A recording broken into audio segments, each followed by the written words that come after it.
Cause malakas, Pilipinas, malakas, face the golden sun and repping for the 3 stars. Look at us, to the top, no ifs, no buts. Winning any game para to sa PINAS. Di mo matitinag aming boses sa new level. Nasa kalye man o mobile, you know I become a legend. Listen, open fire, we unite, we winners. But with pressure, like diamonds are made of. Switching the lane na parang gera. HP racing made a setup. Kakatang buhat ni Hilda, full dome SS parang Laila. Susundan ko ang iyong wakas. Kasama pataas, tagumpay natin to. Dahil tayo'y malakas para sa Pinas. Nasa amin ang alas, hindi to atas. Kinikilala sa taas kasi kami ang malakas para sa Pinas. Nasa amin ang alas, hindi to atas. Kinikilala sa taas, ganito kami sa Pinas. Yeah.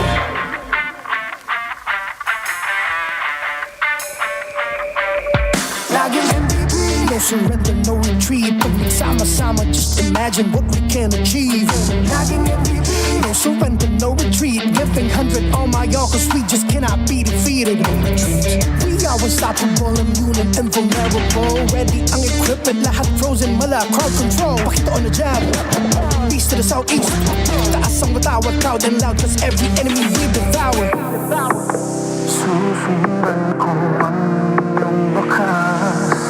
Kasama pataas, tagumpay natin to. Dahil tayo'y malakas para sa Pinas.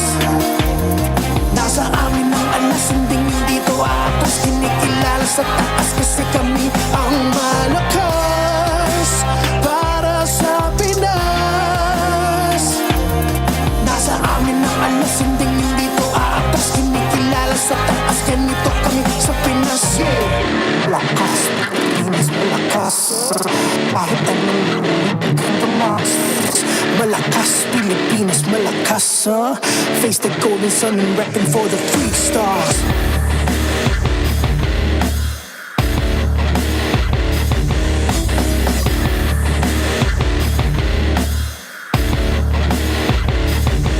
Ang lakas ng Pinas, we unite, we the stars. Ang lakas ng Pinas, we unite, we the stars. Ang lakas ng Pinas, we unite, we the stars. Ang lakas ng Pinas, we the stars.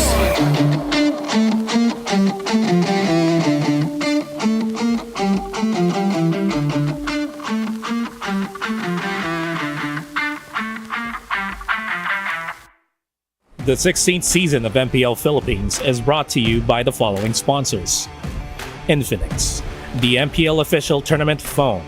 Infinite plays, infinite wins. Victories you can count on. Smart, the simply reliable telco partner of the MPL. BPI, the official bank partner of MPL Philippines. Mas magandang bukas, buksan sa BPI. Our partner in esports, Clear Men. Power up your dandruff-free scalp. Supercharge with Clear. And Knorr. Pang-marinade, panggisa at pampasarap, basta may Knorr liquid seasoning, kaya mong iluto yan. Don't miss any MPL action by following our official Facebook and subscribing to our YouTube channel. Follow MPLPH on TikTok for more content. Experience the lakas ng Pinas of MPLPH Season 16 action live at Green Sun Hotel. Grab your tickets now via the official MPLPH website. MPL Philippines is monitored and supervised by the Games and Amusements Board. Bag girls make them say wow.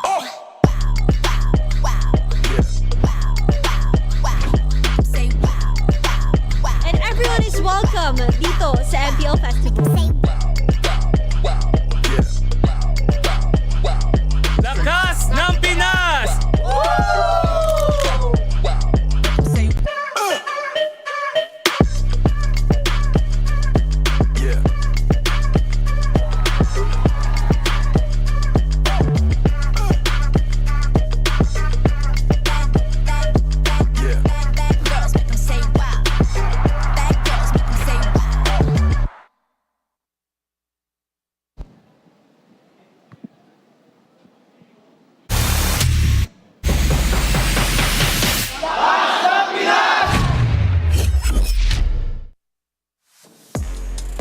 Maligayang pagbabalik, MPL Superfans. My name is Hans Galeria. And this is your very own Odin at samahan nyo kami sa pinakaunang Superfan Saturday dito lang sa MPL Philippines Season 16. Another day, another Saturday. Well, technically every day ay para naman sa ating mga fans, but Superfan Saturday makes all the difference. Dahil ngayon, may makikita na naman tayong laban after what seemed to be a very thrilling happening kahapon. That's right, Hansen. Every MPL day is a blessing dahil mabibless na naman ang ice natin with 3 matches na naghihintay sa atin ngayong araw. At syempre, mabubusog talaga ng aksyon ang ating mga mata, lalo na Hans, na eras of the league pa rin ang ating pinag-uusapan. Ikaw ba? Anong favorite era mo sa MPL Philippines? Well, technically, every single M World Championship has always been my favorite era. M2, M3, M4. Alam mo, halos lahat kasi ng M's nakuha natin, and it just goes to show na nandoon talaga ang lakas ng Pinas. Sige, sabihin natin, di natin nakuha yung M1. Kanila na yun, di ba? Kanila na yun. Okay lang, basta sa atin yung huling 5. Ikaw din, how about you? Ako naman, ang favorite ko siguro during and post-pandemic. Dahil dito, nabuksan ang doors ng opportunities para sa mga pro players and mga aspiring natin. At nakita natin kung paano sila paunti-unting umangat at magkaroon ng pagpapakita ng lakas. Naku, alam mo, ang daming nanonood ngayon that are probably aspiring to be pro players as well. Kaya kayo na nanonood sa inyong mga sariling tahanan, ano ba ang paborito nyong naging era from all of the past 7 years na nakita natin dito sa MPL Philippines? Make sure to comment it down below, and malay nyo, makita namin kayo mamaya at ang comment ninyo while our casters are, shown on screen. And speaking of our casters, I think it's time to throw it to them, right? Tama naman, at samahan nyo kami ngayong araw para matunghayan ang Lakas ng Pinas!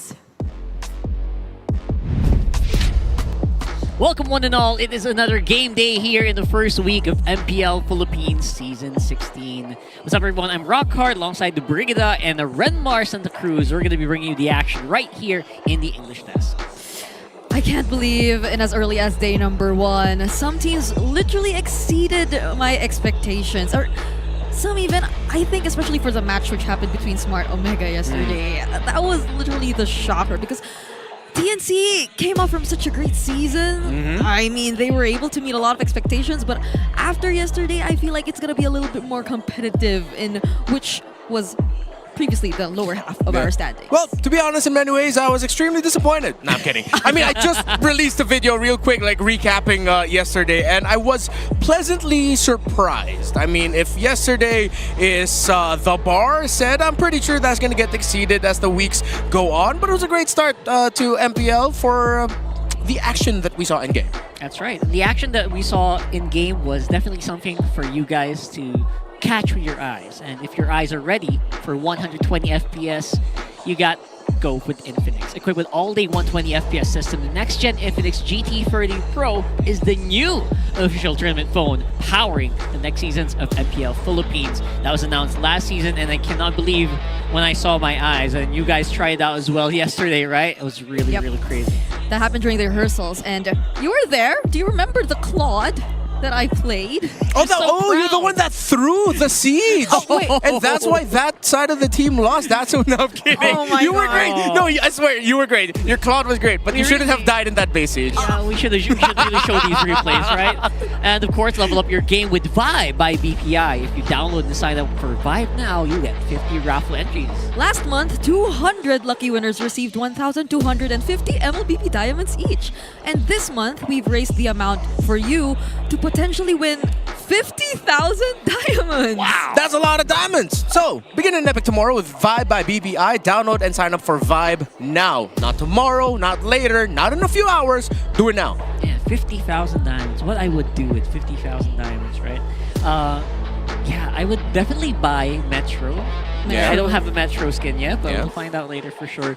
But for you guys, you can still buy tickets to watch your favorite teams. Just go to MPLPH's website and secure your seats now, which you guys know are running out very, very fast. That's true. I was actually surprised to see that we still had a jam-packed venue yesterday, even though the weather wasn't that great. Yeah, rain was and crazy. that was during the second series. It took some time, but I'm really surprised to see our fans really go out of their ways just to be able to watch MPL live. Yeah, and for this one, I would really be, you guys are going to be in for a treat, especially with what's happening right now with MPL's Snap a Pro going on. Oh, you could snap a photo with any MPL player during very specific moments while inside the venue for a chance to win diamonds. All right, take a screenshot of this graphic, save it, whatever, use it, and once you snap the photo, post it on your profile with the required hashtags, which are on this graphic right now. You have until September 8th to submit your snaps. Again, please do not take weird photos of the players. They can be funny, but hopefully it's not creepy. Not during, when they're going to their restroom breaks. To the It's restroom. Definitely not that. Yeah, because sometimes people ask for photos in the restroom. It's pretty awkward. I haven't washed my hands yet, so don't do that. That's true. I mean, because the mechanics tell you just to take a picture of the player and not necessarily you being with the player. So it could be any time, but I hope it's a well-picked time. Yeah, Just find the right time to do it. It's just one of those small things we're doing here at MPL Philippines so you guys can have fun while watching live. Yeah. And speaking of live, it's happening right now. Here is the matches for the day. We got 3 really amazing matches for you. APBR and Omega are first on the docket. We got some sophomores coming up against Omega who look very refreshed yesterday. Yeah, the feeling is a bit different for APBR this time because we know that they did quite some changes. They added a bit of new faces to their lineup. And that applies just the same for Twisted Minds, which will be happening in the second series. But the complete opposite is happening for the last one. Yeah, for the last one, I'm pretty sure if you don't know who ONIC PH and Team Liquid Philippines are, you've been living under a rock, or maybe you're new to our scene. Those are 2 of the strongest teams that we have in the world right now. Team Liquid Philippines just secured the mid-season cup title in Riyadh at EWC, while of course ONIC PH, well, they are the defending world champions. But for the first match of the day, it's APBR versus Omega. That's right, APBR versus Omega. You don't have any of those rookie reasons anymore. It is going to be APBR back with their lineup, which actually last season, when season ended, they were like a little bit more mysterious. They were like giving vibes or giving like hints like they might be breaking up.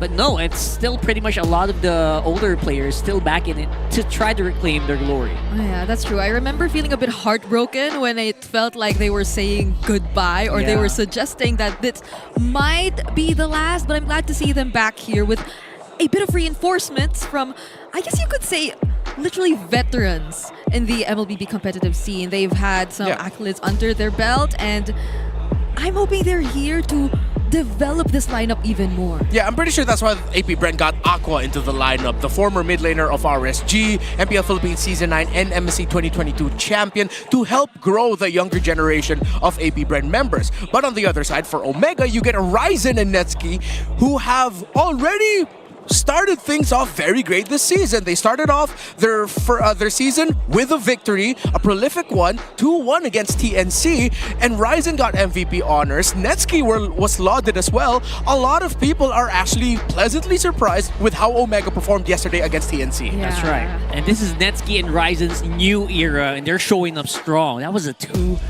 victory there for them. And Netsuki being touted as one of the best gold laners so far, at least for that first performance. Yeah. He has a little bit of a say in the matter. Yeah, I feel like some people would even contest that idea that Netsuki may not be one of the most standout gold laners for them. But based on yesterday, it was a pretty surprising development and adjustment from his part in multiple aspects. Like, I feel like personality-wise, and even in terms of his playstyle, there has been significant changes in terms of what I initially expected him to be, especially now that he's back in the Philippines and he's no longer Nets Presco. Because I thought he would be bringing that entire Presco mentality. Why would he take out the Presco from his name when he comes back home? He goes abroad, puts a Presco in his name, it's so good, comes back home, he's just Netsky now. It's like, you know what, I'm not... Cuter. Yeah, I guess, it sounds cute. I'm not going to complain. But you know, conspiracy tinfoil hat moment, I feel like Netsky is actually dying to let out his old personality from Malaysia. For sure. He's just really holding it back. His teammate James was actually telling, hey, that's not what you said to us about like Oheb and Kelra. You know. You got some stuff going on here in the background here, but we'll talk about that a little bit later on. Right now, this is James Panks. You gotta give it to the guy. He looks very dapper in the suit. I cannot wait to see him in the suit maybe someday. Hey. But yeah, for now, that is gonna be just Blazer with the AP brand colors right behind him. The AP brand jersey is pretty cool. I've never seen a jersey like textured like that, right? Yeah. It looks raised. Does it Kind of look looks like armor. Armor or like armor and a beehive. Yeah, because of the patterns. The honeycomb. The honeycomb. Yeah. There you go. So this is gonna be something for us to look forward to. Obviously, their New Jersey, which wink, wink, if you can send us one. But I think this is definitely something that a lot of people are waiting for. James Panks has always been touted as one of the next generation junglers that everyone has to watch out for. Yeah. And overall, his performance last season, despite having good individual performance, has really been littered with losses. Yeah, and I'm wondering now, how would the addition of these new members or veterans influence that performance which we saw from James Panks, which was already very much promising. So if he was able to undergo that much growth in the previous season all by themselves together with his MDL graduate team, what more now that he will be having the guidance of players who've been champions, even who've been long part of the competitive scene. So there we go. We'll have a look at the community poll for the meantime, though. If you were to name the jungle gold duo of Ryzen and Netsky, I don't know what this is. What would it be? Rysky sounds pretty good. That sounds like something that you would eat. Yeah. NetZen sounds like it's something that you would find on the internet. Zensky sounds like a very strong team. It sounds like a name of a coach. Exactly. Or none of the above. Give us your own. Okay, wait. I am not vibing with any of these right now. Personally. Give it a few days. Yeah, maybe someone in the comment section is right now. But if you have any suggestions, as mentioned, you can comment it. But what do you think? A, B, C, or D? Yeah. Maybe it's meant to be something like baby cakes. Yeah. Something that something like completely that. has nothing to do with their name, which we might find out depending on how they play, but I want an overshoot. Like the Baby Cakes has its own ring to it. They need to be more creative and find something better. I want you guys to name it. I'm trying to think of one now. That's why I've been staring into the blinding light. Ryzen. I'm glad you can stare into that. It's like Netsky, Ryzen. Because the ski part, it's not necessarily nets. It's just something added to nets. Yeah, maybe we can workshop it. A lot of things are coming to my mind right now, but I also don't want to lose my job if I say it out It's loud. only week one. We have time. I think we have time, right? Week one is definitely time for us to like get back into the game. Obviously, for AP Bread, they still need to show us something. Yep. So that they can prove that they're very much worthy of the title, whichever title will give it to them, or the community will give to them, right? So that's something that we're all excited for, and I'm hoping that you guys are excited as well. Historically, teams that have stayed together for more than a season have actually just grown. Yeah. Big example is Falcons, 1,117 days playing together. Yep. I love that stat, by the way, yesterday. Pretty amazing. So Surprising I hope that the they're same not thing sick of happens each here. other yet. For 2 years, right? For 2 years. Oh my gosh. Yeah. No, but echoing what you mentioned, hopefully that we get to see these members of AP Brand that were able to stick together from the fallout of last season, that they can continue growing that. And if this is the beginning, really the beginning of a new era with the inclusion of X-Nova even, and then of course the fact that you bring in Aqua to bring in that veteranship captaincy role. Lord JM also brings his veterancy for AP Brand. Yeah, hopefully it's the beginning of something better and brighter, because a lot of people were really rooting for AP Brand last season. They could see a lot of those shades of, hey, I could get what you guys mean that this could be the next big team, but we just haven't seen it deliver just yet. Yeah. It might have been like just, rookie jitters, right? It's not necessarily to say that it's very unlikely that a team from MDL could really make it that far once they step foot into the MPL, but it's probably just that they also themselves discovered that there are several things to adjust here and there, and they just took matters into their own hands. Yeah, we'll see if these are actually addressed right before, because we are going to see these teams walk into the stage right now. Sophomore year for the players in black and yellow, plus a homecoming. Lord JM, James Banks, ex-Nova Shizo, and making his way back into MPL Philippines, it's Aqua and APBR.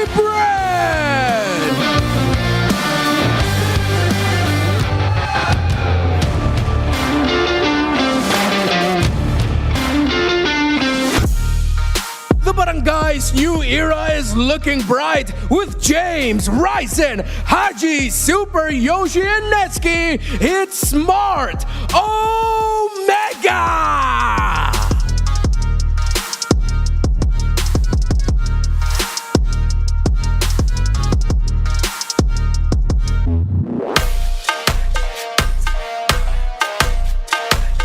And of course, to oversee the game and uphold the tournament's integrity, our marshals are Juven, Chico, JJ, and Joshua.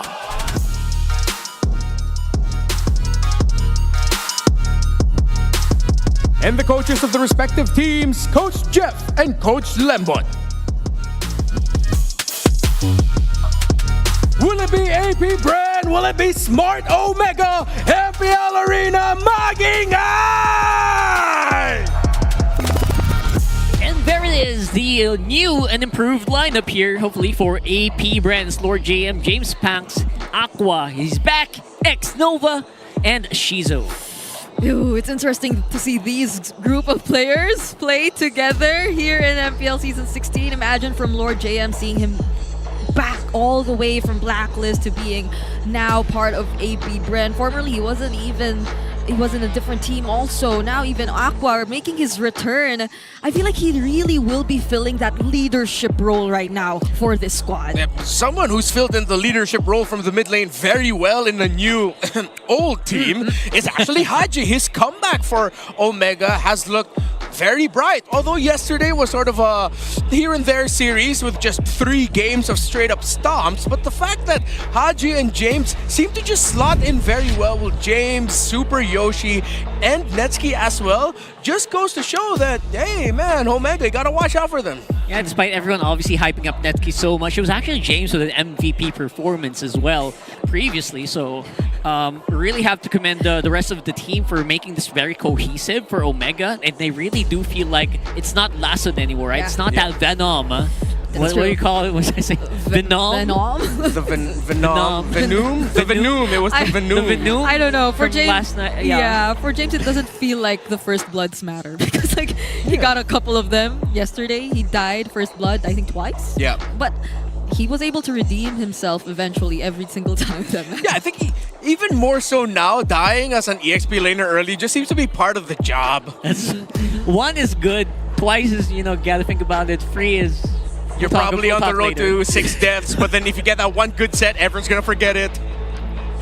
And we're gonna talk about something else even further. I love this new segment, by the way. This is The Howl. Welcome to The Howl. This is Wolf, presenting you the Infinix keys to victory. It's AP Bren going up against Omega in the first series of today. For AP Bren, they have to watch out for Ryzen's jungle invasion. We saw yesterday in their first match that Ryzen was able to win the Battle of the Gold when it comes to farming because of his jungle invasion against his opponents. And even when they don't get the neutral objectives like the turtles, he still manages to win the gold battle just because of that. So that's something that AP Bren needs to stop. And speaking of stop, they have to stop Omega's turtle to execution.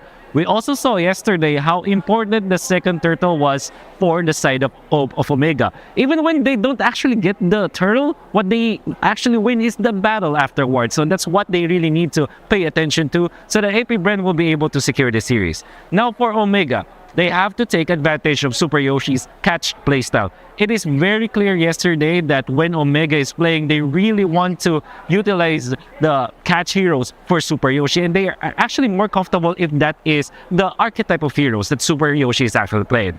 And most importantly, they have to control the tempo.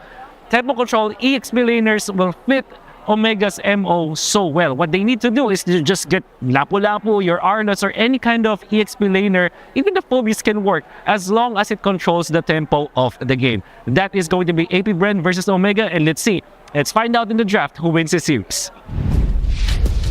And that was the howl by Wolf. Cass? Should I say Wolf? Just Wolf. Just Wolf.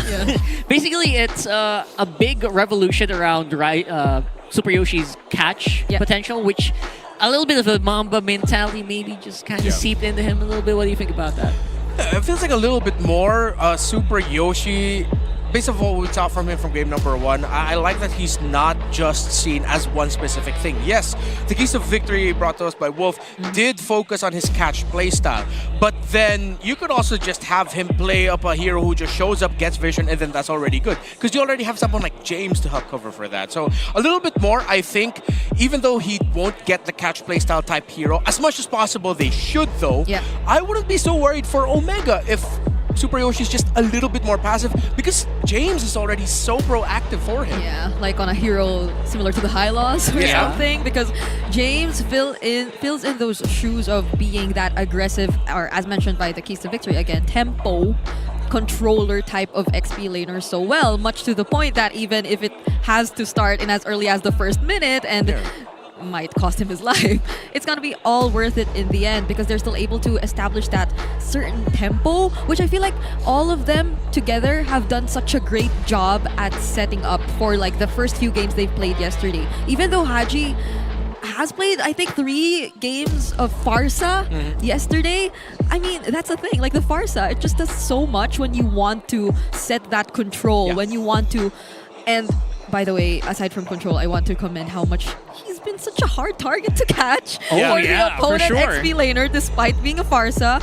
It's like he's just always so alert that he's wings by wings coming at the right time. So that's another thing. Like Haji as the leader, as that kind of hero, just does so much for his team. That's right. And on the other side, it's gonna be Aqua. Don't forget, this is his comeback all the way from across the seas. He was the MPL Philippines Season 9 champion and MSC 2022 champion, which a lot of us do still maintain that, you know, could have been a really MVP performance, but Evan was selected in that time.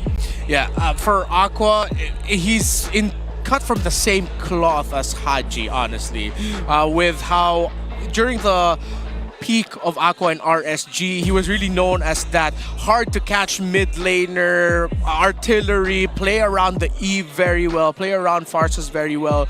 It was even during a time where you had heroes like Lilia, Kagura show up as options, the rare Kadita here and there. So that killer mentality that Haji has and that desire to stay alive while providing damage, Aqua has that too, and that's something that Omega needs to respect. Oh, now you mentioned that. What if they actually decide to do that up against this Farsa that Haji might potentially bring out again later heading into the draft, which is actually happening right now. So I wonder how similar the trends are going to be compared to yesterday, because I feel like the trends in terms of the red side bans yesterday were always just so consistent on those first 3 heroes. Yeah. And I like what happened here with the first trade of picks. So as we said earlier, James really can just be that frontliner and initiator for Omega. He did that incredibly well yesterday. But Omega was acknowledging the situation. Okay, we lose our Phoebus, but then at the same time, wait, banning out the Phoebus means that the 1-1 is a good option for AP Bren to rush. So they decide to ban that out for safety, even if they could have picked the Farsa into it. That's just how annoying 1-1 is right now. And so far, standard are the bans with the Juicin and YSS.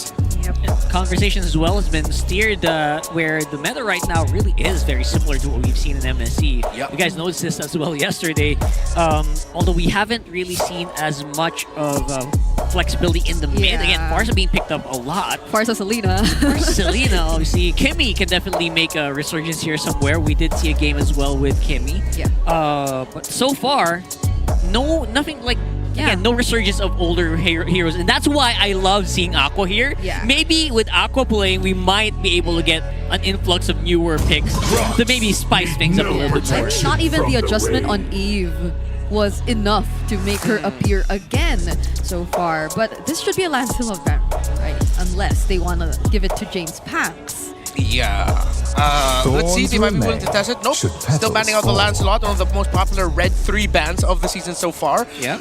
CC, Lapu-Lapu, Farsa still open. We're going to be talking about the rush picks from yesterday. It's just We only had 4 priority picks, Farsa, YSS, CC, and Baksha.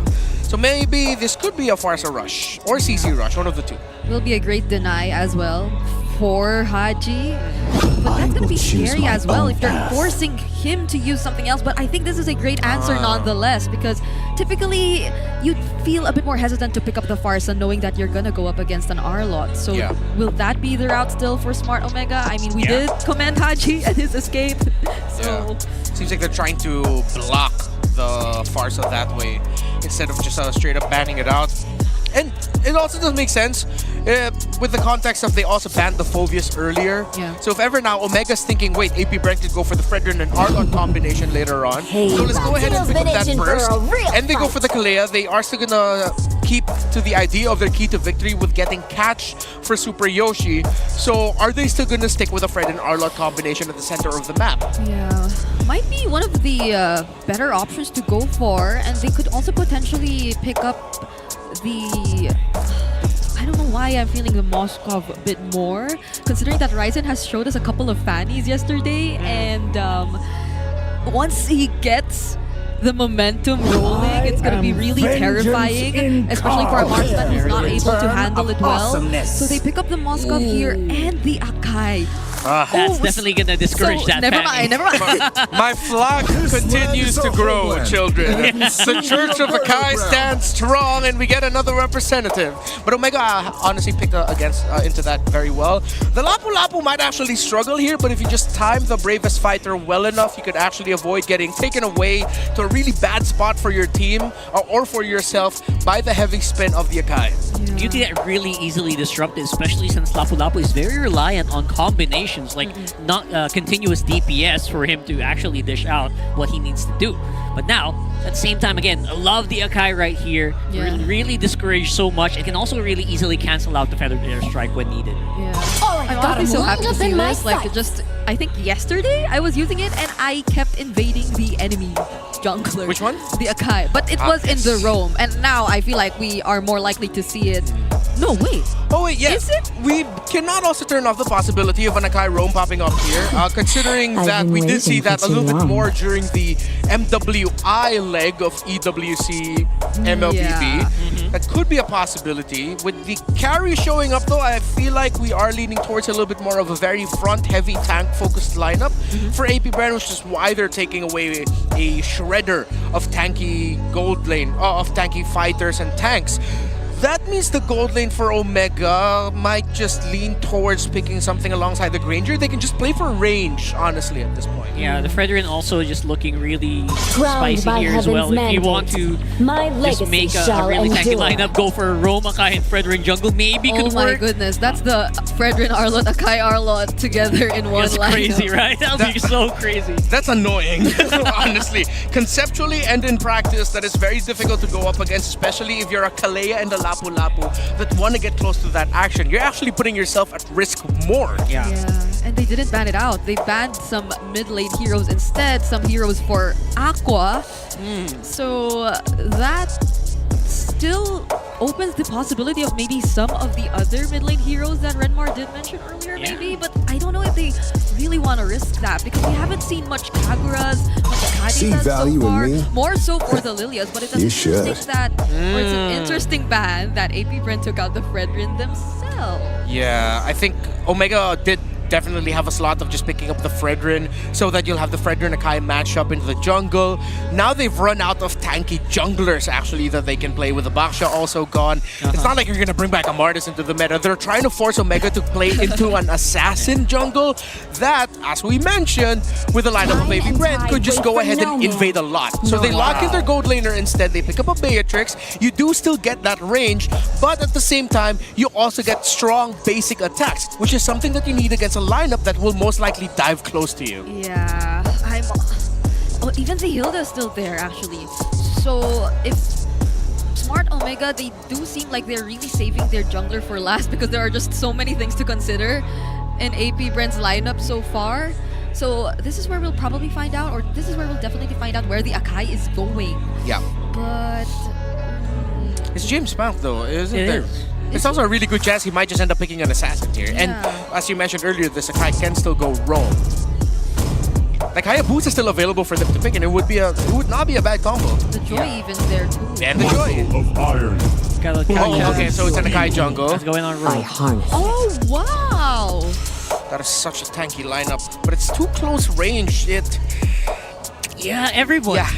Literally everyone is close range. It's a little bit too divey for my taste, but then the fact that they picked up the Valentina means they could get a bit of artillery if he does steal the ultimate of the Farsa away. This alleviates a little bit of the pressure though, but not so much, because even if you still go Assassin here for Ryzen, it's going to be a tough jungling pattern for him. Yeah, you're going to be hard-pressed to actually just get the Feather Airstrike over and over again, since you also have a little bit of versatility. You can also go aggressive with getting the Tsunami Slam, if ever.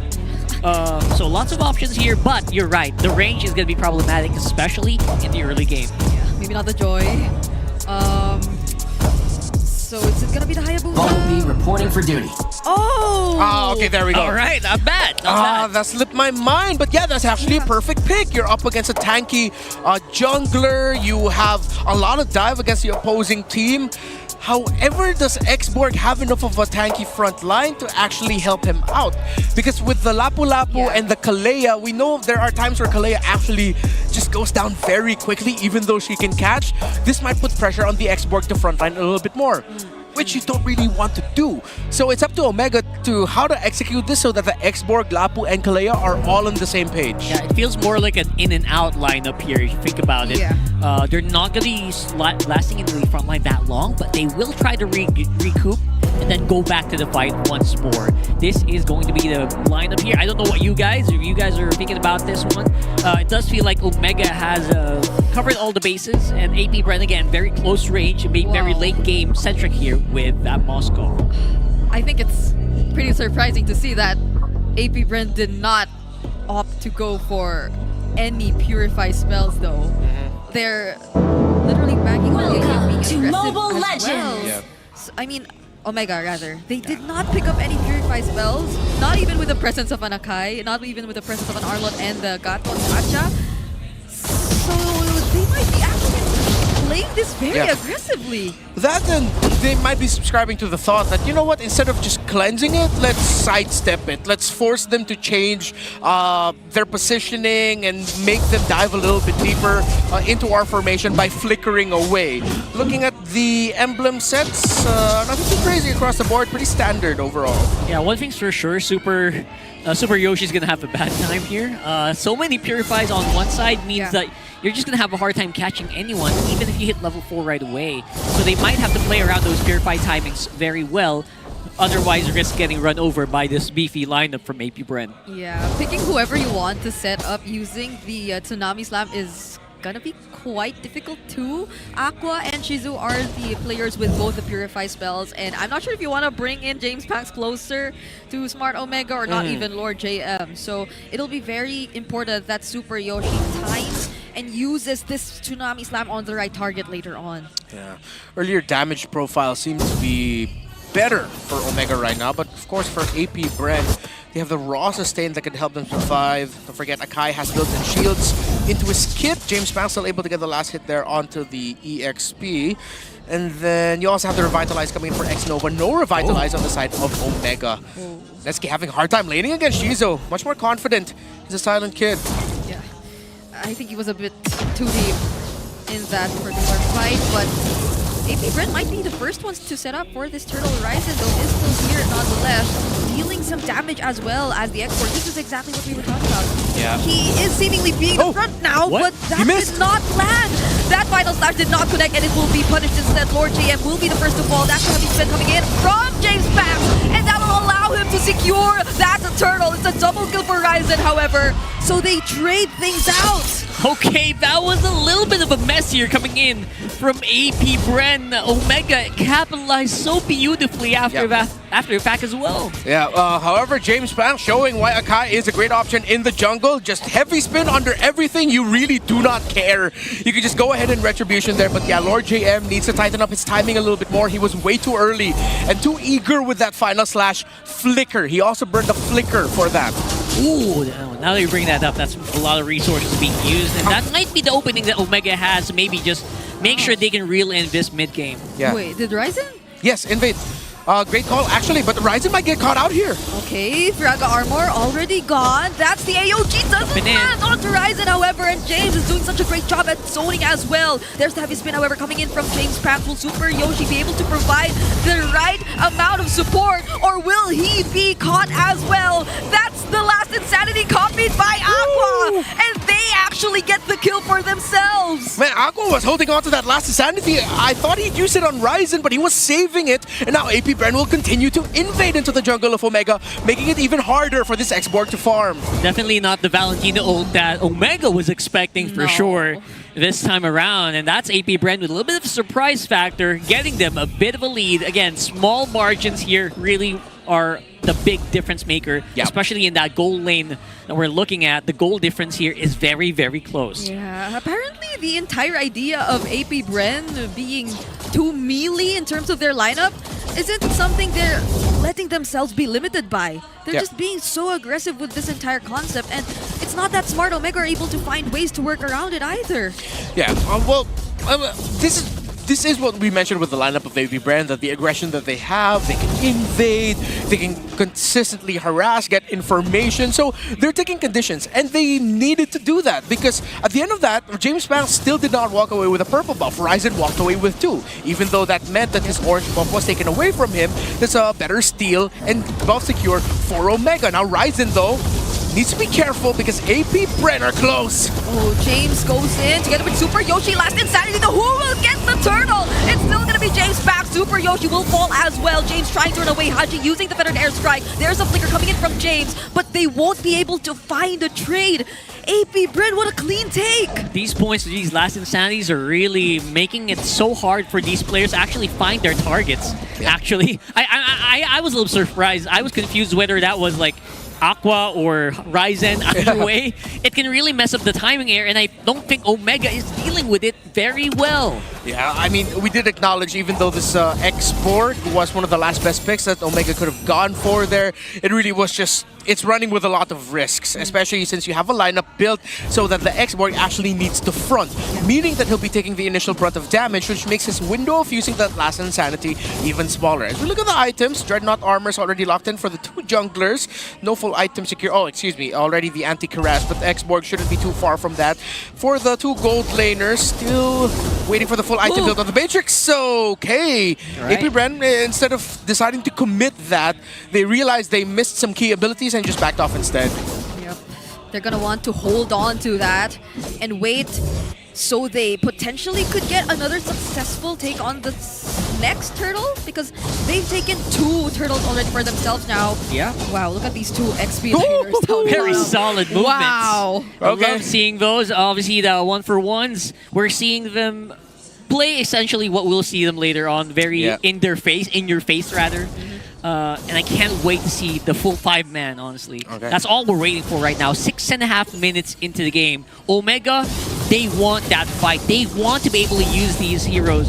But for the meantime, it does feel like Netsuki does need more items to actually get into the fighting form. Yeah, better positioning right now though for Omega for this objective. Of course, you're going to be expecting the SOD to come in. Good thing James Pang decided to move forward alongside Aqua to hold the forward shrubs, which means Omega need to commit a play. Wait, they force a reaction from Lord JM. Shizu takes the turret down bottom instead though, but James Pang, he has his eyes set on Ryzen. Gets cancelled out by the Tsunami Slap. However, there's the OG X Nova right now. He's isolated all by himself, but it's James Pang who's targeted by Ryzen all over again. He's saving that last Insanity over and over again for this hero. In the bottom lane, though, you see Shizo splitting the map. Oh my god. Yeah, James Pank's a little bit too eager to try and find Neski out of position. He actually was trying to chase after the Matrix to heavy spin him away. It looks like Omega's gonna get this turtle. Okay, James trying to go for Aqua again. Using SOD. the Spider. There's the feathered airstrike as well. But Shizo and Lord JM, they're holding on to this turtle. Somehow, Ryzen still gets the retribution, however, and they're trying to chase after Lord JM and Shizu. Bennett's Rage finally takes down Lord JM, and that's gonna be it for now. That was like almost a 2-minute team fight all across the map, and they don't show any signs of slowing down. Xnova propping it and getting ready for the defense. They're gonna be able to clear, but man, oh man, I think Omega took AP Brenner for a ride. Yeah, AP Brenner again started off with James Panks a little bit too... He was too greedy, trying to go after Neski. I'm gonna be honest. No other way to say it. Yeah, no other way to say it. It ruined the formation of that AP Bren actually had, and it was a good one. Omega also caught AP Bren off guard, but the problem was they actually, gotta say, wrong target. They were a little bit too eager to go after Lord JM, but the fact that it looks like AP Bren didn't go alongside James Bounce and weren't completely alright with his call to try and chase after the Matrix, it meant that AP Bren's formation just got ruined, and Omega actually walked away with a big win in that fight. Yeah. Both gold laners still very close in terms of the gold. Malefic Gun and the BOD already locked in by Netsuki, while Shizo does have the Corrosion Sight and the Golden Staff. So that wasn't just me, right? That felt so disjointed for AP Bren. I was Exactly. gonna ask you guys, what happened here? Is something wrong with this matchup, with this engagement they're doing? They did look super confident coming into it. Yeah. But then again, it bought so much time. Shizu did get towers on the bottom. Maybe that's where the comms are busy with. But again, it didn't look stonks. And because of all of that, we are back on even ball game in terms of gold. I mean, James Panks probably thinks that Netsuki has to be the target for Smart Omega because he's the marksman who joins the fight. Because as we saw, it's Shizu who gets to do a lot more things on his own as expected from a Moskov, but Smart Omega, it does feel like they're trying to make it work with Netsuki together with them as long or as much as they can whenever there's a team fight that breaks out. So when that happens, James Pants, it does seem like he just has his eyes set on Netsuki, but he has to be careful to not do that same mistake which happened earlier. He did acknowledge that last season he was scared to make mistakes. Now he promised to the Bees that he'll be less hesitant to commit plays. And you know what? I'm a little bit more, I'm okay with that. Yes, that was clearly a mistimed call, but it's not the end of the world. It's still a very close game in terms of the gold. If in an alternate universe or maybe in the next sequences, if James Banks actually gets Neski, then the tone of the storytelling is gonna completely change, and James Banks is gonna look like a superstar with being able to couch out the Matrix. Yep. And overall, it feels like, you know, Shizu, you could argue that Shizu actually got the mission completed. Yeah, exactly. He got 2 towers on the bottom, and that equalized the goal. It's just a small mix-up like that obviously will give Omega that short leeway, and you don't want to give Omega anything at this point. Wait, Ryzen doesn't have his immortality yet, but they're still gonna go for it.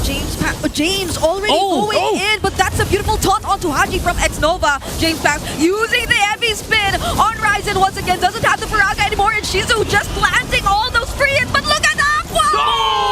SOD doesn't land, but that was a perfect last insanity, forcing away all the members of Smart Omega, and Shizu just goes after them, doesn't get to catch Haji. No, I take it back! It's a triple for Shizu! The silent kid with a play heard around the world. And just when we were talking about it, not the end of the world for AP Bren. This time it was Omega who got caught sleeping. Haji, I don't know why he used that feathered airstrike right in front of a Gato Kacha. So early as well, like very early on in the fight, that positioning was punished hard. And I was like, oh, so that's what they were trying to do earlier. Yeah, they were a bit too forward. Way all too of forward. them.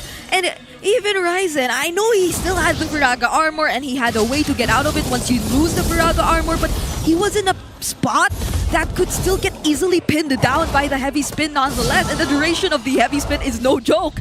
It was still able to catch up after the last insanity, or after the Faraga armor went down. Yeah, and now with a 5,000 gold lead, yes, it's only Lord 1, and it doesn't look like AP Bren doesn't have the minion waves right for them to throw bodies. They're still just gonna try and get turrets or pop. The Holy Shield is 100% gonna get popped.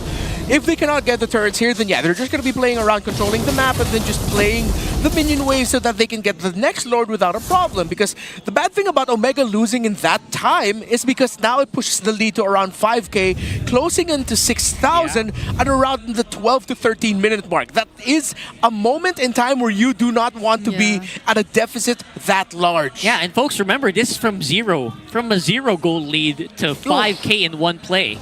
And the wipeout as well, the boot, basically gave the whole map to AP Brand in one instant. This Valentina by Aqua is becoming really terrifying as well. Like the way he just keeps on picking up the last Insanity.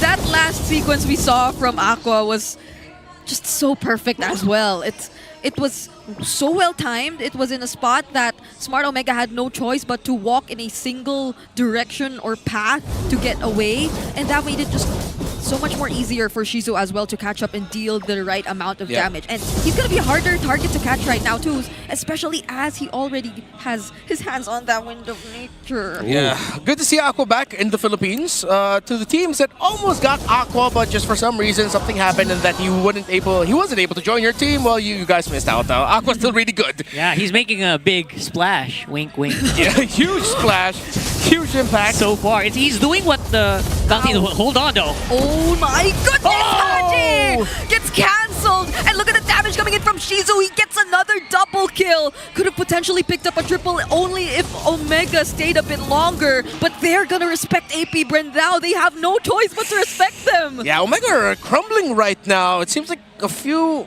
That's already 2 lapses in judgment by Haji. Feathered airstrike at the wrong spot. They're not clearing the vision in the key areas that AP Brand could be in. There seems to be a disconnect right now between Haji, Super Yoshi, and Ryzen in terms of just checking crucial areas so that they can get info to see if it's safe to use the Feathered airstrike. And now, it's bad, because AP Brand, they're gonna wait for 1410. Once that passes, they'll break it, then they'll wait for the next wave. AP Brand can win it in the next siege, closing in on 7,000. Yeah, that's exactly how they do it. I'm super... Is this the... What do you call that? Is this a consequence of not picking up Purify on one of these heroes? Is their battle plan getting messed up over and over again, maybe? I don't think it's the Purify. I mean, again, the Flicker, they decided to go with that. The reposition idea is good. It's just that repositioning from a very bad position is just already a tough call. I know, you said position many times there. No, exactly. When you're in a bad spot and you try to make the most out of it, usually you don't. Yeah. It's best if you are in a decent spot, even if it's not the best. Yes. Because you're able first to place. at least put yourself in a better one after that. But if there's like no way out of wherever you put yourself in, then that's what we're seeing from Haji right now, and that's really dealing a lot of problems for Smart Omega. Aqua. At least they have some decent wave clear and defense. This is still a Farsa Beatrix that we're talking about, but they're syncing up the waves so well. Yeah, beautiful sync up. Of course, decent wave clear still for Omega is available, so I don't think they'll suffer more than this. But yeah, we're seeing them slowly just getting bumped into their base. And you know, guys, when this happens, you know what's up. We know what's next. Oh, that's the Tsunami Slam, punishing Lord JM. He finds himself under the turret. James doing a great job zoning, but has to flicker out to safety. Last Insanity committed by Aqua just to escape. And as you mentioned, they're able to hold on to their remaining 2 base turrets. I was trying to think that could have gone significantly better for AP Brand, but I don't think it was just Omega just doing the right things there. AP Brand missed something. It looks like they were scared to dive under that tower when Lord JM got picked. Yeah, there were minion waves that they needed to deal with, and with the tower being more than 50% health, it would have been risky. But I feel like they could have pulled the trigger on a play there. They would have lost 2, bringing the lead down to maybe around 4,000, but that isn't a bad loss. That would have been a trade. If 2 for 1, at most 2 for 2, and then that means it's still good for you. Yeah. That could have been actually game if they got free. Yeah, I feel like they were too cautious there. I mean, James also jumped in, so he got some attention from some of the members of AP Brand, but I feel like they could they could have been a bit more decisive. Maybe. Yeah. Even if it's just on James, because he was already in that spot. But either way, Ryzen's still trying to attempt to take this. Will successfully do so, but we have 30 seconds before this upcoming Lord, and the waves are going to be such a huge problem for Smart Omega. Yeah, so that few seconds is going to be super crucial in this next one. We are talking about Omega. What is the comeback play here? What's it looking like for Ryzen as well? As well as Netsky. Netsky has not actually shown up all game long, running 0-1 on the Beatrix. Yeah, the man is farmed up though. Like in terms of items, he's good. You don't have to worry about the damage he can dish out. They do have the true damage going around through Ryzen. Although Ryzen could have more items here, he had to go for a bit of a chop suey build to just chase raw physical and magic defense points. Now it doesn't look like AP Bren, or excuse me, Omega will actually be able to contest this healthily. They'll be forced to give it up. And you asked about the condition. The condition now for Omega is simple. Turn it around through defense. At least they have some skills and some resources to bank on, but only if AP Bren weren't as hesitant earlier in this upcoming fight, it could go sideways for Smart Omega, because I feel like they tried their best to defend already earlier. Like they put James in the front a bit more. They had Ryzen to clear out the waves coming in first, and then Haji and Netsky just from a distance. They're most likely gonna replicate that. But if AP Bren has a different plan in mind this time, it could go better for them. Yeah, so this is take 2. Let's see what change they're gonna do here. Right on front here is Lord JM. He's actually quite low. Oh, but that's a nice stun coming in from James and the Flicker as well.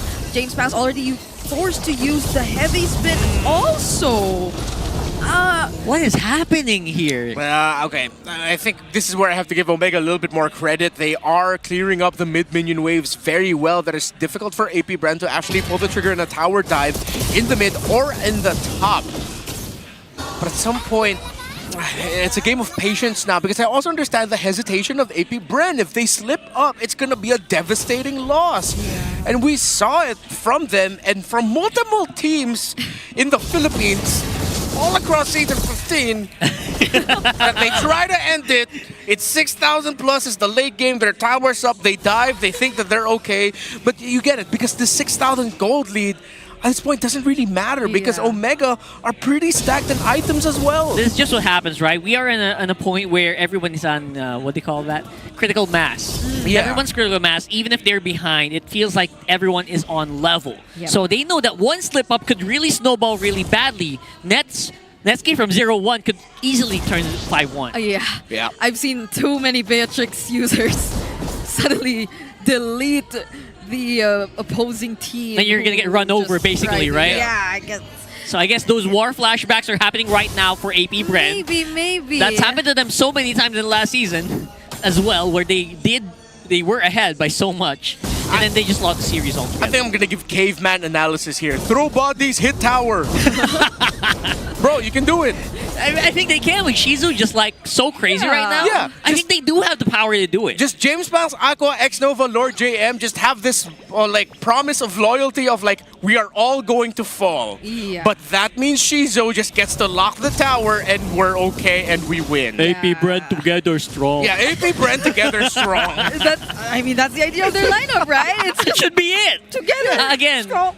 I cannot doubt why they're... I can't understand why they're playing it so safely, but at this point, if you play safely all throughout the game, your opponent also reads that, and they can play around it. Just go monkey, man! Because we thought they were just so dive heavy, so... It's weird to see them not diving. Yeah, the problem is they've waited for so long that Omega, their 6k gold lead really doesn't matter now for AP Bren. Like, Omega can just turn it around already. Come on, guys. Move. You gotta get that stick. You poke AP Bren, do something. This is it. And now it's AP Bren who might actually do something. The final stop doesn't land though, and now that's the counter. Tsunami Slam landed onto Lord JM, but the Veteran Airstrike, it's just being used, but gets cancelled for Jinfax. SOT will land as well. Shizu gets to find the hits onto James, but X-Nova and Aqua blocking the paths of the members of Omega who are trying to run away. That's an immortality pop for Super Yoshi, but James finds Aqua in exchange for Ryzen. Okay, 1-for-1 trade. No jungle on the other side. AP Bren will be able to get this Lord without a problem. See, sometimes you just gotta go monkey. Just go for it. Yeah, it looked really bad for a second, but then X-Nova was in front of Netsky. Netsky could not do anything, man.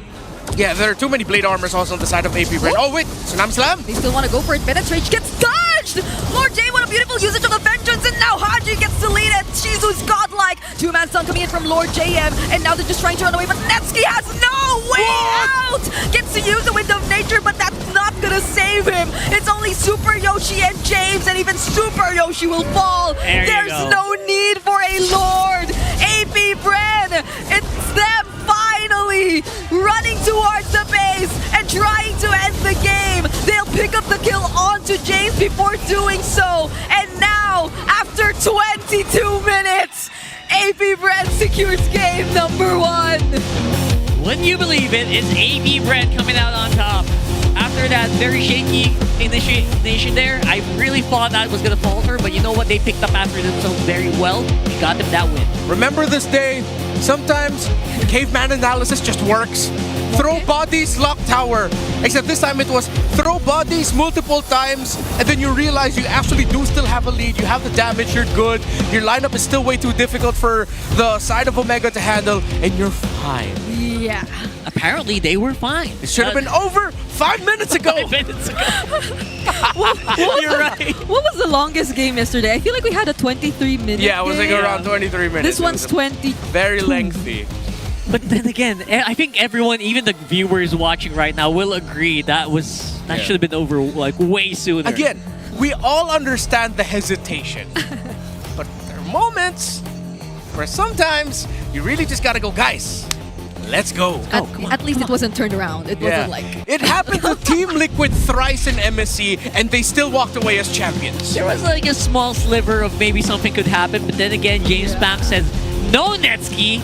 No, it's Shizu who's going to be MVP here with 8-0 and 3 on that Moscow. He's bulletproof. Hey, like, I know Netsuki did a great job yesterday, but all I could see for this game was Shizu. Yeah. From the laning phase up until the moments wherein they had to go through team fights. And I don't know, like, Shizu, when he was needed the most to do the split pushes, he delivered. When he was needed in the team fights, he delivered just the same. Yeah, he was basically positioned everywhere that AP Bren needed him to. Even in the team fights that AP Bren would look like they would lose, Shizu was alive. Shizu was doing the job, and Shizu was getting things done. Yeah, with a perfect game, it means that his positioning, his timing, all of it was near perfect. Just a tough target to catch for the members of Omega. SOD would be coming in, came in from time to time at just the perfect time. He got that highlight triple kill here. And the fact that he was just too difficult to catch for Omega meant that AP Bren just was way too tanky and had too much damage, safe damage, for Omega to handle. Yeah, Shizu wasn't like the super highlight player. He wouldn't do those crazy SOD out of nowhere, but he's very consistent. His positioning here in these team fights, no one could touch him. Yeah, Shizu went to work. He was 0 deaths up until like the very end of the game. Yeah, that was beautiful. Beautiful to see here. James, obviously, valiant effort trying to clear those minion waves. Can't really do that at this point. This is 22 minutes. Those minions be chonking. I mean, I don't know if like we're seeing such a great connection between Shizu and Aqua. I think they're both known to be very quiet players outside the game, but in this game, I don't know. Like it doesn't seem to be the case. It's the two quietest dudes who were just absolute monsters in this game.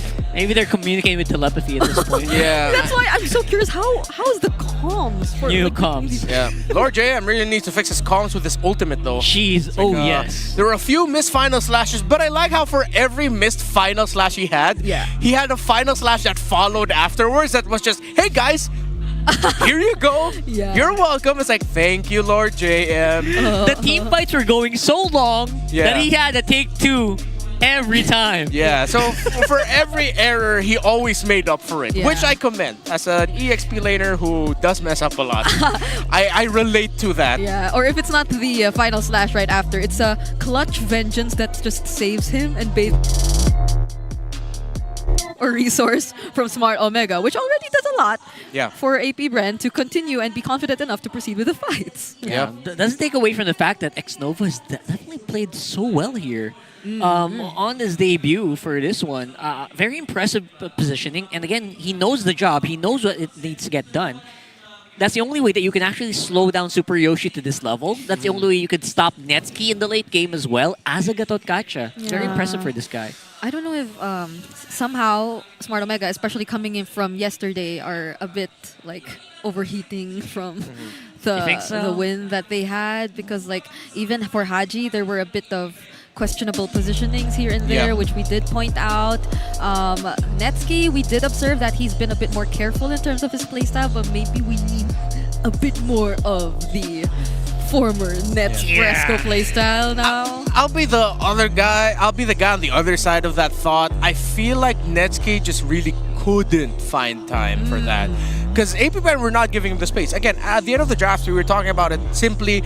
AP Brand just had a front-heavy lineup that can break the formation of Omega really well.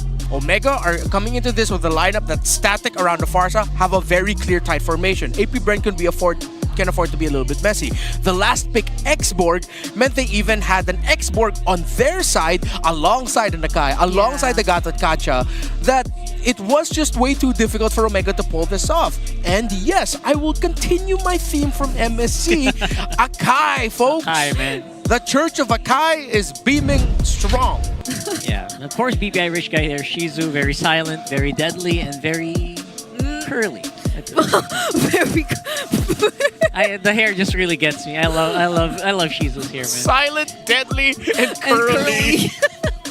It's just don't blame the guy. Don't hate the player. No, I mean, he kept the hairstyle. He kept the hairstyles. It fits him very well. It's very attention-seeking. That broke me. I'm gone, dude. Okay. Can we throw to the next segment? Let's throw to the next. I can't recover from this. I'll have to avoid looking at Shizu from now on. It's just gonna catch you, right? Here's the ping test, though, just to show us some tournament integrity right here. Lang, wala ba? Sinas na ba to? Kwentuhan nyo ako, pre. Kwentuhan nyo ako. Jin, anong top ng dati mo team na nag-Cambodia? Ha? Hindi ko alam, pre. Champion? Champion na ata yun eh. Pumasok lang ako ng top 8. English kasi, pare. Rookie of the season. Dod, ikaw na bahala sa amin, daddy ah. Debut game of It's Gonna Be Nova. The boys are back. Tingnan natin kung matindi yung mga bagong AP Bren ah. Kung pinalakas ba? Haji vs Aqua, dad. Pinanis mo na yun, dad? Sakto lang, oy! Game, guys. Pause nga tayo. Paranas naman mag-playoffs. Garo, walang nanonood pag ano. Pag tayo talaga naglalaro, walang nanonood eh, no? Last season, nakita namin yun eh, versus Omega. 5 lang ata yung nanonood eh. Okay lang yan, tol. Pag nag-playoffs naman yan, tol, solid yan. Iba na pakiramdam ko ngayon sa stage, tol ah. Nung una, kinakabahan agad ako, checkping pa lang eh. Excited ako ngayon. Finals MVP, X gonna be Nova. Sa mga manonood ng laban namin ngayon, tatandaan ko yan. Hi guys! Sorry di ako shoutout sa salita. Focus ako sa game. Mamaya shoutout ko yung lahat. He was not done. Yeah, like that was a smart thing. Snuck in there at the right time. I love that. That was beautiful. My favorite line was him saying, I want to experience being in the playoffs. Just once, right? Just once. And this is a big throwback as well to the 5 Echo fans. This is basically the 5 AP Brent Bs. 5 Bs or something. Yeah. You gotta cook something up for these guys. Because they're saying that, you know, when we play, we don't see as many people watching. But hey, actually, right now, the AP Brent side does have more viewers than the Omega side. They do. So there's a hopeful. And I like how, again, because of the history of what happened with like AP Brent into Team Falcons, AP Brent Falcons, all that, Falcons AP Brent, is that there are people I saw here yesterday while cheering for Falcons, now cheering for AP Brent. And I'm pretty sure they also have tickets for the second match, so that they're just gonna be here, because they're also gonna be cheering for Falcons against Twisted later. Basically dual citizenship. Yeah, they have dual citizenship. Yeah, one in Manila, one in Riyadh. I wonder how the fancy Clavan teams for these two teams are I would love to see that. I feel it's like an awkward family reunion. It's like, hey. Again, so many people turned up here, but again, the weather. Guys, the weather, it's really very cloudy, very rainy. There is a storm. There is a storm. I'm not gonna lie. I'm really surprised there's still a lot of people watching here today. Even if I bought, I wouldn't really go out usually. But man, these fans are real. They're wild. They're crazy. I love them. Yeah. But yeah, we're going to game 2. The Does Omega right now feel familiar to you? What Omega's doing here? What do you guys think about this? What's happening with Omega right now? Well, at the end of the howl of Wolf, he said which one of these two teams will win through the draft. And clearly in game number 1, it was AP Brand. Yes, Omega did give them difficulty, but at those times it felt like a little bit more because of AP Brand's errors. Like they made a mistake and Omega capitalized. And a lot of their wins yesterday against TNC Pro Team came from that idea. True. TNC Pro Team made mistakes and they capitalized. But as we saw, if AP Brand have their positions right, have their timings right, their draft was just way too difficult for a very static focused lineup for Omega to deal with. Because again, they're playing an X-Borg with a Lapu-Lapu that yes, if it snowballed, maybe a different story. But even then, he'll get mispositioned and misplaced so quickly through that Akai that the X-Borg of Ryzen doesn't have enough support for him to do really well. Yeah, and even another thing mentioned in the howl was the entire Super Yoshi catch hero, which they had. I feel like they had. It was a Kalea in Super Yoshi's hands, which we could say is well complemented by the Farsa, because that's what you're always looking for when you have a hero that could really go for setups. But compared to yesterday, it felt a bit less coordinated as well. Like a smart Omega overall. I do feel like even yesterday, it took some time for them to find their footing, to find their control and dominance, especially in the mid portions of the map. It's not that instant once they get into the game, but here it never felt like they figured it out, not even amongst themselves, because I guess it's also the nature of the lineup that's, as you mentioned, too scattered maybe? Maybe they were forced to bring out this hero last minute too from the export, because it was indeed a commendable drafting sequence from AP Bren that we saw earlier, even in anticipation of the Fanny, even in anticipation of all that. That's true. This export really was, it felt like it was like, you don't really have a choice. It was good bro. at first, but like... And then you gave away, then you realize, oh my god, the Valentina. Yeah. I think that's also something we really have to commend AP Brand for doing. The fact that they picked that Valentina as one of the last picks. Yes, it was risky in that they were now a very close range focused lineup playing around one major egg in the basket, which is the Moskov, but they were able to make it work. And because of how their lineup was built, it was the right gambit to take at the right time. That now looking back, it's like, okay, you know what? The Valentina was perfect. It was the perfect time to pick it. It was, and I feel like maybe there's even a portion of me that believes that AP Brand expected the X-Borg to come through. That's why they picked up the Valentina. That's like so forward thinking of you, man. Yeah. Wow, beautifully done. It's Aqua, bro. It's Aqua. Again. Yeah, because I feel like if it were me, or if it were any other like mage, maybe not here at MPL, I guess, it's like you would just immediately think of ways to counter the Farsa in the opposing side. Like or force yourself on the Eves, maybe. Or maybe cancel or match like the range. Yeah. And that's why it was surprising that they didn't go for range. They had ways to also have range, but they didn't go for they absolutely did not go for range there, and it still worked. Again, that foresight is more impressive when you think that the Valentina was picked first before the export, and it went that well because of last Insanity at the same time in those team fights. So again, it feels like you're right. This is very similar to what we saw yesterday as well for Omega, where they weren't strong right out the gates. No. They needed to pick up steam to get those wins, and as well they were also capitalizing on some errors. In fairness, in this one, just like yesterday, TNC were making errors, Omega capitalized. We saw some glimpse of that. Yeah. I feel like Omega Esports in game number 1 overthought the Wu Zetian ban. I wasn't a big fan of that. I understand why they would ban Kimmy. The 2 mid bans, yeah. But that easily could have also been a Gacha ban, and this could have been a different story. But no point crying over spilled milk as spilled milk as we go into the draft for game number 2. And right now it's Omega taking away the R-Lot of Lord JM. So that's going to be one of the biggest changes for now, or at least now that Smart Omega will be in the blue side. Is it going to be...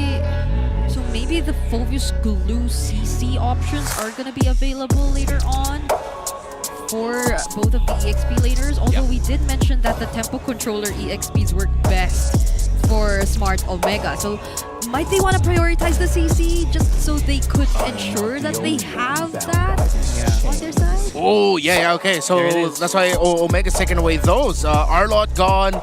Fovius gone. They're already signaling to AP Brand that Omega actually want to go for the CC rush.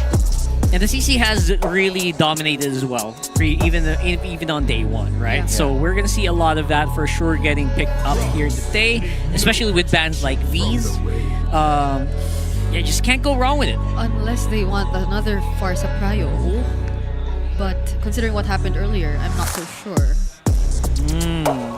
So that would be like 5 games But of the Haji Lancelot's playing here too, Farsa. wait. Yeah. There you go. There it is. Okay.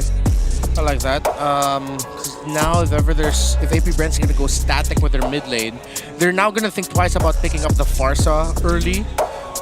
The jungle pick's probably gonna come in red 3.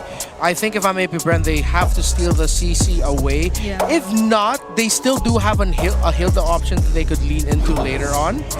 They go Uranus and Farsa. Okay, so they do pick up the Farsa. Uranus, again, after what happened in MSA, I'm not the biggest fan of, but this could still go into the jungle. Yeah, you could. Uranus in MSC was exceedingly hyped, but did not really deliver. So I get where you're coming from. James Pass on a Uranus though. Not a fan of it. That's still not as good as you can. You can be like King Kong on Uranus and still, you know. Yeah, just then go ahead, park that Uranus in the EXP lane. XP for sure. Yes, it's just there. You're gonna have to compensate with more crowd control across the board though for the roam, jungle, gold. Even if you could get some really good solid crowd control through that, but then it's slim pickings for that. Oh man, James having a lot of fun in that Lapu Lapu right here. You know what this Uranus is making me think for XP? Coach Jeff is like, all right, Lord JM, you saw what happened earlier? You're on Uranus Julius. I know, obviously I'm just assuming. It's so hard to go wrong with the Uranus on the XP. It's a possibility too. But with the Haji, with the Harif advantage though. This is an X-Nova comfort. That's X-Nova, right? Yep. Pick off, burst, single target. No clear crowd control through the Uranus. I think AP Brand still have enough room to go for a fighter or tank in the jungle. They just compensate through raw damage for whatever your gold laner will be. There was a time in MSC where I always just was thinking, you know what? If you're gonna pick up a Harith, even though most teams usually pick Irithel, just pick up a carry in your lineup already. The laning's okay because you're forcing the Harith to use one dash to, if ever you get to catch it with the light wheel that you toss out, that's already one dash out, and then you already know how to play around the duel through that. Yeah. But they take out the Selena now for Aqua though. Still, I mean, if it's Aqua we're talking about, there definitely are a lot of other options out there, but I'm wondering if they would want to balance it out with a ban as well for Super Yoshi, because I feel like making things so much harder for Super Yoshi greatly impact the way Smart Omega are able to play. Yeah. Some of the signature heroes we know for Super Yoshi, especially in the previous season, are the likes of the Badam. I'm wondering if they're gonna be considering that later on. I feel like it could be a great option. Yeah, I could see that work out too. I'm still gonna go the Cho. I think Omega would also want to consider taking away the Joy. Just so if you really want to hammer down the idea of like, all right, James Mouse, you are not getting damage. What's he gonna do? Go into a lane? No. Go into a high again? No. I'm just kidding. No, I'm okay with an Akai, yeah. An Akai in the jungle, and then you just pick up a carry as your gold laner, or even a Beatrix. You just need raw basic attack. I hope that they don't go down the route of, okay, Granger and the Farsa together because you have range. I'd want to see Shizo end up with someone that has just really good basic attack. They can even go back to playing the Moskov even. Yeah, actually that's a bad idea to actually just rely too much on Granger and Farsa, because if, for example, your opponent dives on you, the angles go off.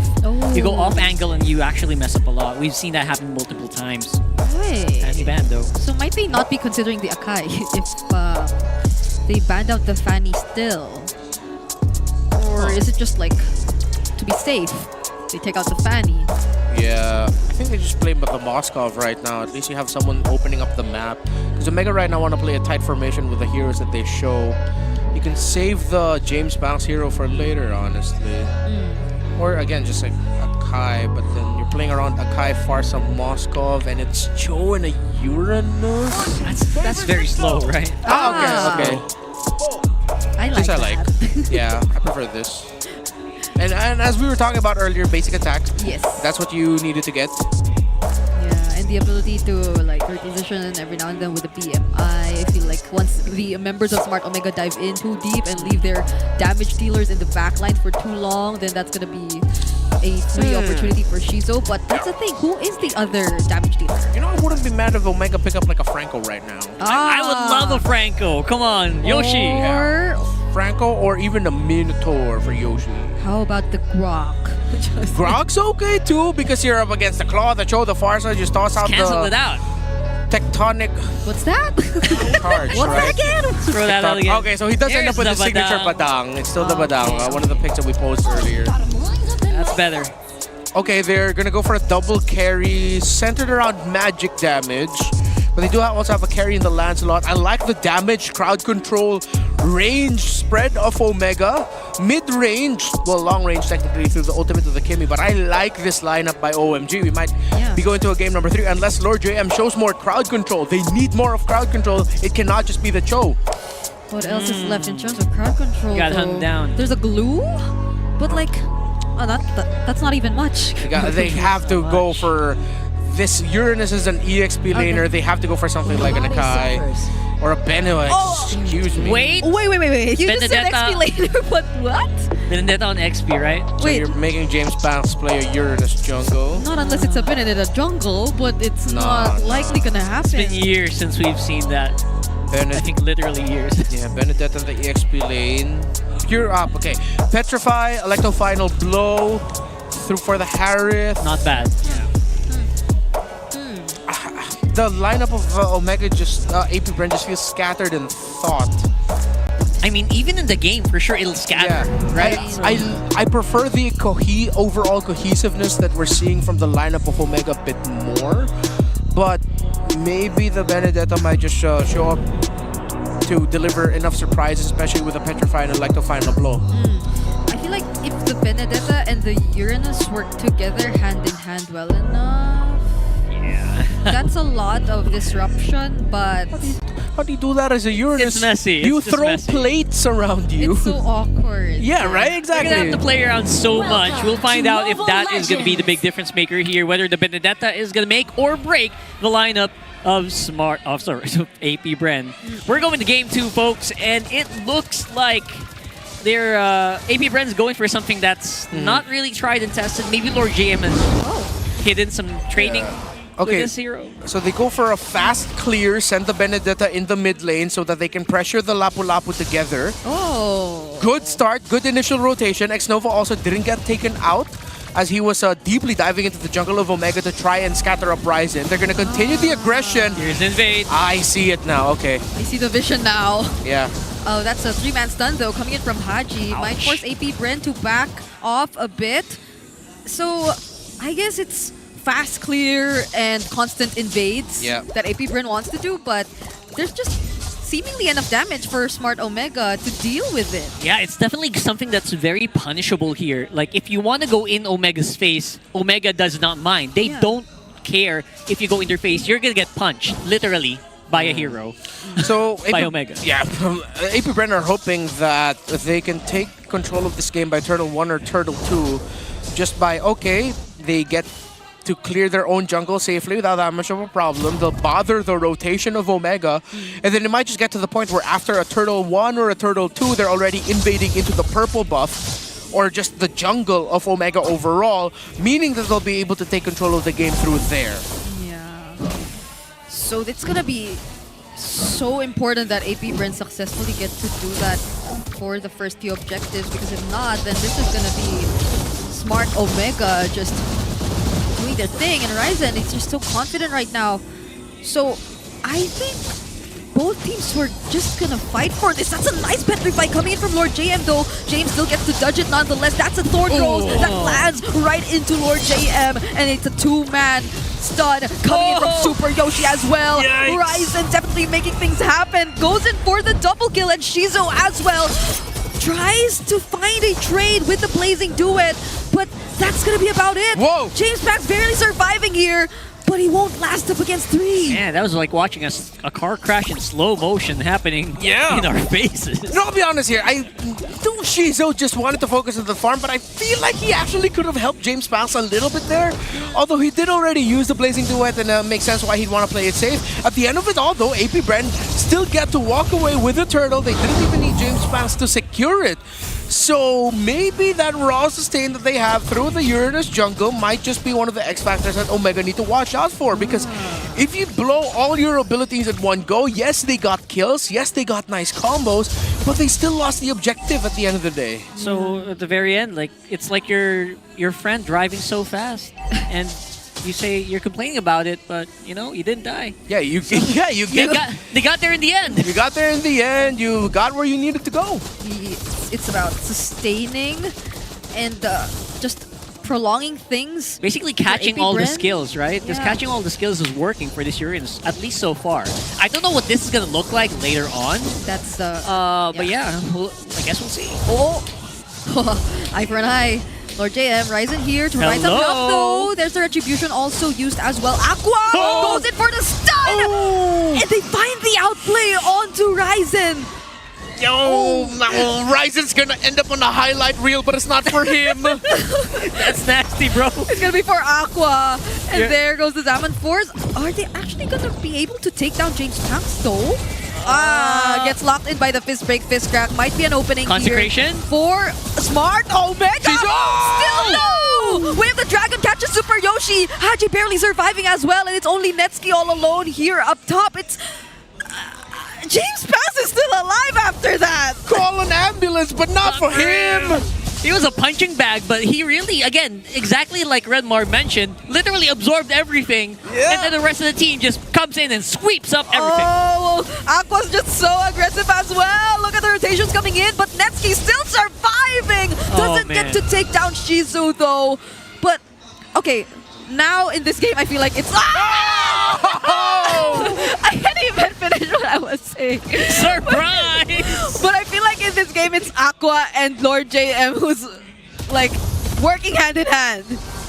It's so good. Aqua just arrives right at the when he's needed, right? He just arrives when you need a Farsa right there. Yeah, a wizard is never late. He arrives just when he is needed.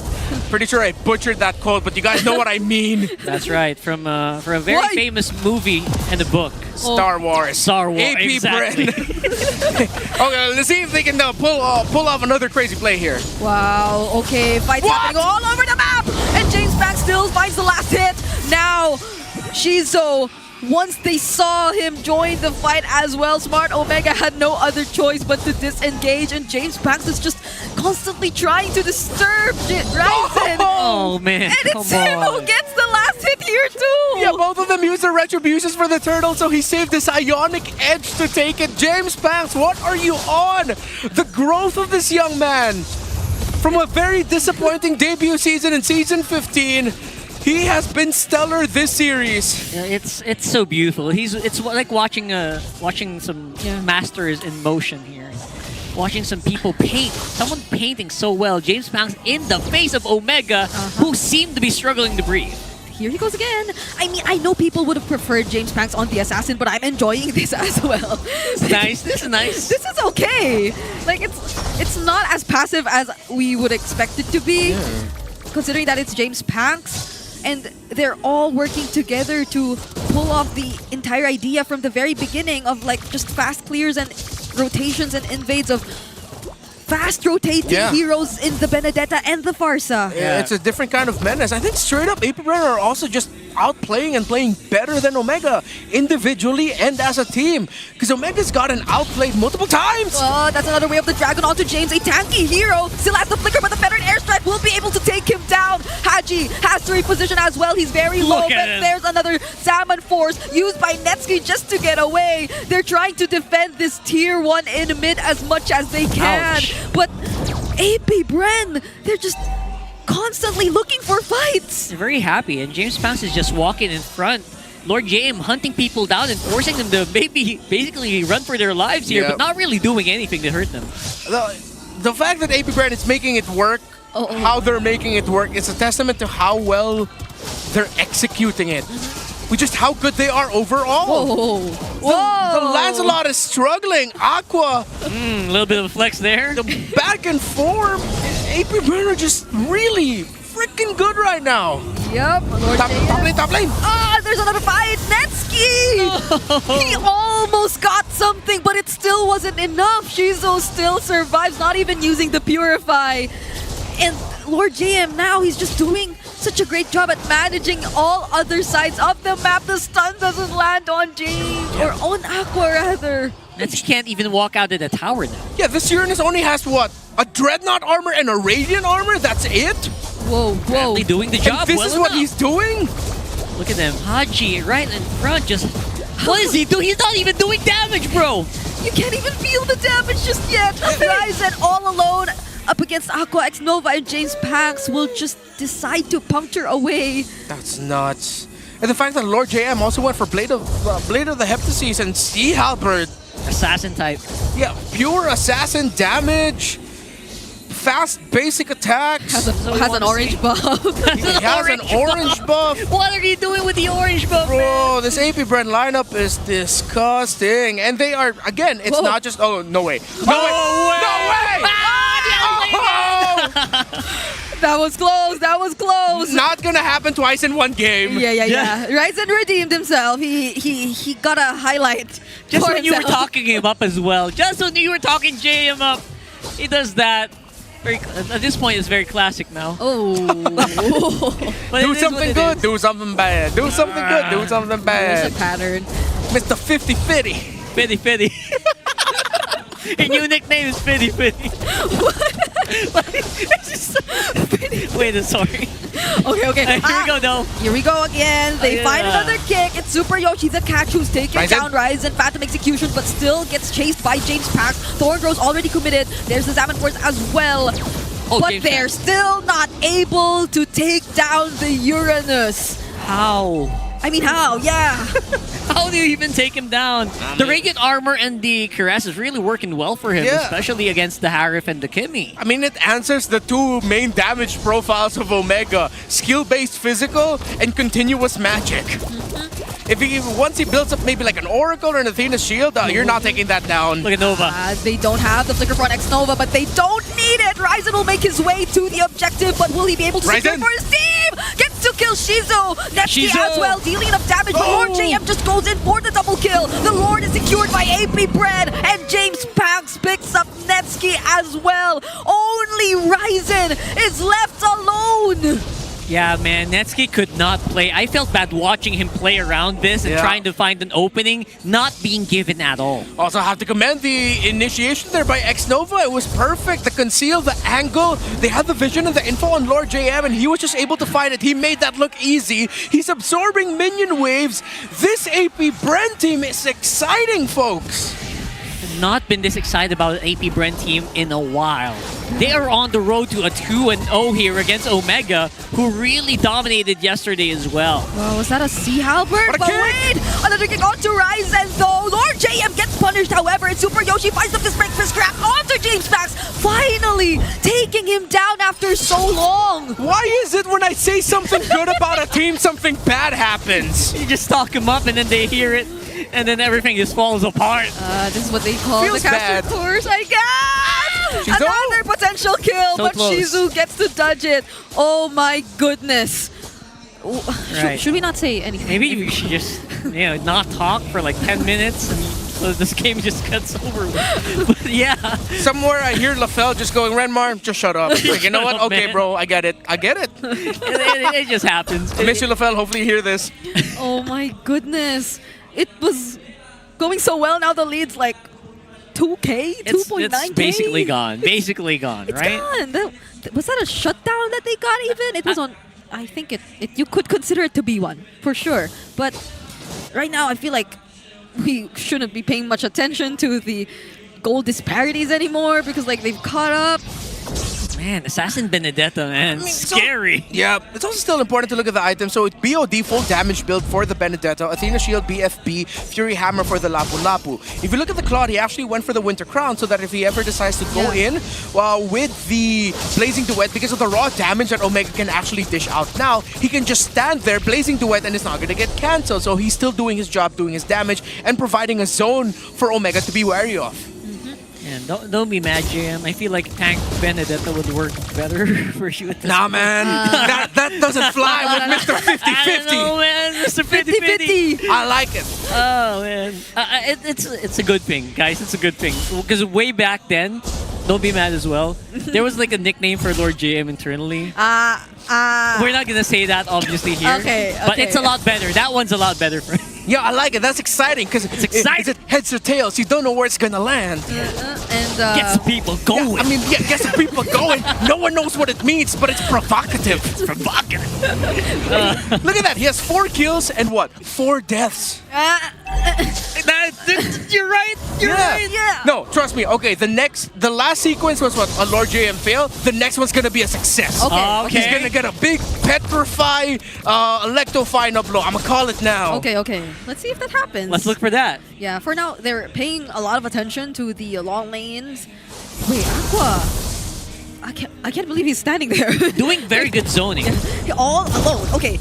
Purify already forced out. That's what we were mentioning. So that's a major resource down for AP Bread right before the objective. Bravest Fighter and James. Boy, look at looking James. for Wow! Aqua. What?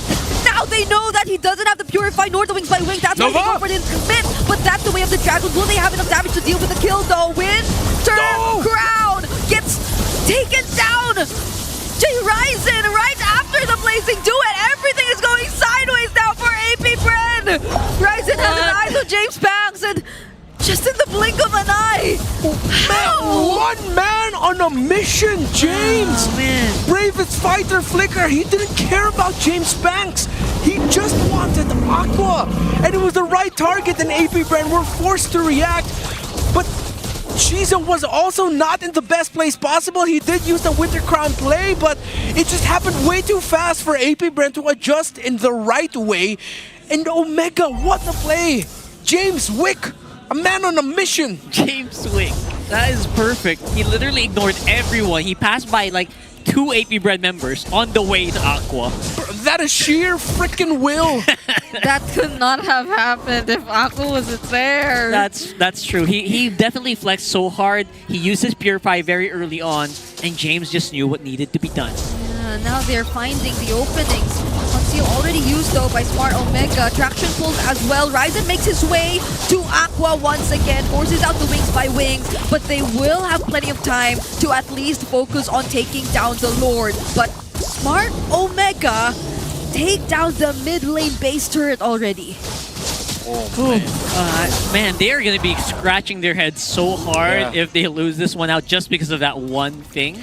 Yeah, I mean, it was a massive deal. Other than Lord JM and Shizo, of course, the raw magic damage burst that comes out for the Farsa is actually one of the biggest problems for Omega for multiple sequences. And the fact that James was able to find that one out, and exactly, I don't even know if Omega knew just how out of position AP Bren were because of how deep Shizo actually was. And you can't blame Shizo being there. They were setting up their formation. No way in hell you're gonna expect James to just say, hey, can we just go for this? And it was the perfect target too. Yeah, they're going to have to look for their targets here as we are heading into a point where it is Omega finally making some plays here and making themselves heard or known on the map. Oh, they're trying to burst out James Pam's Winter Crown. Already committed Blazing to it as well, and the Winter Crowns. But will Ryzen actually get to find the kill that they need? It seems like Smart Omega might actually make it happen. They take down Aqua and Dex Nova. The mid duo of AP Bren are gone. James with a massive 2-man stun again. The ultimate fighter showing up to work. And there you go, Lord JM just evaporated Tinetsky. I don't think there's going to be anything else they can do against this 4-man of Omega right now. Phantom execution is James Pax trying his best. They get to take down Ryzen, but they gain access to the base. And it seems like it's happening. We are actually going to a game number 3. That was impressive. That was just out of nowhere, and that's the Omega. we are seeing in our eyes a big throwback to what they were their previous forms. They call the EXP laner of Omega the ultimate fighter. And with two massive bravest fighters catching Aqua and the key targets of APBR at the right time, just when no one expected that to happen, James deserves that MVP. I will claim that now. Yeah, definitely. We saw this yesterday and we saw it again today. James acting and doing it when it needed to be done. He just ran after Aqua. It's like, okay, he doesn't have to wing by wings. He doesn't have to purify. I don't care anymore. And I mean, to be fair, Ryzen, he was very reliable in that particular sequence. He was able to catch up. He was able to deal the right amount of damage. And we mentioned him too. Like they both worked hand in hand for that kill though. Yeah, Renmar looks very, very disappointed here, but at the same time, 5, 2, and 8. It's an impressive KDA. 81% kill participation, 863 gold per minute. Yes. Yes. Yes. Let's just say yes. Well deserved. Yeah. Because the Lancelot also had a hard time. He was having a difficult game, and despite all of that, he only died twice. And because he was also one of the main burst damage dealers that Omega were able to work with, they needed that well-deserved MVP for Ryzen. This is a highlight. He has a highlight reel. Yeah, it looks good, doesn't it? And as Renmar mentioned, it's commendable how he found his way back in this game even after being invaded for so many times in the early game. I basically had 0 buffs for like a good solid few minutes. He was a target for like the majority of the early to mid portions of the game by APBR. I feel like he had to make so many things happen just for his other teammates to scale the way they did. Oh, this was the moment they were able to take down Aqua, by the way. See, again, it was just the perfect timing. I don't even know if Omega knew just how off position APBR was because of how deep. Eventually, James was able to easily access the formation and find Aqua. It was a tremendous performance by Omega to crawl that out. They needed to find something, and instead of just looking for it, they made it happen. Not just James, but the team together. Perfect. That was absolutely one of the craziest comebacks we've seen so far in the season. At the very least, it looked like APBR had a really good grasp of the early until Omega found an opening and just did not let go. Yeah, when Netsky had a lot of damage to dish out already on the Harith, I think we couldn't feel Lord JM as much anymore. I think we could start feeling James Pax, get shredded down a lot more faster than he used to in the first few minutes. It was an awkward spot for APBR. I feel like that was what they were trying to avoid, which is why they were trying to pick up the pace so much. They didn't want the game to drag out that long because Netsky definitely was going to be a problem, but it did. So yeah, it was clearly favoring Omega once it went on to the late game. Yeah, because eventually once Netsky was able to pack in the items, he still ended up the game 7-3 and 4, even in the kills across the board. But then as it goes on, you do reach a fall-off point with that Uranus that, yes, for a good amount of the game, it felt like James Banks was nigh unstoppable. He was just recovering through a lot of the damage that Omega were dishing out. But then it will fall off because when the burst is too much to handle and you're brought low, then one of our issues about the Uranus at the end of the draft comes to light. What then do you do if you just can't be a sponge anymore? How then do you help the team if you're dying so quickly?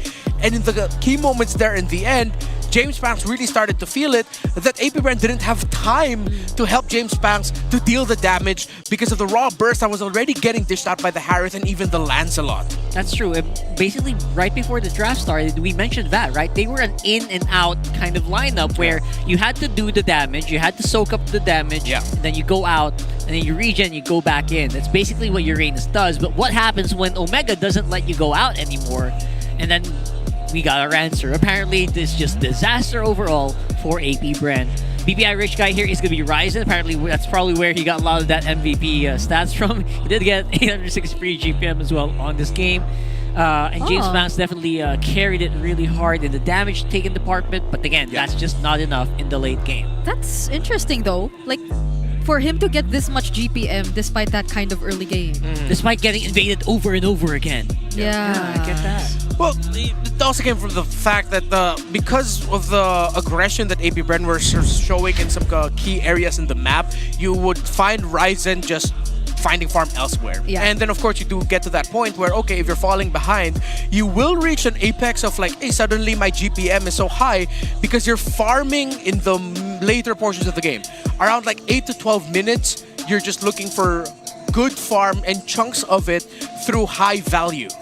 Yeah, even if you like just stop it, it still lands a lot. Yeah. You know? Yeah. But for the meantime, again, we are going to give you a lot more, especially with more data, more GG. Yep, you can experience the winning power of Smart's Only 5G and enjoy it with the Smart Digital Prepaid eSIM. Yeah, Smart is simply the reliable telco partner of the MPL. Victories you can count on. Yeah, and I love that people get the proper use of GG now. A lot of people say GG when they're like losing. A lot of people, you guys forget it's good game. It means good game. Yeah. Sometimes they say GG when they're losing. They're losing. Yeah. It's like, oh, this is GG already. Yeah, it's technically a BG for you, but, but either way, it's very nice that we have the proper use of GG now. It's good game. Either way, we are going into a game number 3, which I honestly did not expect coming this one. I thought AP Brent had that in the bag. They had what, 7K gold lead before that thing with the Uranus started? Yeah. That was crazy. We were making a joke about how are they actually gonna find a way to take James Pax down, and you suggesting, I think when you suggested Lord JM having to go tank build, that might have been the right maybe call. that might have been. No, it's too late. I think they did not have room to put the tank build on that Benedetta. They were playing around the Uranus. That was a joke. Yeah. He's just pure tank. Yeah, they needed actual damage there. But even then, the entries of the Benedetta would struggle because there were moments where it's like, okay, we found a good Petrify, but can he actually get the Electo final blow off in time before he gets bursted down to smithereens? Yeah. Which there were some moments there where the answer was no, he just wasn't able to get that Electo final blow off because at that point, there was so much damage in the profile of Smart Omega that no matter how good Lord JM timed this entry, it was still a very small window of success to make it work. So eventually still it ended up becoming such a difficult game for the Benedetta. I can't help but think of what could have happened if it was a Uranus XP and if James Pax did go for a different jungler, but I mean at that point there weren't much, unless they went for Assassin like the Hayabusa or something. But even then, they just might lack out on damage. That's like the biggest problem here. And then the what Lord JM does as well is like absorbing some of the hits. Yeah. You can basically nullify a lot of the hits by, because of Bendetta's built-in like dodge mechanic, iframes, right? Yeah. But again, imagine if it was like a purely a damage-dealing assassin. That might have been a different story completely. I completely agree. There are a lot of things that could have been different. I mean, it's not like AP Bren played it wrong because for a huge portion of the game, it was clearly them winning. They were winning. Out. Yeah. But I think it's just like some sort of similar to what we saw from them in game 1. Like when the hesitation shows up, when you're trying to close it out, then it can really bite you in the back. So yeah, and again, clearly it's a testament to how well Omega just decided, you know what, nothing's been happening for us. Yeah. We need to make something happen, and they did at the right time, exactly when they needed it to. That could have also gone completely the different way, where in Omega, okay, they found Aqua, but then suddenly they're sandwiched, they're not ready for the entry of the Claude. X-Nova found maybe a better target for the kick. And then suddenly it's AP Brent that we're praising and they go on to win the series 2-0. But that's not what happened. It was Omega who found the right time. The stars aligned for Omega as well. It's a mix of that great effort and even better luck. yeah, some fans of the Bagong Barangay might even the Bagong Barangay might feel a bit of throwback to the Bagong Barangay because like the timers in that game, it was similar to the Omega timers which were happening like way back, but this is different. Like this is completely different from them. It's I guess both that and again AP Bren And their late game decision making, maybe that could do a bit of improvement. Story of the season there for AP Brand. Like, all right, you're getting some good leads, then you're not able to close out the game. That sounds very familiar to me from, again, the rookie year. Yeah. Rookie season. But then again, does give me a lot of like hope for this lineup as well, where we're seeing very good angles from X-Nova. It's really funny, guys, because very early on you see X-Nova angling behind the enemy, then as a late game he's like angling towards it. Like the angles are getting worse and worse progressively. Maybe because of the lack of confidence, but at the same time, you have to remember this is his first series. Technically his first MPL series here. Yeah. So I think overall though, I really liked how X-Nova performed there. So far in the series, I've really liked what X-Nova has shown off. The misangled kicks I think just came from the fact that super late game. Super late game. He was forcing to react, and maybe those are the things that you need to work on. A little bit more of that composure once things start not going your way in the latter portions of the game. Because as the game extends in MLBB, the more the requirement of perfect execution becomes a reality. True. Where you need maybe not all the time perfect, but just near perfect execution, where the right angle, the right time, because one little slip up means at that point the late game damage carries have all the tools in the world to just completely turn a sequence that goes wrong around. Especially with the Cho, right? Like at the late game with the Cho, you angle it wrong, it's like you're instantly dead. Just because of how scary the opponent's items are. They're already maxed up, they're already beefing, ready to go. So yeah, you're right. Execution in the late game does favor those who have higher mechanics and have more conviction to go for the play. Yeah, because I feel like even in the moments where it was clearly AP Bren winning out, it's not like Smart Omega were holding back as much. It's like they were still trying to fight as much as they can. I do recall Netski always using the Zaman Force as much as possible, trying to fight. It's not like they're just always running away or trying to avoid AP Bren whenever they're trying to look for an engage or start things up. It's just that they realize it's not enough yet, but it's not like they've completely given up on being able to find a way to fight back against AP Brand. So I think that's another really commendable thing we're seeing from Smart Omega.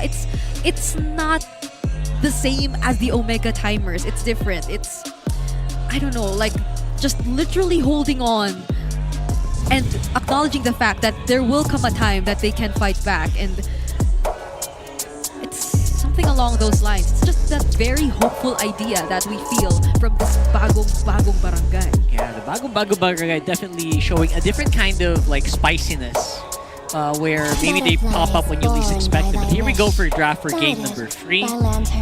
Very similar drafts from the previous game, actually, in this one. So Smart Omega's back in the red side for this game, wondering what AP Bren might want to prioritize this time around. I feel like the blue side has been such a great side for majority of the teams, really. Still hasn't changed as much. So what are they gonna open here? Is it gonna be the Baksha Arlot that they're gonna ban out? Well, we did see like a usage of the Arlot previously, so they might want to maybe first pick that for Lord James as well. Maybe have a take 2 here. But then again, that was the game that they lost. So I'm not sure if Coach Jeff is going to be confident to allow Lord JM to maybe take a swing at it, as I say. Yeah, it seems like they're really thinking hard about what this ban is going to be. So there goes the Baksha. That leaves the Arlot, the Lancelot open for them. Oh! Wait, they actually open up the Lance for AP Bren instead. Yeah, that's a different story right there. James Vance will end up with a comfort if that happens. Yeah, they don't hesitate. They go ahead and rush it. Omega giving a Lancelot means that they are most likely going to be drafting a lineup that will answer that Lancelot, that want tempo, that want to go fast, and that's how you get it. You pick up a Cho, then you pick up a Farsa. Remember, X-Nova, comfort on the Cho as well, but Super Yoshi is also very comfortable with this hero. Yeah, that's one way to counter a Lancelot. I mean, if you don't have an Akai, just basically just kick it into oblivion. Yeah. Are we gonna see a similar trend to what happened earlier? Because I feel like if they decide to reveal another Akai, it's not going to be that big of a surprise anymore because you already know what their jungler is going to be. So it's not going to be a flex option. But the Fanny option for Smart Omega is still there too. And I feel like if it's clearly an assassin matchup in the jungle, then they're going to be fine with that. Also knowing that the Cho is in their hands. So will AP Brent try to anticipate that heading into this part of the draft? They go for Harith Selena. Alright. Well, feels like been a very long time since I saw Aqua pick up a Selena. Yeah, exactly. I was thinking. Yeah, and I like how going out against the trend of what we usually see in game number 3s of teams being a little bit more careful, being conservative. They're just both going all out here. You both have two lineups that are centered around winning priority in the mid lane through sheer aggression and vision, and with how fast you can rotate around the map to supplement damage-heavy cores. And I'm not talking about just the jungle, I'm talking about core damage dealers. It's the Harith and the Lancelot for AP Brand. It's the Farsa and the Hayabusa for Omega. The fact that they're showing off their cards this early means one of them, or maybe both of them, are looking for surprises and wins through the EXP lane.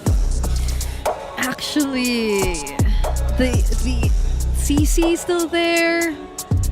Yeah, you have to get CC out. You have to get Hilda out. The Lapu's still there too. Yeah, that too. There's always gonna be the threat of that Hilda just hunting down this Lancelot as well over and over again. So I don't know if they're gonna let that go through here. Definitely want to see a CC or a Hilda ban. Yeah. I mean, if it were me, since I have the Farsa, and if I want the Farsa to have an easier time, yeah, the Gatot or the Lapu would be a great choice for bans. So they go for the Gatot Kacha. I mean, it's Smart Omega picking first after the banning phase anyway. So if they want to pick it up for themselves, that wouldn't be so bad too. But AP Bren, are they taking out another gold lane? They actually might be just forced to trade here on the gold.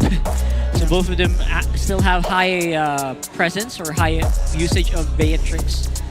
Can still be here. Shizu obviously has had a lot of reps on that hero as well.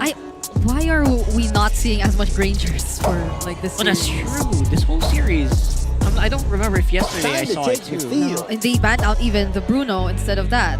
So that leaves the Beatrix you mentioned, the Granger, if they do want to pick it up. Moscow's banned also. Banned as well. So wow, we're getting forced into a weird territory. Maybe we see it here. Maybe, because like the Granger Farsa, that's like a proven and tested combination as well.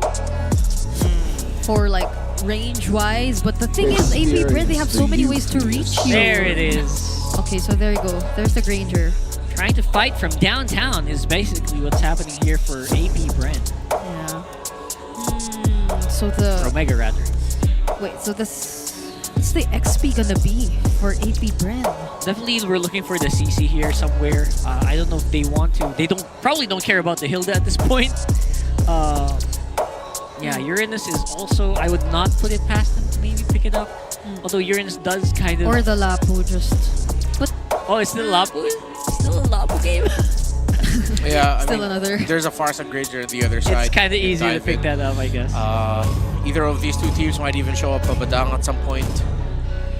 For the Rome, you can go high loss for AP Brand. The end of one thing is the beginning of another. That's Esmeralda. We're looking for that voice line. Kufra coming in here for Great. Exnova. Alright. So I think that's confirmed based off of the drafts yesterday as well that Kufra definitely is back as one of the top options that you could go for. Not gonna be one of the S tier priorities, but Definitely. it's like right next there in the next tier of heroes to go with. And the fact that they pick up an Esmeralda means they're also thinking of the possibility that a Hilda could come in from Omega. Honestly, if I'm Omega, even consider an Edith in the EXP lane, though it does really not do much against the Esmeralda in lane. But in the big picture, that just means that you just send the Farsa and Chomor to the EXP lane. Or the CC, since it's still there, and a good curtain call will mess up the initiation that APBR wants to do. Blue also really good considering that you're up against Harith and the Selena as well. There's a lot of targets that you can go for that can get easily displaced, and you mess up a formation around the lineup that wants to play around the Zaman force of the Harith. Yeah, I love this glue right here as well. If you went Lapu here, that might have been trouble because you will definitely not last against the line of APBR here. But man, oh man, we're finally going to see a fight here. I expect very early fights level 3, level 4. Esmeralda, that pickup, it was a surprise, but it made your opponents think twice, like about what XP later you'd want to pick up, because we did mention like Edith and the Lapu Lapu, but both of those heroes are shield generating heroes that might make things a bit more better for the Esmeralda laning wise. So Super Yoshi just came off a Kufra game yesterday, but now he is gonna go up against it. Kufra so far, it's fun to see them back. The entire idea of having a surprise setup come in. Well, just isn't gonna work. Yeah, it's just basically fun, but it also can work in very, very specific situations. Let's find out if that's going to be the case here in game number 3 with Omega coming in with Super Yoshi on a very Yaoi-esque. Let's see. So Nova x Nova obviously is going to take a long time. He's absorbing so much damage as well.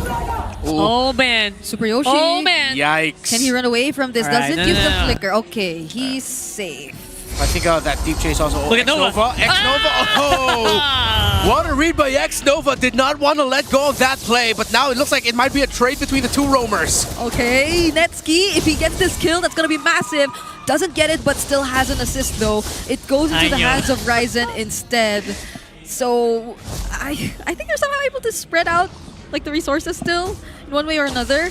And it's a roamer that's taken down for Smart Omega. Might not be that much of a big thing. This could be massive though if Aqua gets the kill. But Super Yoshi will be here to provide some support. This is by just a pixel, but X-Nova here will also be forced to flicker out. Yeah, I think all of the trades that we've seen so far in the center of the map just goes to show, it confirms what we were thinking about the drafts of these two teams. Like, they don't want to play passive. They both want to be incredibly proactive, be aggressive. And I'm not going to knock it. As long as they are checking their conditions, they're both trading. We're seeing some good mechanical plays. I like this. Yeah, we did see, I mean, you could tell it very early on, even before the game started, it was going to be messy. At the very low stage of the game. Look at this. They're not actually done yet. Oh, they're layering their skills so well. Super Yoshi gets to dodge it though. Phantom Execution gets dodged by Haji as well. And they will be the ones to pick up a kill on X-Nova instead. That's right before the objective too. So it's going to be big for Smart Omega. It actually is. Look at Lord James as well. He actually feels very safe here, but could be in trouble if Omega suddenly turns on him. And look at this. Even Netsky and Aqua, or sorry, Haiji is joining the fray. Oh, they find James Pax, so Ryzen being able to secure the objective for themselves. The swing or the lead has shifted into Smart Omega's hands already. Level 4, reached in for Aqua. I'm trying to find the angle right now for both of the two roamers. See how they're going to walk away so that it isn't just a trade. Right now, Omega was able to find, of course, able to find one play to build up a little bit of a lead.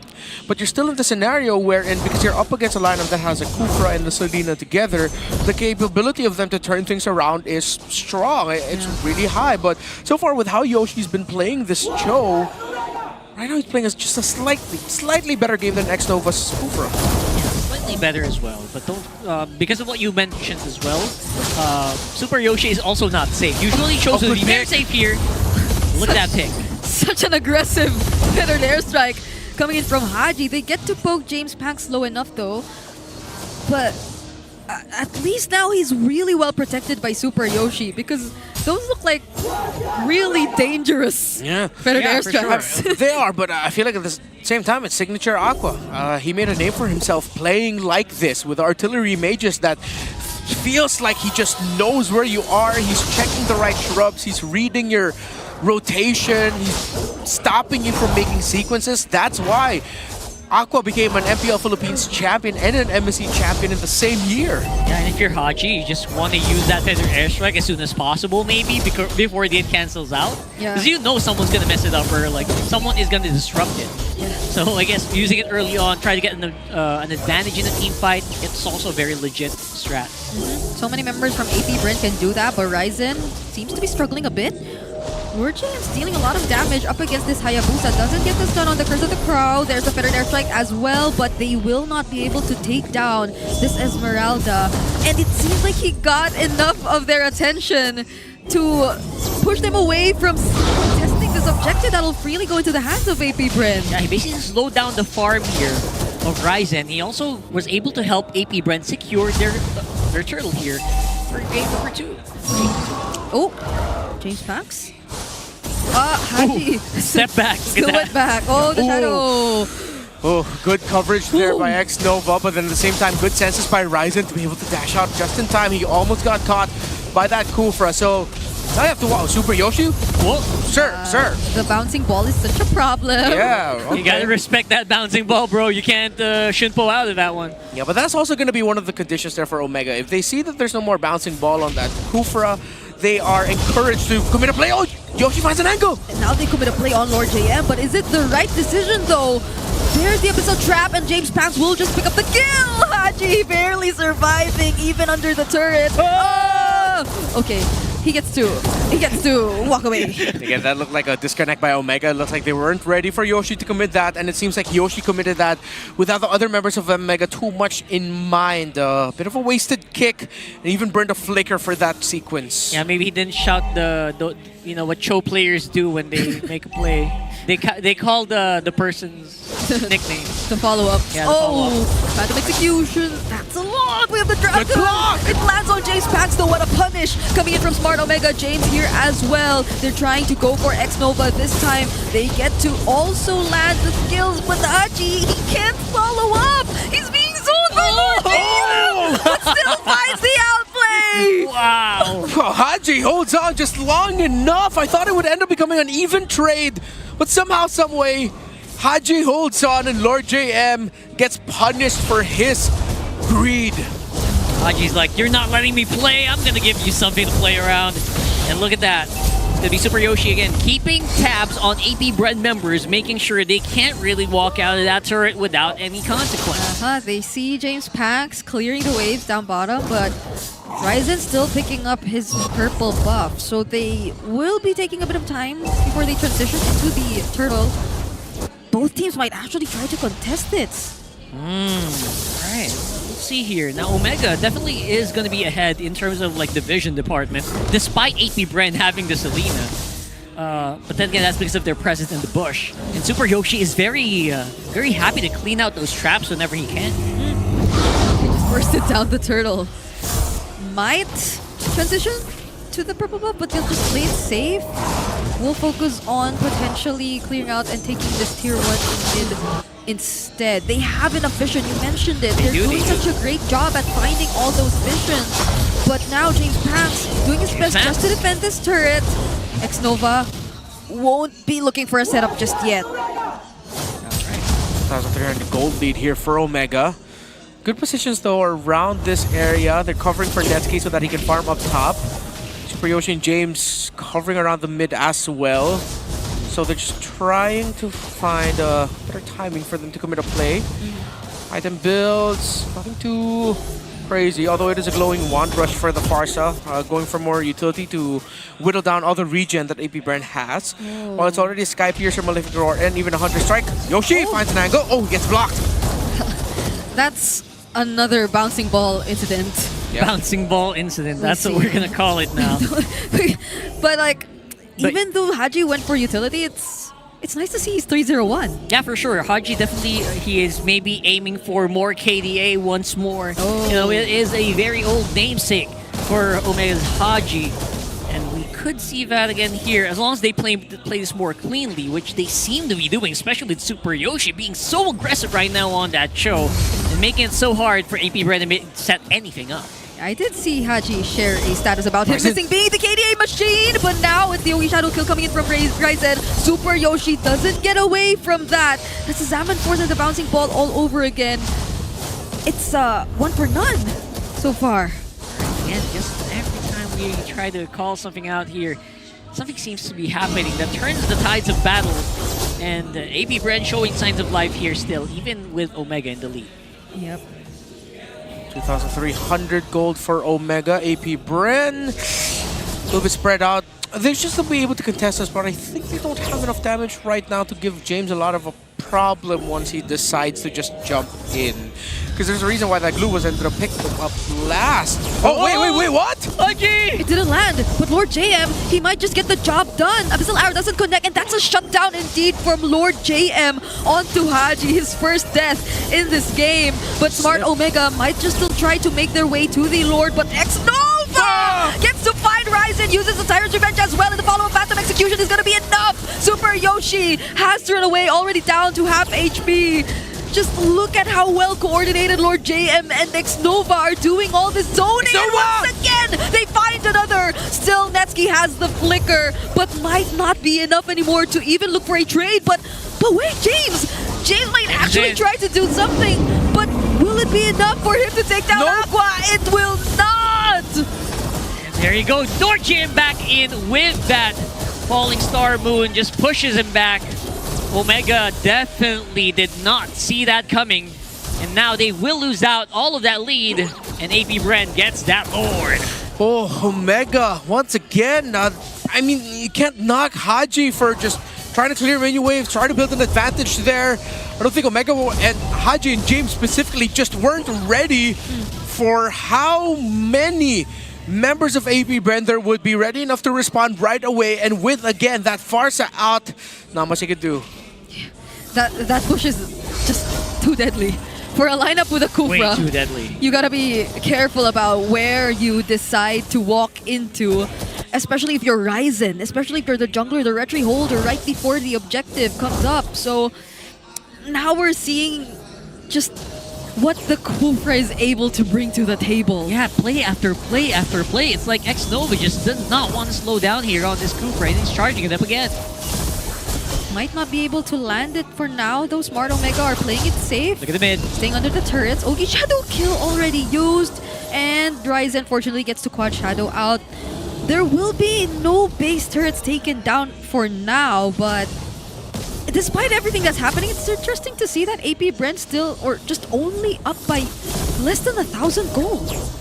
Yeah, still very close. Oh, slip up in execution. Now this is where we're gonna see what we were talking about earlier, about how all it's gonna take is just one slip up, near perfect execution to make it work. Great trade there in the middle by James Pants and Ryzen. Ryzen threw out the shadow kill, but James Pants just used the Thorned Rose iframe so that it cancels the animation.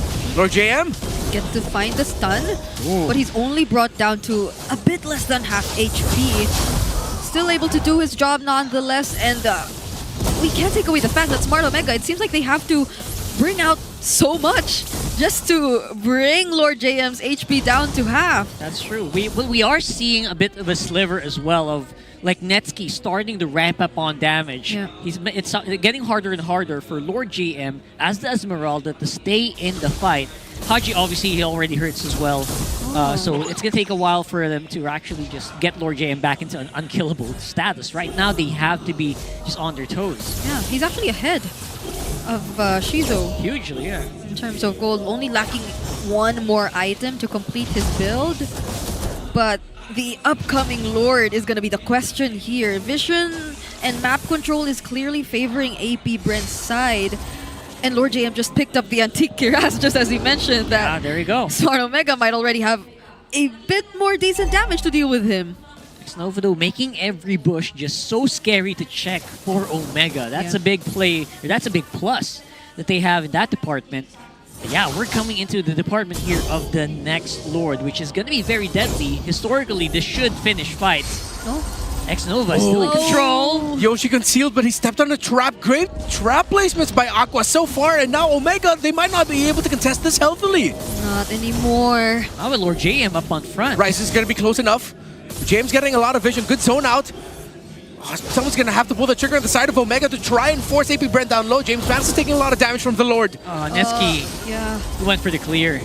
They know that he's just about to approach the X-Nova! Lord, but instead they target X-Nova instead. Salmon Force also coming in from Shizo, but Super Yoshi, will he be able to survive this? James also flickering out just to get Ryzen! alive, but the damage from Ryzen doesn't seem to be enough, and he gets caught by the Tyrant's Revenge. Now he will be the first to fall. Not a good sign for Smart Omega.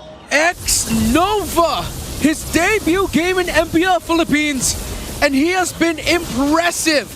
Excuse me, not debut game, debut series. He conserved the flicker, he held on to that, and James Banks and AP Brent get the Lord without a problem. And if there was any hero that you want to conserve that flicker bouncing ball for, it is going to be that Hayabusa. It was spot on. It was that Tyrant's Rage, the extended Tyrant's Revenge from downtown into the bouncing ball, and there was just no way that Ryzen could get out. Yeah, and I love how X-Nova built into this. He rushed to Immortality because he knew that he would be at most at risk with everything that gets thrown at AP Bren. Yeah, and that wasn't a typical call to go for the set on the roamer of Smart Omega, but it was perfect for AP Bren because once they were able to poke Super Yoshi and bring him down to a very low amount of HP, then every single member in Smart Omega, it seems like they felt a lot more hesitant to try and go for the contest. So now they're just forced to work on the defense. Fortunately, they will have enough resources to clear out the incoming waves, but AP Brand, they're just adapting so well. Yeah, right now there's just so much damage coming out from Shizo, and he also has a healthy amount of sustainability through the shields he's making for himself, that even though Omega isn't that far behind in the deficit, actually at this point, at closing in at 16 minutes, a 3,500 gold lead still means that Omega has the right items to actually turn it around. It's still a very close game. It's based on the execution. But the raw firepower that they have, AP Bren, it's just too much that the damage profile of Omega is like little chunks, clean up by the Hayabusa, clean up by the Farsa, clean up by the Granger. But AP Bren could just, similar to the game number 1, throw bodies, throw damage, and then any formation that Omega wants to do is just busted down immediately. Is it impossible for them to make a comeback? Not at all. But it's so much easier right now for AP Bren to hold this than it is for Omega to make a comeback. Yeah, and it's also very hard for them to actually make any mistakes because it's so hard to make mistakes if you're like just an Esmeralda in front. Like the worst mistake you could probably do is like maybe a falling star moon on a really bad angle, but either way you are still in front. You are doing your job, and that's why it's so foolproof. Aqua has been hitting hits non-stop as well, just not making the mark all the time, but also just making it so hard for Omega to set anything up. Yeah. And all these bushes just cannot be camped by Omega at all. Yeah, I mean, even earlier when Super Yoshi unfortunately stepped on a trap, there was Lord JM scouting the area as well. So regardless, even if Super Yoshi was able to find his way to AP Bren and their members, there would be a Falling Star Moon coming in from Lord JM to potentially intercept and block the other members of Smart Omega just the same. And even beyond that, this has been a very low-scoring game. It just goes to show the amount of sustain and just how careful these two teams have been playing it out. Should also help out Omega and Neski, the fact that he was already able to last build the Rose Gold Meteor, that he can go a little bit more forward in terms of trying to deal more damage to Shizo. But again, it's going to be a difficult target to take down, that Harith. Bloodwings locked in for the last item, already has Holy Crystal full build. X-Nova just built up an Athena shield as well, so the burst damage that the Farsa can dish out is going to be more manageable. So then now, for Omega, there's so many angle of attacks you have to look for. Okay, you decide to focus fire on one, suddenly you have to watch out for X-Nova coming in with the Tyrant's Revenge and Rage combo. And there he goes in. Wow, okay. Right on cue. One member down for Smart Omega. They might not contest this anymore, and they won't. Yeah, that's a big -1 here for James. He thought he was going to be unkillable in that last one, but no, one combo actually took down this glue, and that is not a good sign for Omega. I'm also reminded of what it was like when it was just Kufra and Cho constantly as the trade in the roam, where it always just whoever makes it to the shrub first essentially just wins the trade already. Yeah, just control that all day long. Yeah, because you're two pick-off style roamers that whoever gets to the spot that they want to get to first means that there's a higher chance that they're the ones who are setting up better. And in that scenario, I think James could have let that go. If he was going to stick that close to get vision, he could have had someone else there with him to help cover. I feel like that was an unnecessary death for that glue. Yeah, he didn't even get the chance to use the split, I think, right? To dodge some of the damage out. That's becoming a big problem here, at least for now. James is back on the field alongside the Lord, though. It's going to be a big fight. They can't position themselves any further, knowing that X-Nova could go in.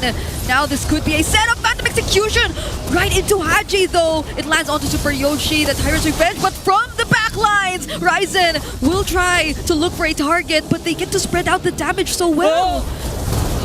Bit a big stun fear coming in from X-Nova!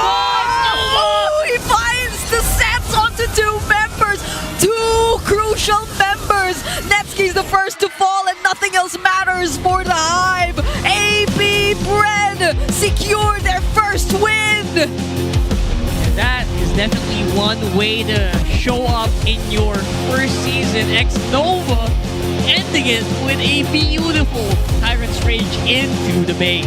Remember the name and remember the games. X-Nova has put himself on the map, Mamba-esque against Omega. That's exactly where you kind of just want to be. Like, showing up like that, it will put you, higher pressure, but at the same time, man, that was fun to watch. That was a flashy Kufra. It's been so long since, we've seen such flashy plays happen here and there because of, the metas that's been going on, but this is just so exciting to see, especially from this new version of AP Bren, but still, Smart Omega, there's something with them at game number 3. Yeah, just when you thought that Omega would be on a hot streak after winning their first series of the season, they dropped that. But it was an impressive showing overall, but it is the moment of AP Bren. That is AP Bren. We're going to be hearing from them live on stage alongside Hans and Odin. Definitely want to hear from these teams. First game, first win.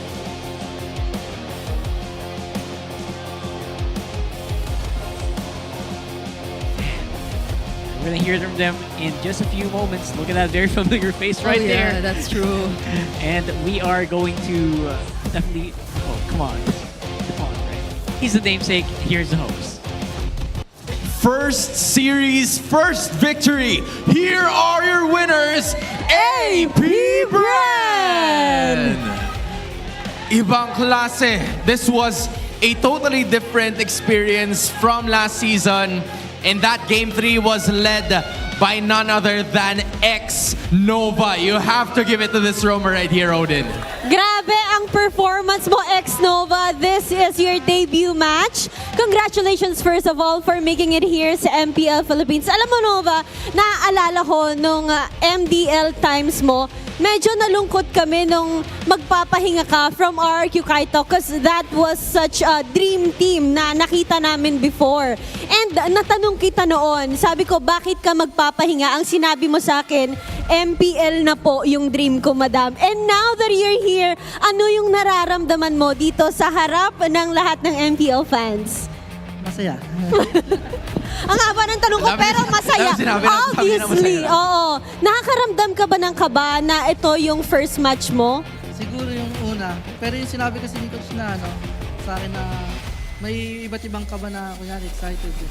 Pero ito yung kaba na naramdaman ko excited siguro.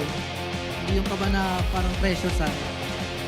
I want to know more, X-Nova, kasi probably later on sa mga susunod na makikita nating laban, posible mong maalaban si Ferds, yung dati mong teammate. I'm sure he's gonna be watching this. Anong mensahe mo para kay Ferds pag nagharap kayo in the future? Good luck sa amin. Galingan na lang namin. Alright, and you really did an amazing job for this series alone. James Banks, ikaw ang susunod ko ngayon, pare, because this was a completely different AP Brandon sa nakita namin from last season. You've had your victories, I think around week 3 pa, di ba? Yun yung una nyo last season. What's the difference of this team now compared to season 15? Mas matapang ba? Ano bang iba sa AP Brand ngayon? Yun nga, mas matapang kasi medyo nawala na yung pressure sa amin eh. Ini-enjoy na lang namin yung laro eh. Kaya, yun. Ginagawa namin tapang na may utak na lang eh. Tapos kung ano mangyari, yun na yun. You know, I want to know more about that as well. Kasi Odin, there was an interview on you na parang sinabi mo na medyo pinangunahan kayo ng kaba last season. Pinangunahan kayo ng, hindi naman takot, pero sinasabi mo sa akin dati na naaaurahan kayo. Did that change for season 16 now na nandito ka ulit? Opo. Nawala na yung ganong pakiramdam. Tsaka, di na ako naaurahan sa mga kalaban eh. Iniisip ko na lang nag-RG ako para mas madali akong makapokus. Tsaka, yun. Di ko na sila iniisip. Hindi mo na sila iniisip. RG mindset. Diba? That's usually how you get victories. At lalo na, pag yung leader nyo ba naman ay ang nagbabalik na si Aqua. Ayan! Welcome back! Nananahimik lang siya doon, Hans, no? Aqua, welcome back to MPL Philippines. How does it feel na ibang team na yung sinasamahan mo ngayon? Masaya po. Pareho kayo ng sagot, Sino nag-train sa inyo dalawa? Coach, kayo ba nagturo dyan? Hindi, ano lang yan. Yun na lang yung one word lang talaga sila. One word ka lang pala, Aqua, pero one word para sa mga sumunod sa yung players bilang ikaw yung sophomore. Alam ko na eh. Aqua, explain in one word itong series na to. Diba? Solid. Ano? Solid. And that is how we're gonna leave it at that. Aqua, eto hindi pwedeng one word to kasi oras mo na para pasalamatan lahat ng mga sumusuporta sa AP Brand. Maraming salamat sa mga nanonood and sa family ko and sa jowa ko. Patuloy lang kayo sumuporta. There we finally have it. Maraming salamat kay Aqua and of course our winners, AP Brand! Congratulations! The Bees have taken their first victory dito sa Season 16. That was a solid game na napanood natin para sa kanila. And this was actually their first match. Napakagandang debut match for them. And with that, let's throw it back to our casters. There you go. Of course, a little bit of a warm-up maybe on the interviews, but definitely had a great game there. That is AP Brand with their first victory. They're 1-0 in the season. Imagine how long they waited for last season to get that. And now they get it in their first match, in their debut match. So it's just so refreshing to see. Yeah, and I like how we got to see more into the mentality of James Banks. He said there at one point in this interview, he's just thinking as if he's playing his ranked game so that he wouldn't be scared. He doesn't care about who he's fighting anymore. He doesn't care who's on the other side. And you know what? X-Nova also playing as if not even just reckless abandon. A lot of the things that he committed were incredibly calculated. A 126 KDA doesn't sound impressive on paper, yes, but you have to watch what he did on the map and in the game to shut down Omega, especially Super Yoshi with the bouncing ball incidents that we saw multiple times. And context matters as well because this was a very low kill score game, right? So that's actually very high KB with 88%. Yeah. And he was able to find the proper targets. It came to a point where him just standing there and looking like he was about to throw out the Tyrant's Revenge was enough for Smart Omega to just disperse. And that was such an important thing to note, especially in that last siege, because they needed to deal with the Lord much faster, but they were prevented from doing that just by X-Nova and his presence on this Kufra. Yeah, and little by little, the early game that Super Yoshi just had a slightly better time with just became an X-Nova show because eventually Super Yoshi would get punished for his mistimed or off-angle kicks, but a little bit more mistimed. Then you'd see just the patience coming in from X-Nova that yes, he's not always getting to the key spots before the Cho, but then the quality of the Tyrant's Revenge and rages that he would get were just top-notch. This one, missed, yeah. But then guess who shows up with a bouncing ball to help stop with the dashes to help block? It's X-Nova. And then it would just layer on. X-Nova waited at the right time. He waited for Ryzen to show up and picked him off. Yeah, Ryzen did not have a fun game, just almost single-handedly because of the Kufra as well. Even if you can pull off some really cool stuff, Ryzen just could not get out. I mean, he would go in, but there was just no way he was going to exit. Yeah, the Quad Shadow was so far away, but he was still able to catch up with the fully charged Tyrant's Revenge and Flicker. And not even James had a good time. Well, you saw it get...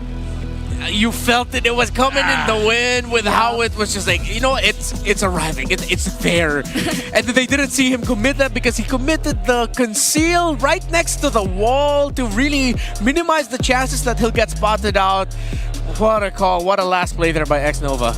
Yeah. X-Nova definitely deserves that MVP performance. Again, the skills don't always matter in this regard because you have that one guy that you can really rely on when everyone else is already doing their jobs very well. Where that guy just really exceeded expectations. No one expected X-Nova, I said X a lot in that last sentence apparently, to make that much of a statement. Yeah, I also really like, again, his item build path here, prioritizing the immortality and the dreadnought armor. Again, one of the risks of the Kufra is if you mess up your engagement, you're a sitting duck. But then if you have an immortality, you buy a lot of time. And then he also got pulled yourself together as one of his emblem talents so that he would get access to the flicker even more. Not just for engagement, but so that he could get it quicker, so that it increases his chances of surviving and getting away with his own flicker. At the end of the day, it felt like X-Nova didn't even need that immortality apparently. It was just enough to threaten the opposition. It just helped him be a lot more aggressive, more confident than he already was. That's right. It just helped AP Bren establish their early game again, which I think for like the entire series, they've been consistent in doing that, like getting the early game up against Smart Omega, which maybe is something Smart Omega can work on because it's slowly becoming true. Like the idea of them taking a bit more time and relying a bit too much on the mid to late power spikes that they have.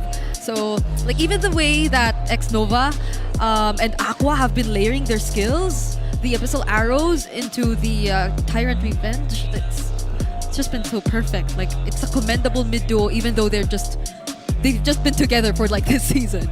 And of course, James Vance, the VPI rich guy of the game, had a tremendous one as well.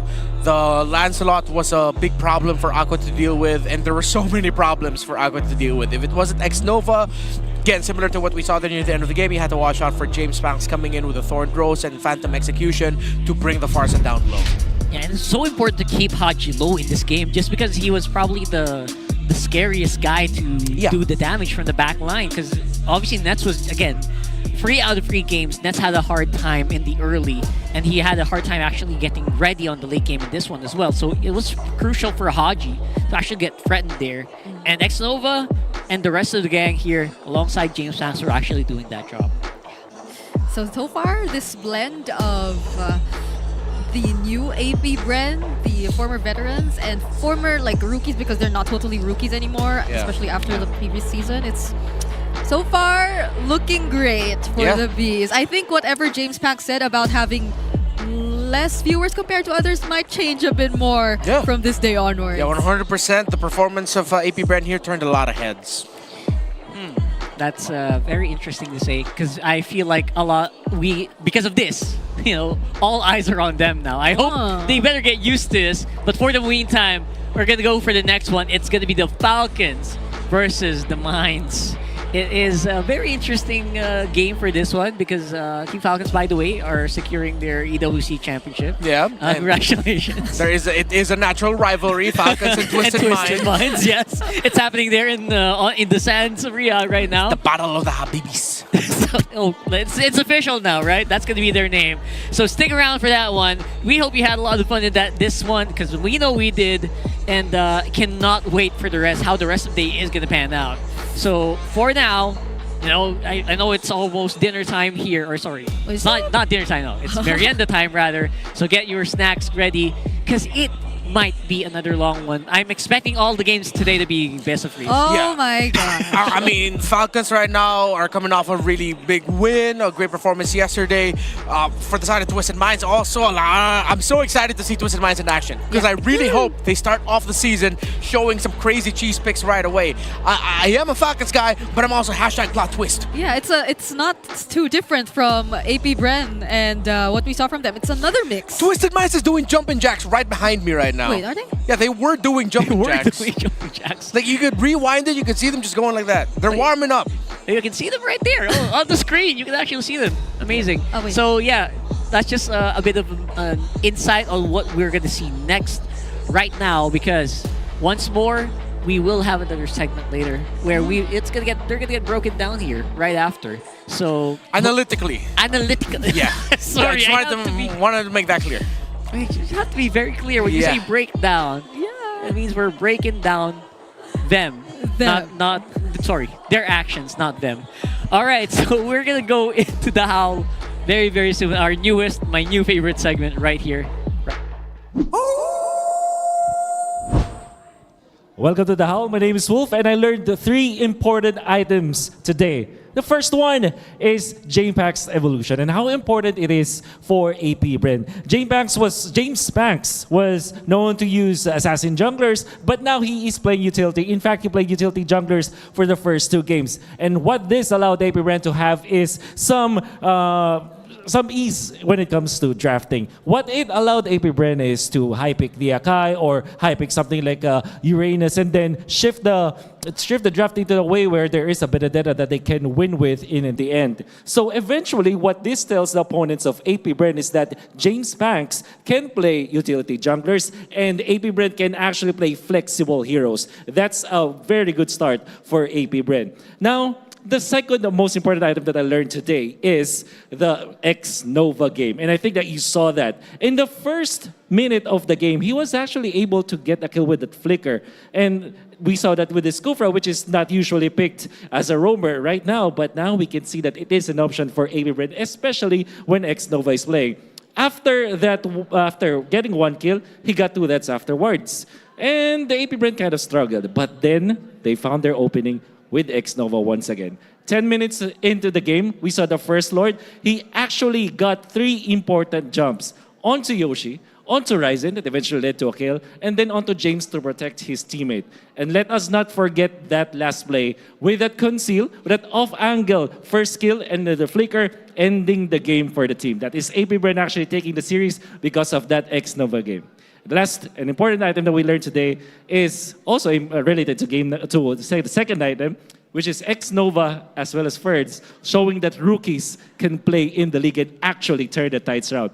This actually sets a pretty high bar for the next match that we have, knowing that Twisted Minds have 4 rookies that will be playing later on. So let's look forward to seeing them, and let's see if these rookie sensations will we are going to be witnessing these rookies again.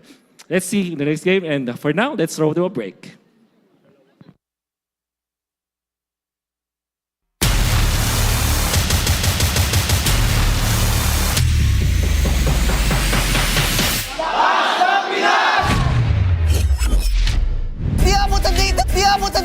Defeat GG bro! Don't worry, be only with Smart Power All 99. Hindi bitin with 10 gig data to power your games plus only Facebook or only TikTok. Load now!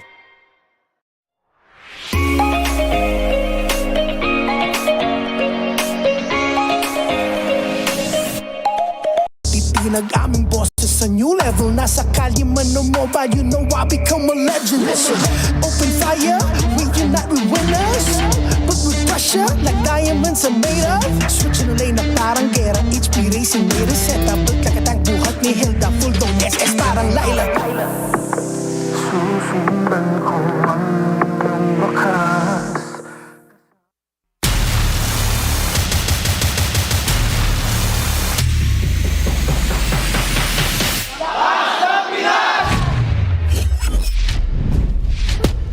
Just like that, we are into match number 2 here for the day here in MPL Philippines. I'm Rockhart alongside Brigida and Renmar. We're still going to be bringing you the action for this one. And Man, this is going to be very interesting. This is one of the most interesting matches for me personally because it's basically living legends versus the new bloods, the rising stars here for this match. For me, literally any debut game heading into a new season is really exciting, but it's all the more exciting now for Twisted Minds because there's just so many new faces that we're about to see. And speaking of new faces, you guys might want to snap a photo of any MPLPH player you see during very specific moments while you're inside the venue for a chance to win Diamond. Use this graphic as your shot list, and once you snap the photo, post it on your profile with the required hashtags. You have until September 8th to submit your snaps. Again, please don't be weird about it. Just be very, very respectful and ask for permission. Like, you don't want anyone just taking a random picture of you, right? So. As you know, that's what they're encouraged to do, to just take, like, you know, those stolen shots. They want stolen shots. Yeah. They don't want, like, pictures with the pros. Yeah, no. Just It's pictures of the pros. Yeah. Stolen shots. But just don't be weird about it. Don't be weird about it. But you know what? If there's one way to do with your pictures is how you showcase your esports skills and passion for gaming by organizing your own local tournaments as well for the esports. E-Project Esports for Everyone. We're going to talk about that in a few moments because, sorry, it's really cold. Yeah, I mean, this is super fun. The entire E-Project thing. It's esports for everyone, literally making it within reach for people all over the Philippines. Participants in this program will be provided with special access to tournament modes, some in-game items here and there. So this is definitely a chance you do not want to miss if you are looking to organize your own tournaments and community tournaments.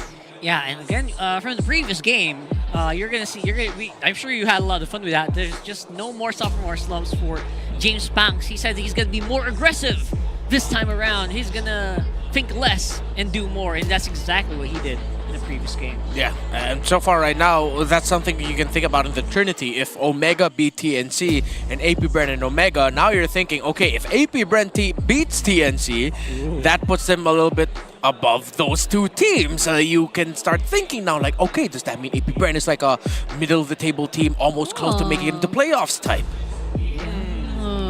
There you go. Some people might have their hot takes, even if it's just week one, but wow, okay. Okay, so here we are. It's going to be Ferds versus MP the King, highlighted between Falcons versus Twisted Minds. So it's not a completely new Twisted Minds roster. It's still going to be MP the King alongside Sensui, alongside the newly acquired ONIC 9 Lives roster.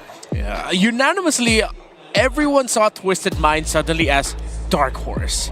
And they're all excited to see what Coach Bonchan and Coach Eson could do with a squad like this. Like, this is the closest we can get, finally, once again, to Coach Bonchan having like a mad project for himself. The last time he had something like this, he ended up becoming a back-to-back MPLPH champion, world champion, all in the same year. Yeah, and there's just something about Coach Bon that whenever you hear of him and all these projects, it's just like it cannot not come with an element of surprise. Like, there just always has to be this certain approach to doing things. Like, maybe some would consider it to be like poison, that I'm curious to see if it's going to be applicable as well to this particular lineup of the former members of ONIC 9 Lives and the veterans in MP the King and Sensui. Yeah, that's right. That's why this is going to be Living Legends versus the actual plot twist, possibly the biggest plot twist of MPL Philippines here, at least in Season 16. So, yeah, basically, it's Lansu and MP the King with the only veteran experience here for this league. And it's been a while since we've seen Lansu as well. So, I don't know how that's going to work here. And again, when you give new players to Bonchan, he's like, they turn into clay, right? He basically shapes them into whatever he wants, makes them, I don't know if he makes them, but basically, you're going to notice players play under Bonchan usually play very off-meta heroes. Yeah. That's why I'm so excited about this. Yeah, which is why I'm also excited to see how they're gonna balance that against a team like Falcons, considered living legends of the game right now with the run that they went off last year, heading into this year, at the end of 2023 as well. Super Marco, Ogwen, Few, Kyle Teasy, Flap Teasy, seen as living legends of the game, while Twisted Minds, they are majority 4 of them, MDL Philippines Season 6 champions, suddenly hoisted into the stage that they've been crawling and grinding to get into, with a world champion coach now going up against a world championship winning team. Will it actually be too much for Twisted Minds to handle? Will their minds get blown up because of what they're just experiencing? Ooh, I think I'd want to put a bit more faith into Twisted Minds, though. Like, this is just probably me personally. I know the record for APBR, especially last season, wasn't that great. Yeah. But now that they've adjusted their lineup a bit and put in some guidance and help from veterans, we saw the impact. And this is something that Twisted Minds or ONIC 9 Lives are heading into the season with. They already have that bit of guidance, and it's not just from Lansu, MP Taking Norse and Sui, it's also from Coach Bond, it's also from Coach Eson, and they've been for sure following the league and the scene for so long now. And there's also a familiar face on the other side as well. There's Ferds, who was also formerly part of MDL. So if ever we're seeing Ferds again play in this game, and it's likely to happen if he played that well yesterday. He played yesterday, yeah. So I'm hoping that Twisted Minds, for sure they're prepared, but that they're be able to execute it as well once they step foot into the game. Yeah, and how well they can actually perform consistently is also a good benchmark if Falcons will have a shot at that rank 1, rank 2 that Ogwen did mention they were aiming for That was yesterday. like by the end of week 4? Or Is that by the end of week 4? Just by the end of week 4? We'll have to confirm what the question was. I guess we can. I guess these are things that we can ask these players as we go into an all-access segment right here with our players. Happy Superfan Saturday nga sa inyong lahat, and with that, nandito tayo sa MPL Festival to check out kung ano nga ba ang pwede niyong bisitahin ng mga booths dito. And with me is Sir Jed of BPI. Hello, sir! Nakikita natin ngayon ang mga activities sa booth nyo. And for I know, nandito na to last season. Ano po bang mechanics para makapag-spin tayo dito? Actually, madali lang siya. So, bale, mag-open ka lang ng BPI product. So, you can have 1 spin po every customer. Then, if you are existing BPI account customer, meron din po kayong isang spin dito. Uy, madali lang pala. And sa mga meron ng account, pwede nyo na rin i-follow ang kanilang social media accounts para makapag-spin kayo. Pwede kayong makakuha ng stickers, ng small pouch, caps, flask, and kanilang tote bag. And on that side, Sir Jed, meron ako nakikita, parang bago to. Yes, kung gusto naman nila ng merch na t-shirt, pwede sila mag-play nitong buzz game. Kailangan lang hindi tumunog yung bakal. Mananalo na sila ng t-shirt. Ay, parang gusto ko yan. Pwede ko po ba i-try? Yes, sure. Ang makatalo sa akin dito, bibigyan ko talaga ng skin. Huwag kang tutunog.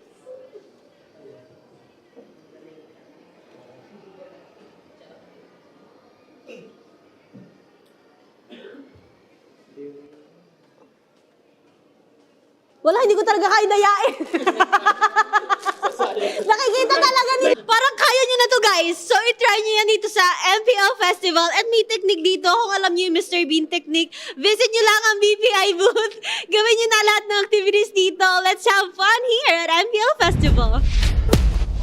There you go. So that's one incentive to start saving for your future. Be able to do the thing. Are you practicing it? Yeah. Yeah, apparently Brigham is going to try it later. Good form. After the show. Good form. That's going to be... need some stability right there. But you know what? I want to hear what you guys think. Since so many players have been really rising so far in Season 16, which one is going to be the rookie to look out for? Is it Ferds for A, Nosha for B, Sean? We're going to go for Sean for now. On C, and Kaloy for D. Or X-Nova. Wow. Coming in clutch Yeah, as well. I think a lot of people are looking at X-Nova right now. And I'm excited to see this because then that means we get 2 games in a row where you get to see the... counting yesterday, 3 games in a row where you get to see rookies shine in their respective right. So hopefully if this is I hope this is a close game because I want to see the members of Twisted Minds give a scare to Falcons. As a Falcons guy, that hurts, but like I want to see them shine because that means more people in the community will be talking about them. Yeah, for me, I guess it's Sean. Like, from that MVP-worthy performance we saw from him in the previous season of MDL, their game-winning plays, and his just aggression overall in the mid lane, and with so much focus on the mid lane again. Like we saw how heavily impactful the mid duos were. I have my eyes on Sean and how he is gonna gel with the new additions in their lineup, because generally this is literally ONIC 9 Lives with whoever jungler they put in and Lansu. So I'm gonna choose C. Okay, and I definitely want to see Ferds play again. Although I still want to see the secret weapon of Falcon's Flap play eventually. I still think I want to see if they can still do like maybe another sweep with Ferds. That might be a statement, or that might be telling us something. Especially working very well with the championship team, like Renmar mentioned. Yeah. So those are the things that we are looking out for. We want to hear what you guys are looking out for. Comment it right now in the comment section. But for the meantime, we are going to watch our teams walk into the arena for their game. It's the living legends and the wild one. Ferds, Kyle, TZ, Few, Ogwen, and Super Marco. Team Falcons!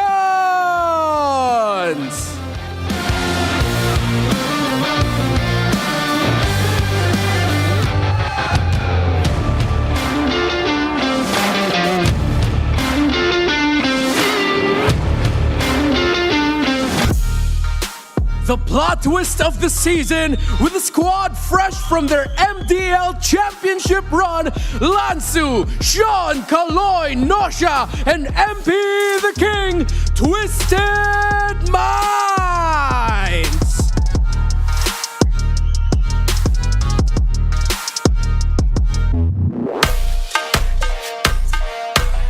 And to guide us through this match, our marshals Patrick, Chico, JJ, and Jeff.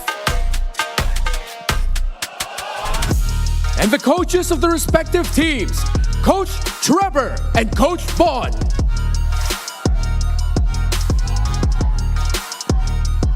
Team Falcons are Twisted Minds, MPL Makingan! And here we go. This is the team that we are looking out for today. It is going to be Falcons with Ferds. This is obviously a very interesting slot in. Flap TZ has been no doubt one of the players to beat in the XP lane, and Ferds, surprisingly again, slotting in so well with the rest of this veteran squad, has really been showing up, especially since yesterday. He showed up. He proved himself yesterday, playing such a great game against their counterparts, but now it's Twisted Minds' turn to show up and prove that they have what it takes to go up against our teams. Yeah, this is 4 out of the 5 MDL championship winning ONIC 9 Lives roster from the previous season of MDL.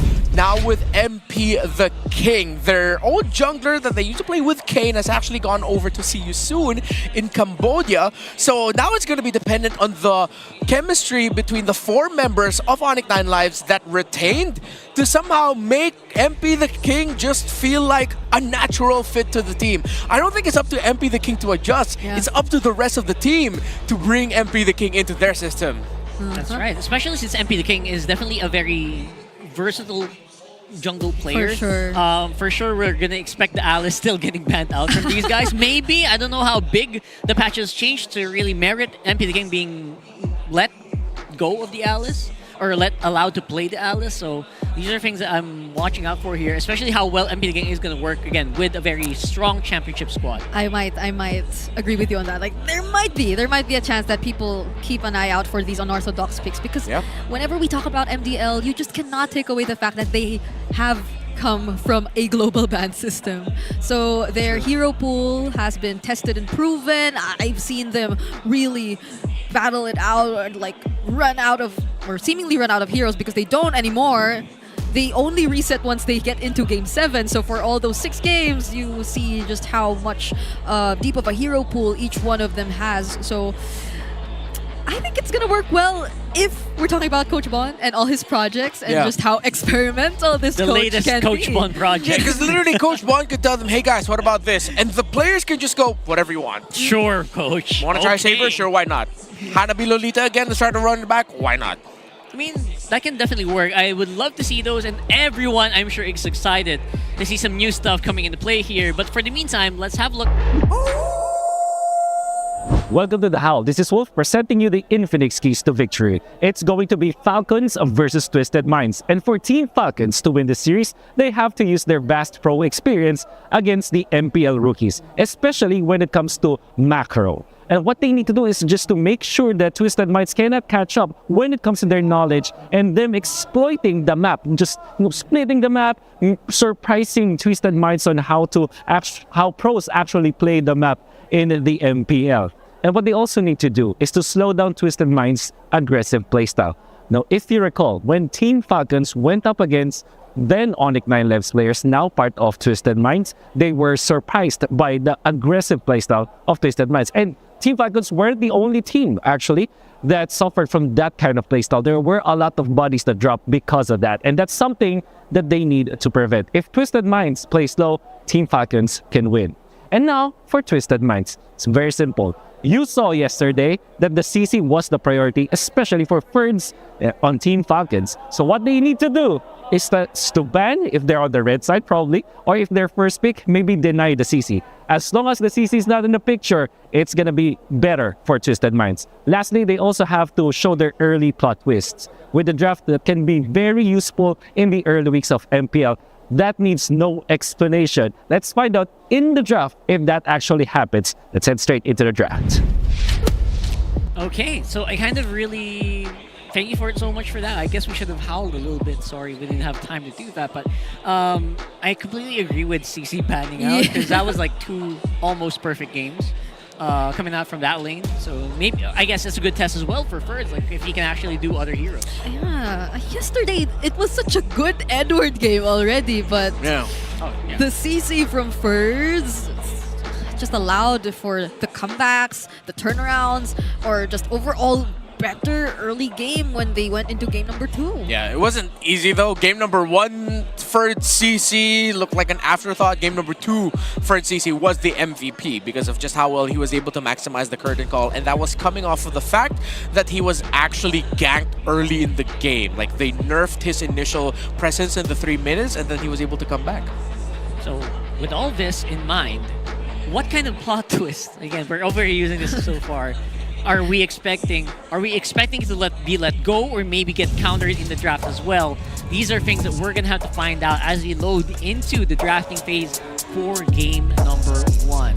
I'm excited to see what answers or what lack of answers are gonna come from Falcons here. Yeah, I'm wondering if we're really in for an early plot twist as mentioned in the How, because like, is it too early in the season to do that, or is it best to do that now? Right off the bat. Yeah. Right, yeah. Oh yeah, for me, it's the best time to do it now because if you really want to see how far you can stretch the limits of these players in terms of their hero pool and how they can execute multiple strategies, then you go ahead and do that.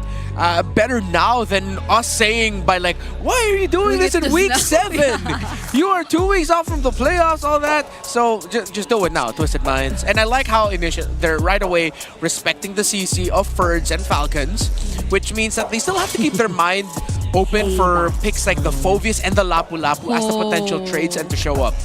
Even the Yisun Shin, because it's still open right now. The likes of the Jushin and the Yisun Shin are some of the heroes that are commonly banned in the first phase, but might just make it through if it doesn't get taken out here. There are just so many options for this ban. Like even the Lancelot, even the Yisun Shin. And historically, teams who have let the Yisun Shin go have really regretted doing so.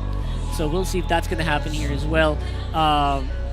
Man, that's interesting because they have so much to answer here. I think yesterday was just the only instance in a long time where the Yisun Shin was like, the hunt begins. It's open. Lost because of what happened. Like, So they go ahead for the Ruby ban so that they turn off the chances of a YSS coming up because that's become one of the main conditions for you to pick a YSS in the jungle. That's why Falcons decide to go for the Juicin route because then you're going up against a young team making their MPL debut. So you pick up someone like a Juicin that can bully around the mid lane so that you increase the pressure against the roam and mid of Twisted Minds. Yep. So will they still be confident enough to go for that this time, or are they gonna just go for more standard and more common options. I mean, Yeah. maybe they don't have to rush their jungler yet. I think so.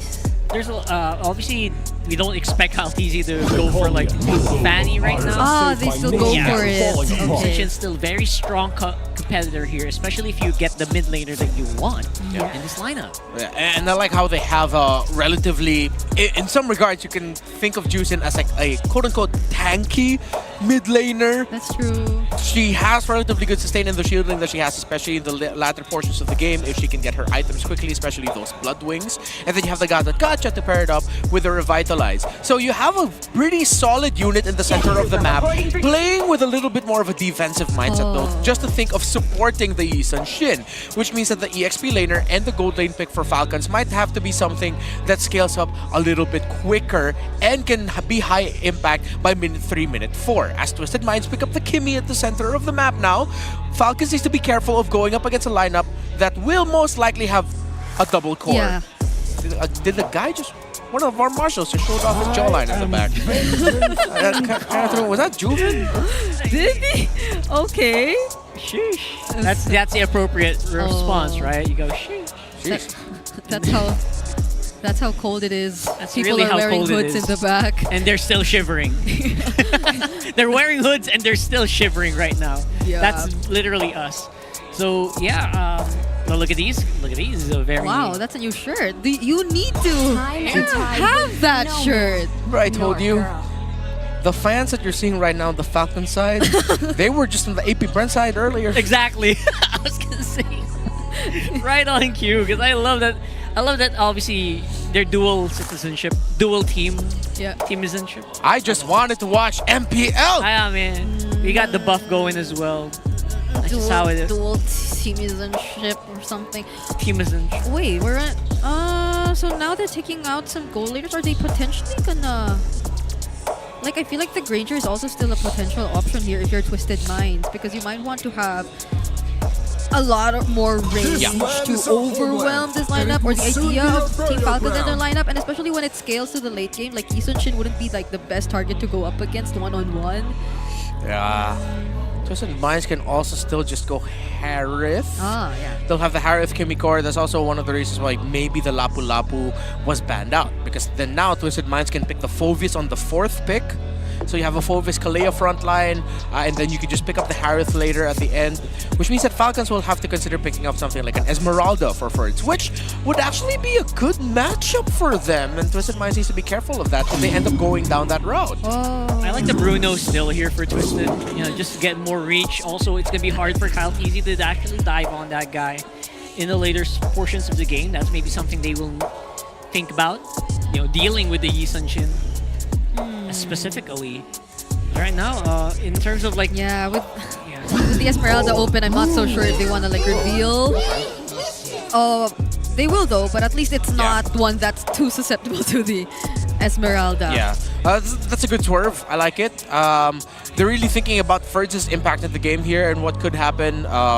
If I remember correctly, Phoveus does, if you're not careful, will struggle in the initial laning phase against the glue, and then the impact of the two glue is just a little bit more high impact compared to the Phoveus. Just a little bit, to the point where it's almost like a 50-50 how well you're going to do in the team fights.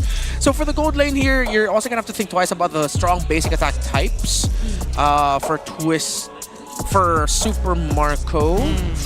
I think they might just go basic attack types. Bruno, carry. Yeah, fast scaling, fast damage. Bruno, carry, Granger. Flint has been historically picked by this team. It's Harris. Yeah, and then they get the Harris. So the combo that I thought would go to Twisted ended up with Falcons instead. Okay.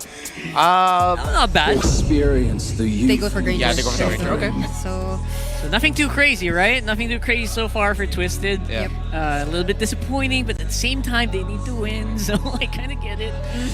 maybe later. Maybe later. They feel more confident maybe have a good start first on on the heroes that you know, and move on to the spicier ones later on. Yeah, to be fair, I could imagine Coach Bon saying that in an interview where like, hey, they're finally in the MPL. I don't want to just throw wild ideas at them right out of the gate. I want them to find stability with lineups that are at the top of the meta right now. And then when we find the stability there, that's when we start giving them the crazy heroes.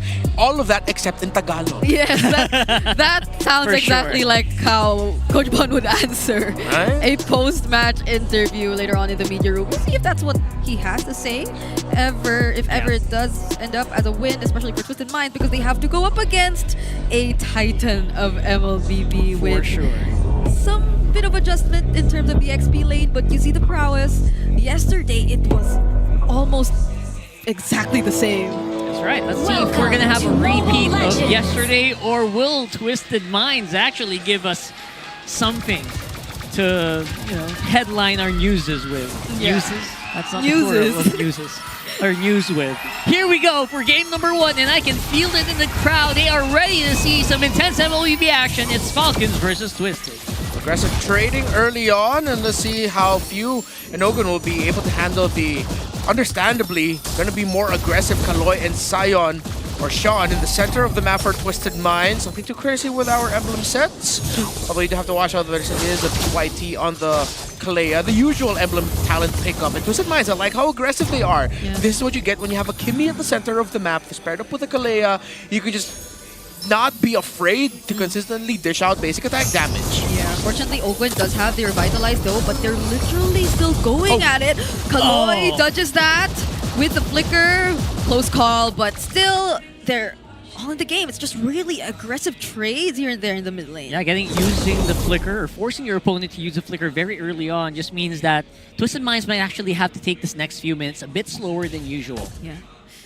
So far, it's another instance of all flickers for Twisted Minds too, by the way. Like, I guess the side steps again? Want to go fast. Want to go hard. Whoa! Whoa! That's fast! Now that's fast! Yeah, that was as basic as you could get. You're a Lancelot, you have angles to dash through with a puncture. Go ahead, take that. Great move there by MP the King. Few needs to be a little bit more careful and maybe ask for a little bit more help from Ogun with holding the center and try to read the rotations of MP the King on this Lancelot so that doesn't happen again. Yeah. Real quick fun fact about a few members of the Twisted Minds, Lansu, Sion, and Kaloy were all part of the all-star team for MDL Philippines in Season 5. So you just know that everyone had their eyes on these three players. Now they're controlling or trying to control the Lord as much as they can. MP the King dashing in, steals away the turtle from Team Falcons. And will they try to disengage? They will, but Kaloy might just be the trade here. AOG committed just to get the kill, and they'll be okay with that for now.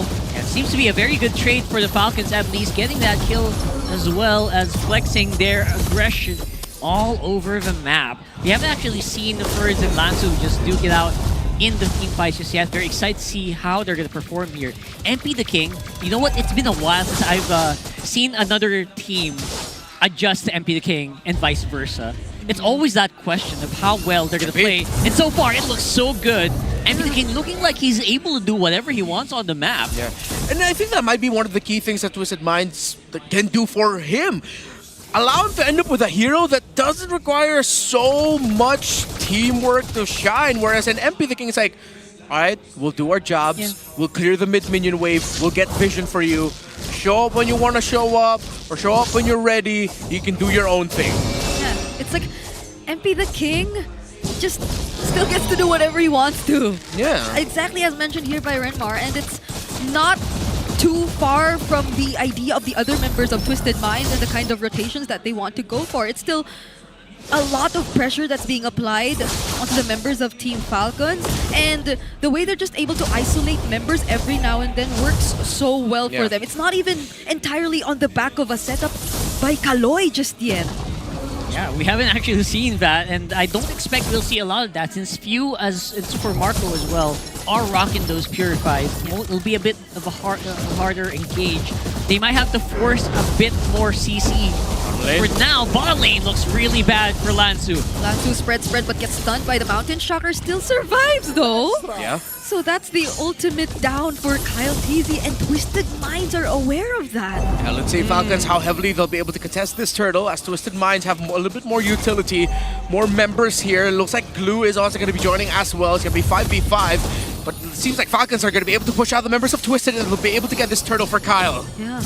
Kaloy, will he get to get his enhanced skills? Trying to zone out Kyle TZ, uses the Tsunami Slam on him, but there's the counter AOG, and Kyle TZ still secures the objective. There goes the Infernal Pursuits coming in from Ferds as well. And now Lansu all alone up against 3, gets to grab someone, but Ferds on the back lines gets eliminated. Still a trade, a 1-for-1 trade, but it seems like MP the King wants to go for more. Finds Spew, Phantom Execution, but it's dodged by Kyle TZ. You know, not bad. Ferds held off a double core at the back of that fight, at least for long enough for the rest of Falcons to actually get rid of the frontliners. So far, it feels like an even fight still, despite everything happening there. There was a trend that was pointed out a lot during MSC, wherein you really get to see the quality of teams that are around the 5th to 9th minute mark, or 6th to 10th, because that's when the power spike starts coming in. First items already locked in for the 2 junglers, first items locked in for the main course. There's the Tsunami Slam and the counter AOG, but it seems like Spew with the Crimson Beacon just gets to survive that. Lantern Flare, Lansu finds himself under the turret, but still they get to find the kill on Spew. It's a 1-for-1 trade in exchange of Lansu. Yeah, good committal there by Twisted Minds. Lansu said, you know what, I could still get the mount on him. Sion, be ready to be able to damage him. And they get to finish it off. It becomes a trade, but again, you're nerfing the scaling of this Juicin, which is one of the main problems that Twisted Minds has against the lineup of Team Falcons. So, as we were pointing it out earlier, this is where you really get to see the quality of team with how well they manage the map and trade around the center. And so far, Twisted Minds is showing off their quality, the fact that they're able to tangle with Falcons and actually give them a lot of difficulty. Oh my goodness. The amount of focus on Few is unreal. How many times, right? Has people been diving into Few's face and forcing him back, basically denying him a few minion waves here and there. Especially from MP the King. I would have understood it earlier because without the level 4, without the Crimson Beacon, Few couldn't dodge away. He only has the Purify, and MP the King could just catch up to him. But it's different now. He has the Crimson Beacon, he has the Purify, but they're still paying so much attention to the mid lane. And there you go again. They force out the Crimson Beacon away from Few, but Kaloy doesn't commit the Tsunami Slam onto him. Now is forced to flicker away. Lansu flickers in instead though, and now Kaloy gets punished, but the free hits are here because Nosha also decides to join in the fight. Nosha trying to work on him, but MP the King has other things in mind. Nosha finally taking down Owen, and another flicker just to finish off the kill onto Few once more. 2 members are down. It's only Ferds fighting back, and the Dark Wave doesn't land. Sidestep by Sean. Nosha gets the double. He gets 3 in the game so far. And Kyle TZ can only do so much. Too much forward pressure by Twisted Minds, pushing back Kyle TZ's Yisun Shin. And they're definitely forcing Falcons to fight in very weird angles. They don't look comfortable to fight at all. It looks, wow, man. And MP the King, while all of that is happening, is just wreaking havoc on the back line. Oh, I wanted to see who got that, but we'll be having an instant replay from now. The team fight was split up, but it was split up favorably for Twisted Minds. It very much was, especially since Fritz can only control so much of where he's moving, right? In the direction. Look at that! Was that a solo kill we just saw? Got him! It most probably was. Mega kill for Nosha. Owen jumping in, but now he's all alone. Also has the full stacks, but it'll just be a double kill for Nosha. Kaloy finally going down, but they were able to make it work already. MP the King still looking for another. Thorgo's Phantom Execution and picks up the kill on Super Marco. All right. MP the King. 4-0-5, styling and profiling of the members of Twisted Minds.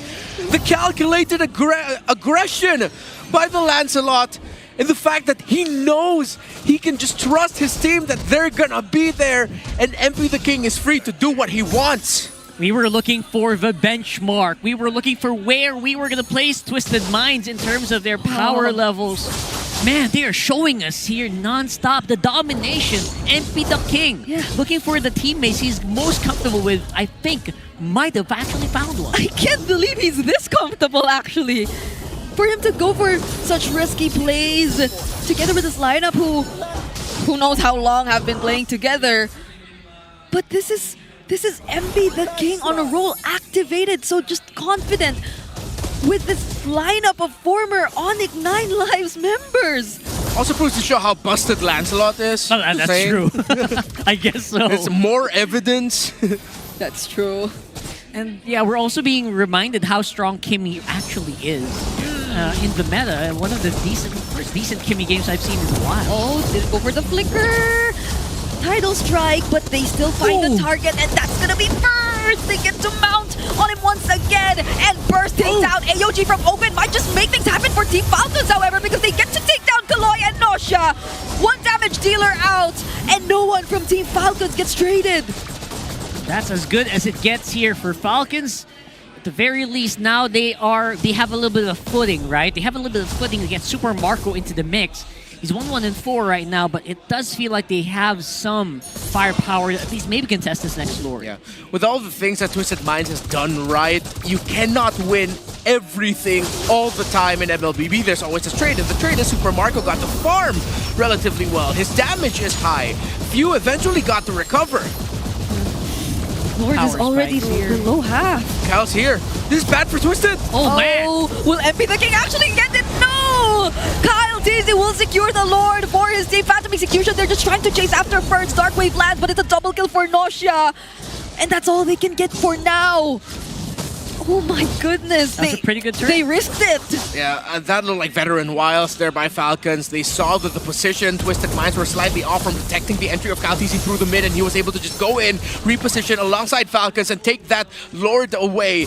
Now, Twisted Minds are just going to do what they can to open up the map before the Lord comes out for Falcons, and I think the Lord actually will not be able to get far from the base of Falcons. Yeah, for sure. I mean, as much as that was a good play from Falcons, they're severely undergunned right now. Oh, Owen goes in, but the Thorned Rose gets to save MP the King, and it might just be a counterplay right now for Twisted Minds. Owen gets punished. Nosha just dealing the free hits. MP the King looking for a dash. Phantom Execution through first, and he also finds Pew. He's currently unstoppable on this Lancelot, and they turn things around. MP's a real genius when it comes to this Lancelot. It is showing so far how strong it can be, and up on front they could maybe go for the finish here. But MP the King will be missing out on a few targets. Thorned Rose for the dodge. Oh my god!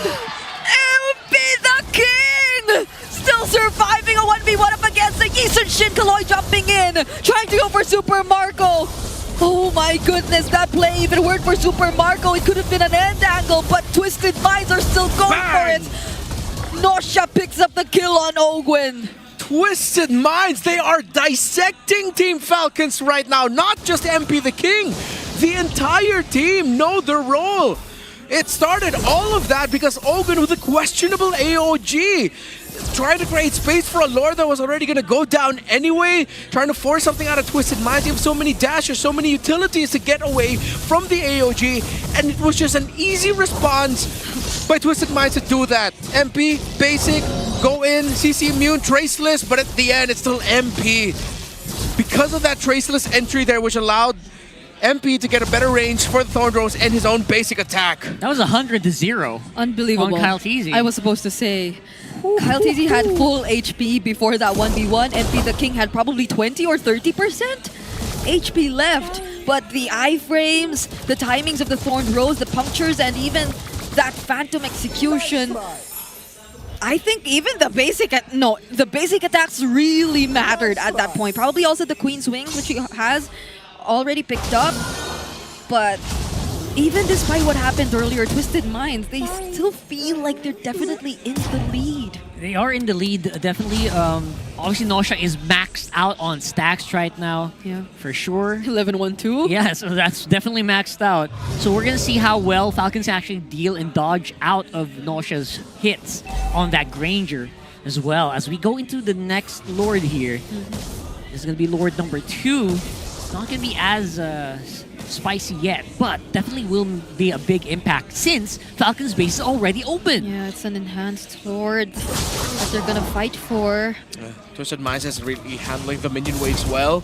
There's a top lane minion wave that Falcons have to think about eventually. If this drags out a little bit longer, they're going to have to send someone to clear, meaning that Twisted Minds might use that knowledge to go push a little bit deeper into the formation of Falcons to push them out and make this Lord take easier for them. They still have to respect the presence of the YSS and Ogwen suddenly just coming in with an AOG, but it looks like Twisted Mind should be able to get this. It's not going to be easy, but so far it's favoring them. Yeah. It does feel like they're just deciding to group together. Yeah. The Mountain Shocker is going to get used anyway. Yeah, the top lane minion wave is getting fat. And Twisted knows it. They know it very well. They're forcing Falcons to look at us, look at us, look at us. You're going to have to send someone up there. If you want to answer that, you're going to have to give up that Lord. There you go. They find that Super Marco had to deal with the waves, and now MP the King has his eyes set on Few, but Few is actually somehow able to survive. Sean doing a great job just dealing the damage. Then to find the kill on Kyle TZ first. Not the best pickup if you were Team Falcons. And now Super Marco just trying to look for the trades, but now it's going to be a 1v1 in the Lord who will get to secure it. However, it's going to be Super Marco, while Ogwen just does his best to zone Nosha and Kaloy in the bottom lane. But it seems like this is going to be it. Sky Piercer stacks in, and Nosha is definitely picking up the kill, but MP! Yeah, no Lord, no problem. Here comes MP the King. He's cutting off Super Marco. You cannot clear this minion wave, or at least you will try, but you'll really hurt like hell. And now we're going. It's a full mana twist, and that's going to be going down, and that is going to be game number 1. Oh my goodness, just how composed can Twisted Minds be? Absolutely dissected. Twisted Minds looked really damn good in that game number 1. Everyone knew their role, everyone knew their timers. You can't help but just gush over the performance of Twisted Minds in game 1. And considering that's probably one of the fastest games today. Yeah, and it's against Team Falcons too. I'm a little shocked. You're mountain shocked. Ching, yes. Absolutely. I did not expect it to go this fast, especially since Falcons actually locked in a very strong hero usually, who can usually dish out the early to mid game very well. Yeah. So, wow. And they came from a sweep. Yeah. Yesterday too. Yeah, they came from a sweep, and I think it also just goes to show, like, when it comes to a hero such as Glue, I think Twisted Minds approached this the perfect way. They looked at Few right away. Because if Few was able to do things regularly, and yes, he did eventually recover, but it meant that Glue was relatively undisturbed. He got his items, and then that just meant that there was no solution to that. And with everything else, you really cannot deny the impact of MP the King. The sole remaining member of Twisted Minds from the main starting 5 lineup from last season told these young bloods from ONIC 9 Lives, hey, let me carry you guys, let me put you on my shoulders. But it wasn't just a carry, it was an overall team effort highlighted by an MP the King performance. So many highlights. So many highlights. So many highlights for MP the King throughout that entire fast game. I think it was less than like 15 minutes. 13 something? 13 14, minutes. Yeah. A 13-minute game filled with highlights and just the consecutive perfect decision-making that came in from this Lancelot. That focus on Few did affect them a lot for Super sure. smart, yeah. But even on a micro level, those small decisions, that 1v1 he had against Kyle TZ near the base, that moment, that last sequence where he decided to just pour out all his skills onto Super Marco just to make sure that there will be absolutely no one left to defend that incoming siege and that the other members of Twisted Minds would catch up to it. Anyway, I just admire how MP the King made all the decisions that he made in this game. Yeah, when Coach Bonchan said, you know, you can style and profile, he did it to the maximum. He cranked it to 100. Dash forward, puncture. Wow. Mechanically, to the dot. Yeah. Beautiful. And this went all awry for Falcons because they were forced to fight everyone else while MP the King was single-handedly stopping Few. It wasn't easy for him. There was a moment where it looked like he would actually get taken down by Few in a 1v1. But at that point, you're playing a multiple carry setup. You have 3. You're playing around the Lancelot, the Kimmy, and the Granger. That even though MP the King is doing his own thing, you have the Kimmy and the Granger together to fight with the remaining members of the team. This is probably why I like the idea of the Kimi and the Granger so much. Like, against the Yizun Shin, for sure, like, the Kalea, it definitely will struggle. The Purifies and the Traceless that Kyle TZ has. So, it's nice to see that Twisted did not entirely depend on the setups from Kaloy. If any, Kaloy clearly struggled. Like, KDA-wise, I think there was a point he was 0-5 or 0-6. But it didn't fall entirely on his shoulders to make things happen for Twisted Minds. Individually, they were able to find openings. And more so for our MVP, MP the King. He denied one of the most important pieces of Team Falcons to find their way in this game, which is again few on this Jusin. The thing about MP the King is he didn't look for openings. More often than not, he created those openings on his own, which is very amazing to see, especially considering, again, he's playing with 4 new members, basically. 70,000 damage dealt by the Lancelot. And alongside MP the King making his own thing, Lansu did a terrific job of just shutting down Ferds. He still walked away with being able to do 40,000 damage, but then the presence of Ferds, he was 0-7-3. This is what we talked about earlier, the glue and the Phoveus together. If you're not winning that against the Phoveus, it's a dead lane, which means that Phoveus isn't doing anything else in the map. And when he does finally decide to join in, as expected, the glue does have a slightly better time with being able to be more of a nuisance and a presence in the team fights, that Ferds can only do so much compared to what the glue on the side of Twisted Minds can do and is doing. A big contrast as well to previous Glue games that we've had. The Glue games, previous Glue games, were not too good. This one, Lansu, he was looking for like heroes like the Zushin. That is not a joke. It's very difficult actually to front up against that and look for those small catches that allow a Glue to really be a nuisance. So, I'm glad I said I put faith in Twisted Minds before heading into this game, because like that game number 1 was a statement, clearly a statement, because like draft-wise, clearly Team Falcons got a lot of the power picks, a lot of the good picks. Yes. Execution-wise, that's where it all like fell into place for Twisted Minds. And it wasn't a 20-minute game.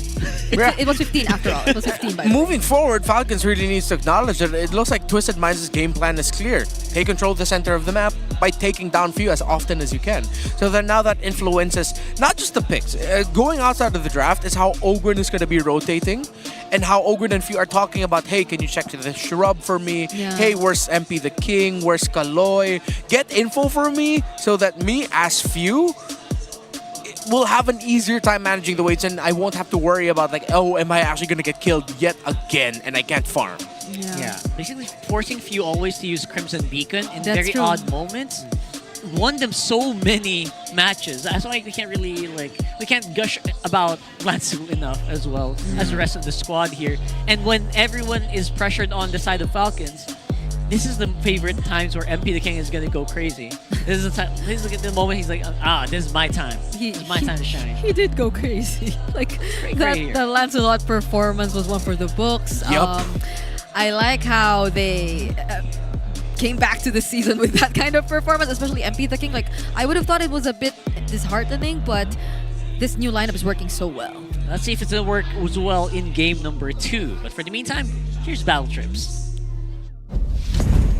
Maraming salamat sa ating mga casters. We are here none other than with our MPL Battle Trips. At kasama natin, walang iba kundi sina Carl Joshua Alonso from Monton Student TLPH po. And of course, my name is Marcus Max from Community Heroes Creatives. I love the energy, Hans. So we have here Carl and Marcus. Kumusta so far ang experience nyo dito sa MPL Philippines? Nandito ka rin kahapon, di ba?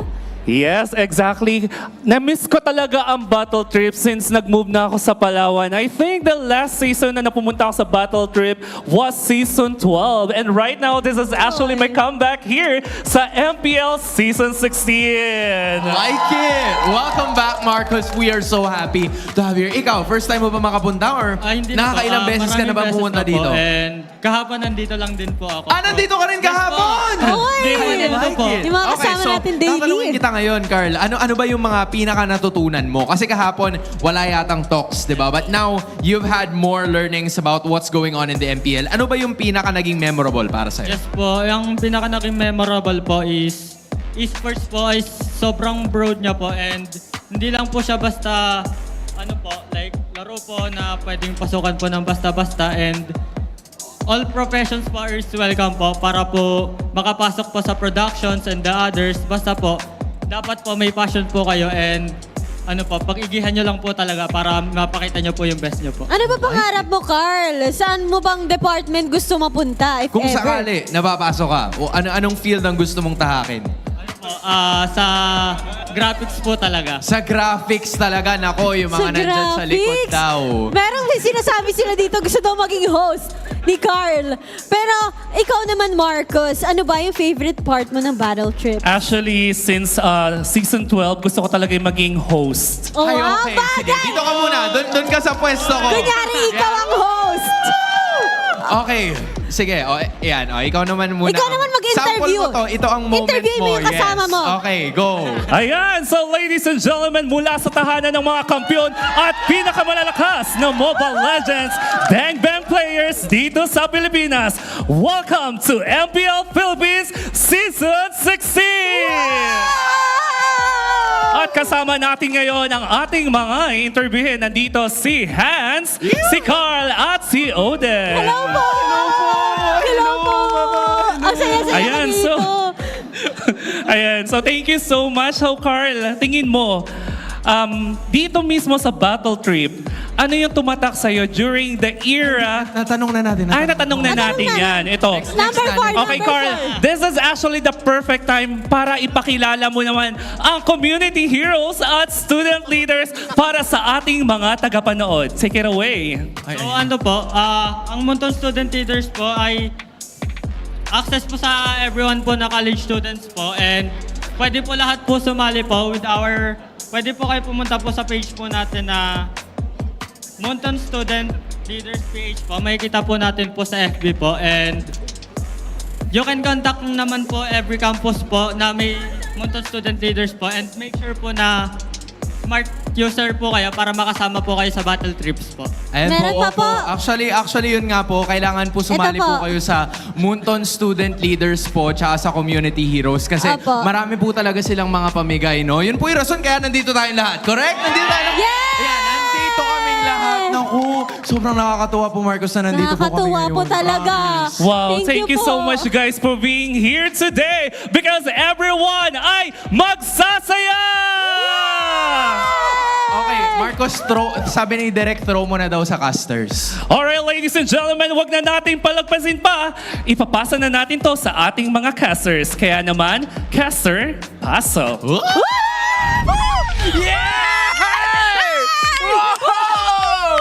Okay. Okay, that's a That was so solid, fun. solid 9 out of 10 for me.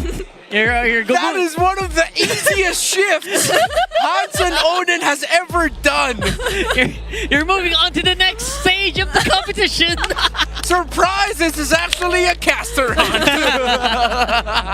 Oh my gosh, that was so Actually, fun. They switched roles. And for context, they switched roles. In the middle of it all. Oh my gosh. What the heck just happened?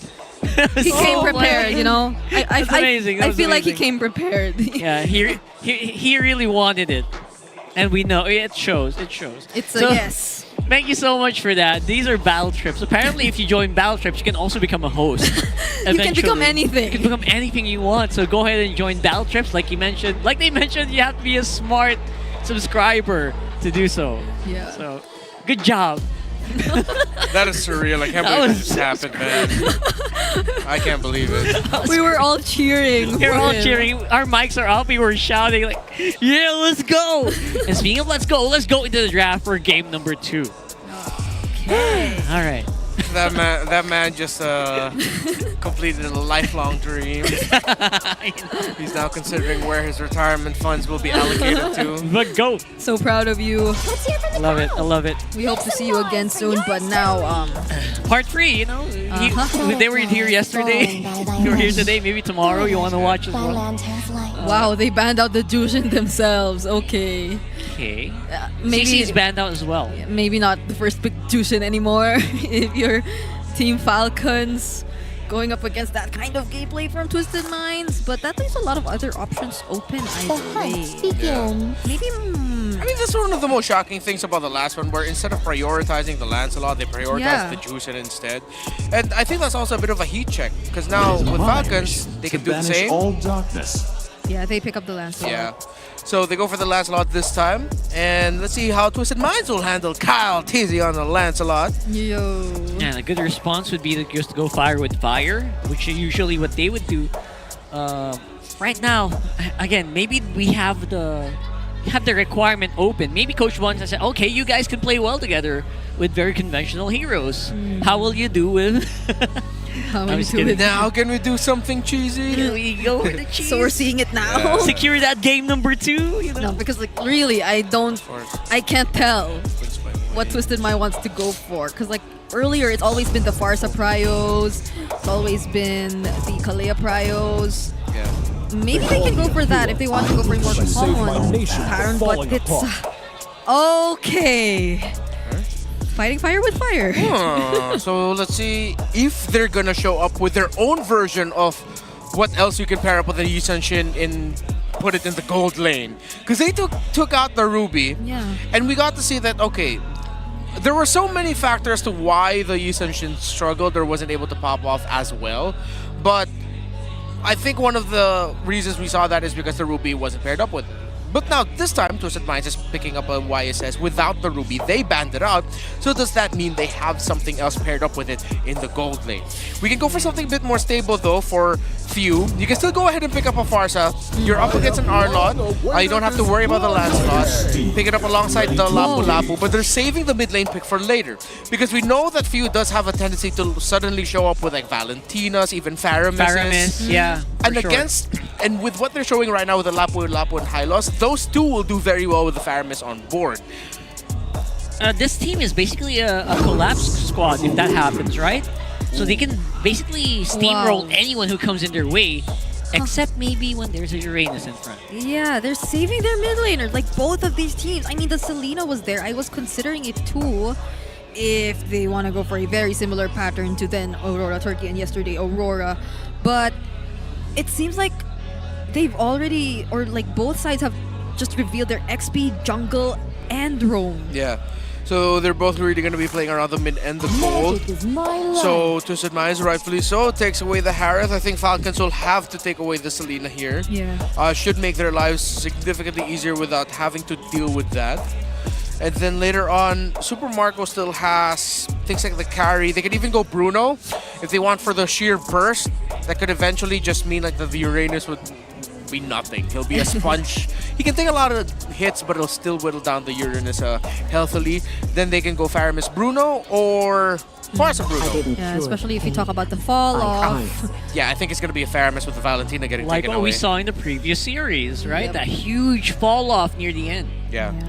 I would like to see Falcons not pick up a Selena, because historically Selena against the Uranus like doesn't do you a lot of favors, because you have one guy who, okay, hit me with an abyssal arrow, I don't care. It's like shooting an arrow to a metal chest plate. Yeah, it's like, literally it's my job to get hit and eat all of this, thank you. Yeah, he's gonna be fine with that. And there they banned out the Bruno. Good ban for Twisted Minds, because that definitely is one way to deal with this lineup that they have so far.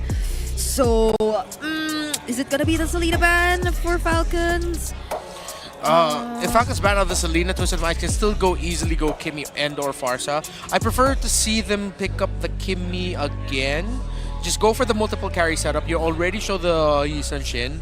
And then if you want, go for a surprise pickup. Oh, okay. Good ban on the Kimmy. Love it. Yeah. So I think they're either gonna give away a Selena, or we're gonna see Twisted Mind show up with a unique pick like Lunox Gold or another crazy gold lane pick. But nope, they are gonna be going standard with it.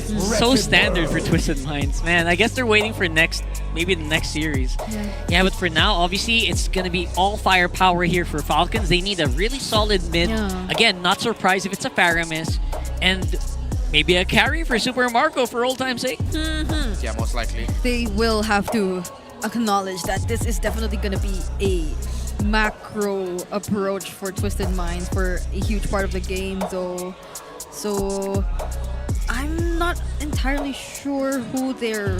Well, they have the Lancelot, so that's going to be probably one of the ways for side control, for wave control that they have.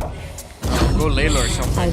Oh, okay, so it is the carry. The Yeah, so another Kagura game, and I think they are thinking that this is going to be a Selena Kagura trade, as we discussed yesterday in yesterday's broadcast. That's why they ended up going for the Kagura instead. They don't have to go for the Selena. They do need something to supplement for vision, though. Flame, I've shed No, They do. Yeah. Of course they do. Okay, I've heard many things about Sean and his Selena. So Good things? Good things. Okay. Good things. Yeah, hopefully so, because definitely this is a very spicy line for Twisted. If these crowd controls hit, man, Yusenshin's gonna have a field day. He has a Uranus. He has a Selena. He has all those guys setting things up for him. He has the Arlot too. Yeah, I think the Arlot is actually going to be one of the main things I'm going to be looking out for here for the lineup of Twisted Minds. Looks a little bit better overall for Falcons because of their survival potential that they have. However, across the board, with a potential rating of early to mid game higher for Twisted Minds, does mean that because you're playing up with a Selena with you, there's a chance they could run away with this by minute 7. Super flicker lineup for everyone though, so they're gonna have a lot of fun. If those crowd control hits, they're gonna stick. And we are gonna see if anything changes here in game number 2. I really do think that the crowd control hits are gonna be so crucial, so I'm gonna watch out for that. Yep. As for Falcons though, Maltese, you have to go crazy here, man. You gotta go crazy here. Yeah. They're gonna speed things up with Sean providing assistance to MP the King. And I feel like whatever they did in game number 1 in terms of the early aggression is very much feasible with this lineup that they have. It's an Arlot Selena that we're talking about. Furge actually going for a Rupture alongside Few as well. Acknowledging the tanky nature of that Uranus in the front line that they're going to be seeing a lot of. And even the Arlot who's probably going to be rushing the Thunderbolt for the first item. So good choice that they decided to go for the Ruptures there. Alright. Nothing too crazy on the emblem sets except for that. Oh, now this is crazy. That's crazy. A First Blood on the high loss, one of the tankiest heroes in Team Falcon's lineup yet. The first to fall in the hands of Twisted Minds. I have to say it now, Kaloy and Sion so far have been playing the mid lane trade against Ogwin and Few better. They're just better than Ogwin and Few right now. And they're also capitalizing on the fact that Kagura can't really do anything at this point except throw that umbrella around. Yeah, and cleanse and stun and do a bit of that every now and then. Ooh. Getting ragdolled. If that Spear of Misery was like 0.5 seconds early, imagine the connection. You'd push a Lancelot into the Abyssal Arrow. Yeah. Oh my goodness, that's some next level coordination we're seeing from Twisted Minds if that were to be the case. But Team Falcons, at least they're still deciding to group together. I mean, I think this is going to be the main strength of their lineup, their ability to just focus on the team fights and their capabilities in terms of that, because Twisted Minds will, in one way or another, still take some time, especially considering the Yusenshin jungle, but they're not slowing down. SOD doesn't land, but it could have been a kill for Super Marco there. Yeah, they're speeding it up on the contrary. Okay, never mind, it's still gonna be a kill! Wow! Okay! Vengeance locked in! Really understanding the limits of that hero. He knew that Super Marco would be committing the flicker and the dash over the wall, but then he just pressed that second skill quickly with no hesitation, dashed over it, got away safely. He didn't even have Final Slash back then. He was level 3. Twisted Minds are good. Twisted Minds are really good, folks. this is what they're doing to Falcons. Again, I'll echo what I said earlier. Kaloy and Sion have been playing this better so far. What is happening? Oh, it was a miscalculation! And now Few is the first to fall. MP the King gets Turn traded around. out. However, a beautiful bravest fighter coming in from first, giving him over a double kill. But if he weren't there, it could have been totally different. Yeah, but now Ferg showing up. All right. I had a really great showing yesterday. I can't allow game number 1 to overshadow that. And coming in with a double kill is the Lapu Lapu. All right, so we're seeing. I really thought that was going to be it for Falcons. I mean, Few overcommitted as well on that Kagura. I think most of them got danced around, but the follow-up here from Falcons, apparently, when Kaltis came in, he came in clutch. Yep. As good as you can get here. Oh. So, Team Falcons seem to be trying to get a lot more information now than they were in the previous minute, in the past game even. I think they do not want to be as passive anymore because it's clear that Twisted Minds are the ones setting the tempo, especially in the mid lane. So it's nice to see the Team Falcons are trying to switch things up a bit, but will they be able to translate that even in this upcoming objective? Yeah, they're trying to speed things up, but so far it's still gonna be Falcons right ahead. Bottom though, they pick off Super Marco. That's huge. Yeah, teamwork with Sion and the Moskov. Oh, Lansu all alone, but he doesn't care. No one's able to burst him down just yet. SOD lands though, but now there's the Yin Yang overturn and the final slash coming in from Kaloy, but it's just the two of them. MP the King, Mountain Shocker will not land.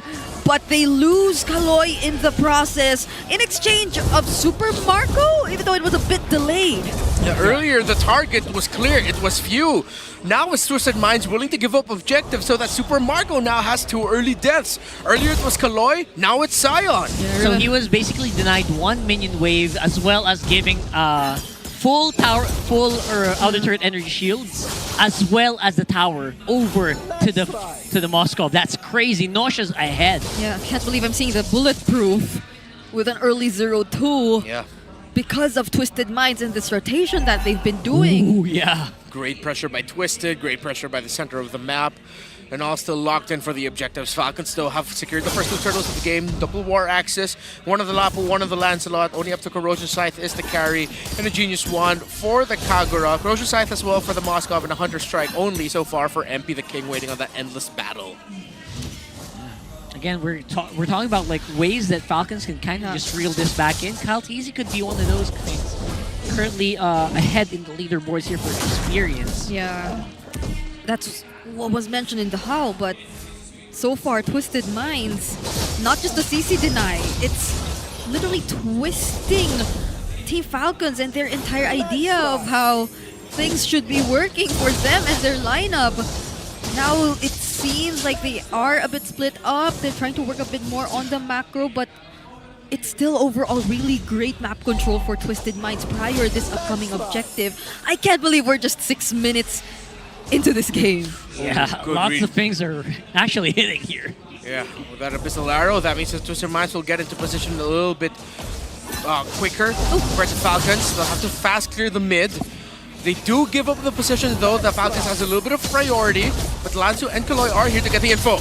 Kyle TZ, he Good zone. is able to secure this for his team, but Nosha will not allow Twisted Minds to not get anything out of that. He's working on the top lane, and I guess fortunately for Team Falcons, they were able to force out the flicker from Sean as well before that engage. Yeah, and look, because of the presence of Lansu alone, they cannot dive into the tower at the bottom. They can't push it. Initially, that was the plan for Falcons. Send the Kagura, High Loss, and the carry together to finally bring that tower down bot. Lansu just showed up, and Falcons went, no, it's way too risky, because we can't even take this Uranus down just yet. That means Twisted Minds will have time to respond and help him out because of the Dominance Ice Rush by Lansu. Yeah. They were planning for the trade. The trade did not happen. Arrow? Oh, that landed though. Glorious Pathway slowing down the members of Twisted Minds, but it's just gonna be Lansu in the front lines. Sean down to half HP because of that Thorned Rose, but they're not able to convert it fully into a kill. They're still able to defend their turrets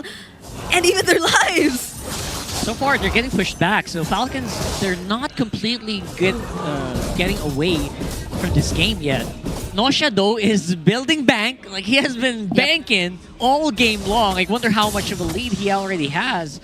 But so far, Falcons has been keeping the global gold in check at the very least, because they're also able to dance around with certain objectives that basically Twisted is giving up. Wow, what's the plan here? Are they trying to go commit on Lansu? They're gonna try to pick up the Uranus. That's 4 members of Team Falcons trying to take him down, but it's only gonna be a flicker that saves him. You made that look easy, Lansu. And of course, Caltese is going to be a bit angry because of that. Put Sion almost to death. Okay. I cannot believe my eyes. That was 4 members of Team Falcons, champions, chasing after Lansu. He just escaped with a flicker and a bit of recall. Yeah, I had a feeling it was doomed when I saw, okay, that's the attack angle of Ogwen, but wait, Marco and Few are also attacking through the same angle? That's not gonna work out. Then when I saw Ferds was the only one coming from the angle that he approached, I was like, yeah, Lansu's gonna get away from this. And he did without a problem. Oh, and Lansu right now is just standing right beside Kyle TZ, who's now less than half HP, gets caught by the final slash, but still gets the Lord! And look at how Ferds is just making things work in the backline. Super Marco finds a target onto Kaloy, might just be able to take him down, and he will! It's a double kill for Super Marco! Yeah, I love that they tried to go for it. They tried to go near and counter Super Marco, but then again, nope. Yep. It hurts. He hurts. He hits like a tank. Yeah, he was delayed. He was beaten down in lane, but he now has a 2-level gap over Nauseous Moskov. Caltese got the Lord, and now Falcons showing their veteran prowess and why they're living legends of the game. That's a big turnaround here being done by the Falcons. That Lord is going to get so much in their favor. All the standing gold on the map is available for them now. The lead's already in their hands, and they're going to even out the map through this Lord that they've secured for themselves. It's still full HP, so Twisted Minds will really have to make things work just to be able to take this down. But Falcons still respecting Twisted Minds. Won't look for anything else other than the outer turrets. So let's see how Falcons are going to continue this lead that they have. They should be able to. Ferds. Oh, he gets stunned. They stopped him, but yeah, they get zoned out. The members of Twisted Minds, so they get the tower in the mid lane. Map opening up now for Falcons. A stun on Lansu. Oh, Lansu's getting shredded down, but that's a 2-man final slash. Thorn Rose, though, that has to be avoided here by Twisted Minds, but Super Marco still trying to go for it. The Abyssal arrow lands once again, but there's a yin-yang overturn blocking their path. All right, then go for the full yin-yang overturn. That's Few playing it very safe, just providing a lot of zoning for his teammates, and now it's still going to be resulting in the Falcons' 3.5k gold lead after all that happened. Yeah, both carries right now, the Lancelot and the carry of Falcons, have more progress in multiple avenues. For the carry, it's levels over Moscow. For the Lancelot, it's gold over Yi Sun-shin. So despite the lead that Twisted Minds were able to build themselves through pushes, through kills, Falcons, at the end of the day, got more objectives. They've gotten all the turtles, they've gotten the single Lord of the game so far, and the towers are even leaning towards their side. So Twisted Minds were getting highlights after highlights, but they were not getting objectives. Absolutely. This was a very low kill score game as well. Almost 12 minutes, and it's only 5-4. So they're not getting gold from any other sources except for the ones that are on the map. And don't forget, the mid lane is still available for Falcons. It's still standing. Oh, nice Abyssal Arrow, denying that potential attempt from Team Falcons to go after Kaloy, but they're not letting go of the upper part of the map. Yeah, if there's a way that Twist is going to win this, it's going to be through split by that Moskov. I don't see them winning out in the 5-on-5 team fights right away. It feels so hard for them to actually do it. Super Marco is a beast right now on that carry. Yeah, they got to use the Magic Sentry, so Team Falcons have already transitioned down to the Lord Pit. Lord time. But can Nosha make it? So arrow doesn't land, and now they're just trying to burst down the Lord Glorious Path. They already committed. SOD doesn't land as well, and Kyle TZ once again secures the Lord. Now they slowly transition to the other members, but Sean finds the kill on Few, and this might be the time for MP, the king, to pick up a couple of kills for himself as well. Super Marco, though, also takes down Sean, but that's a 1-4-2. Relatively easy Lord take there for Falcons, but they lost it in the kills. Sean's presence at the backline going after Few, and Super Marco met the gold laner. The carry for Falcons was not available to help join them in the fight, meaning Few and Ogwen got taken down, and Ferds and Ogwen, despite the zone out that they did, still lost members, and the Lord that they decided to push out for would just get taken down by Twisted quickly at the center of the map. Them being able to isolate a single member already did so much for Twisted Minds. MP the King and the other members were just able to group up around these damage dealers, protect these damage dealers, and that was already enough. Yeah, it seems to be. Now, the question is, how much will they need to break through this base of Twisted? Because I think they can't be too complacent yet. I think Nosha is still in a very good position here for Falcons to actually be repelled here. Especially if Super Marco is a little bit behind on the rotations. If there's anything that a Moskov can do, it's go across the map faster. So I wonder if they can do that here, while of course being on the defensive. Twisted Minds will need a lot. They'll need a big catch for it to turn around. I feel like Nosha is choosing not to go too far away too. Kyle? Oh, that was a phantom execution right into the bush, but it was the right call. Kaloi gets bursted down. Damage on this Lancelot, already too much to handle here for Twisted. That's one combo. Didn't even have a Hunter Strike at that time. Just had a Fury Hammer. It was Kaloi who got taken out. That was a Roamer. That was the Arlot. Yeah, Twisted Minds have lost. Again, this is one of the sicknesses of a lineup that is revolving around what a Uranus can bring to the table. At this point, look at Kyle! Oh my goodness. That is a warning shot to Twisted that just when you thought you could win this, their carries are online. Yeah, overturned. Nosha gets to dodge it though first, going in for the commit. No minions. The arrow doesn't land, so they will back away for now, but there's a conceal from Kaloi. It won't be able to catch up though to the members of Team Falcons. Oh my goodness, this game, okay. Kaloi's looking for it, man. He's looking for an opening here. It was not given away by Falcons. Just when you thought that Falcons could maybe one-shot anybody, Twisted are back on the field. They're looking, they're hunting. Nice try. And that nice try is a really good sticker emote for that moment. That was perfect. That was perfect.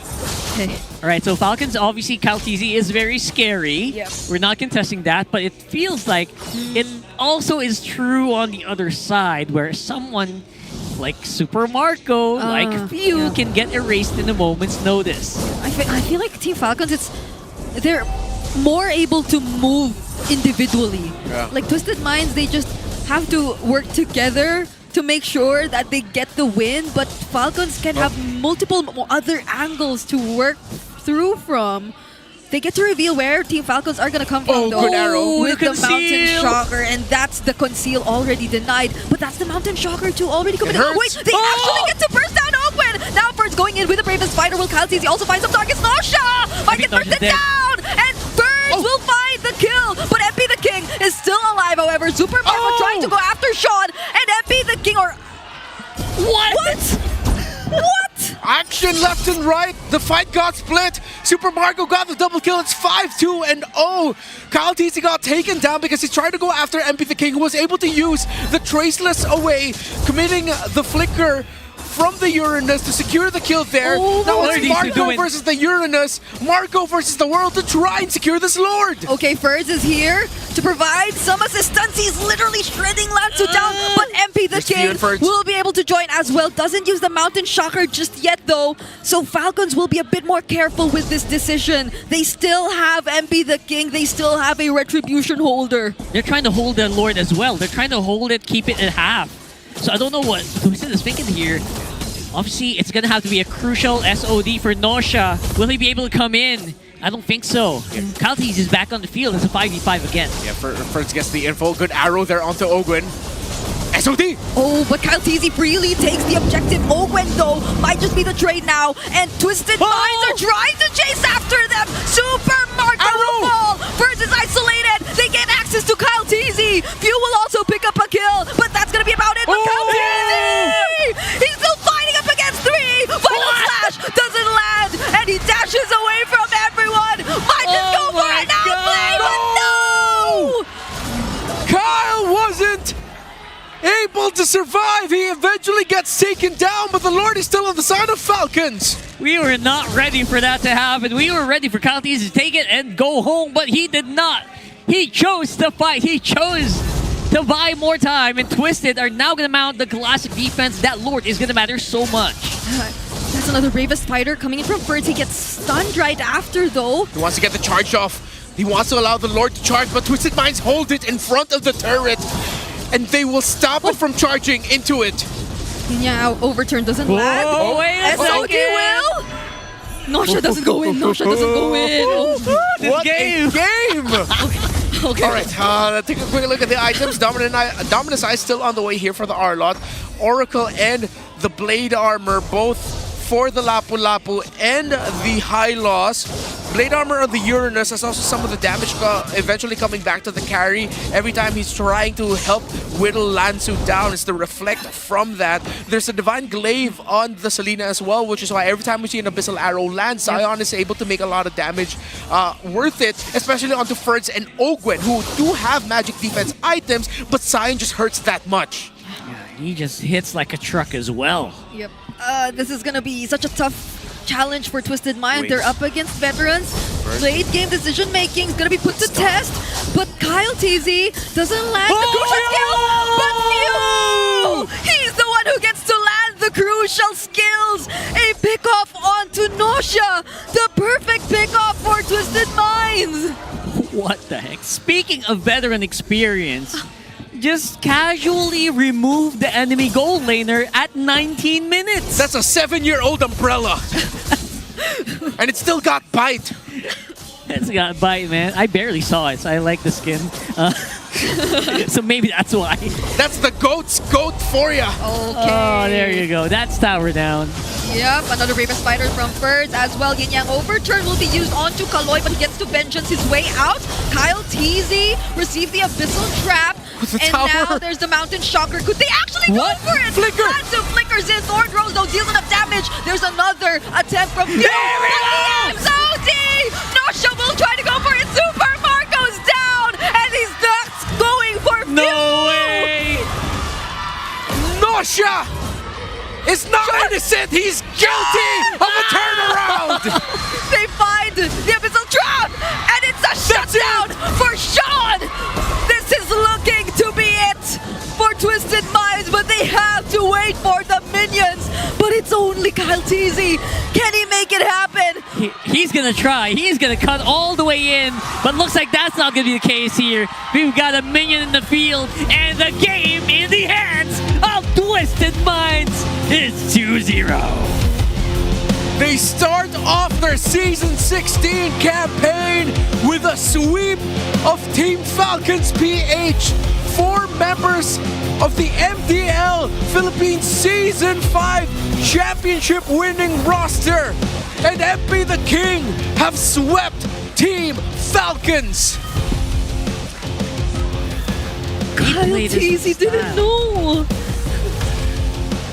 That was... He didn't know. He didn't know.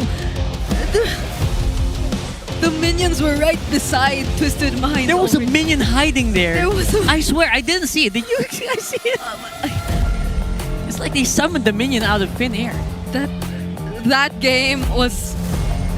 all in all, it was... everything that happened there was just so unbelievable. Props to Team Falcons for that fight. Still, we saw the veteran experience, but oh my goodness.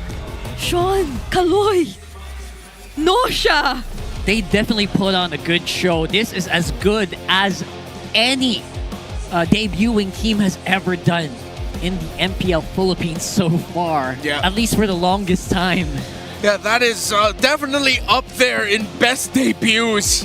You sweep Falcons and in that fashion. Again, he's not innocent, but Nosha was guilty of a turnaround. Oh my goodness. Crazy. Insane. Insane mechanics as well from our young players. Hashtag plot twist. I'm speechless. I'm speechless.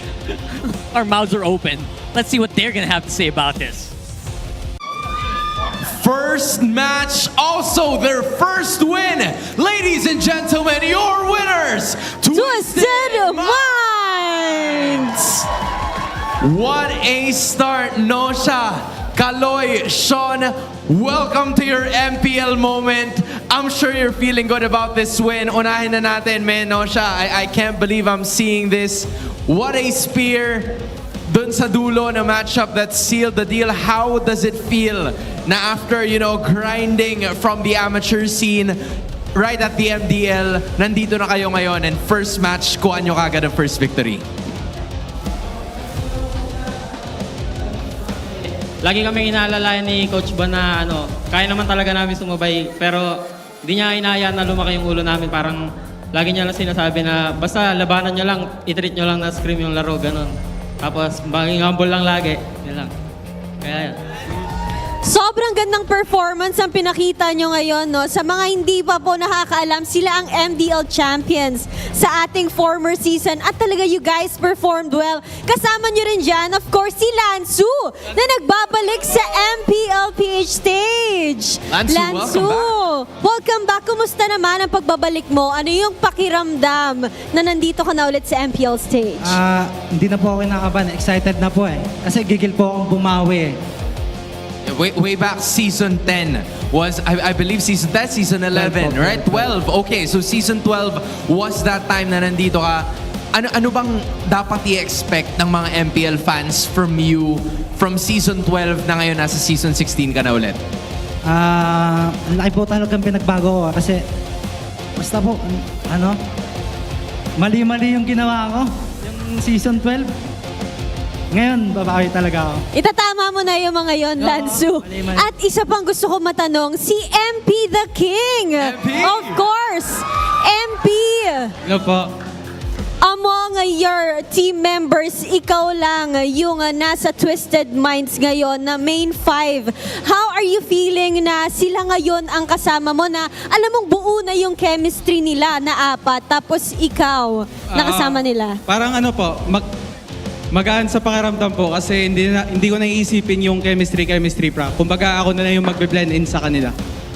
Love it. I love the idea. And I guess, Coach Bon, we're gonna close this one out with you. Because, from what we saw, all of the times that you've been coaching, you've been with, very familiar players, you've been with a lot of names that have been household in the MPL scene. What makes this roster of Twisted Minds quite different na handa kayong maipagsagupaan for season 16?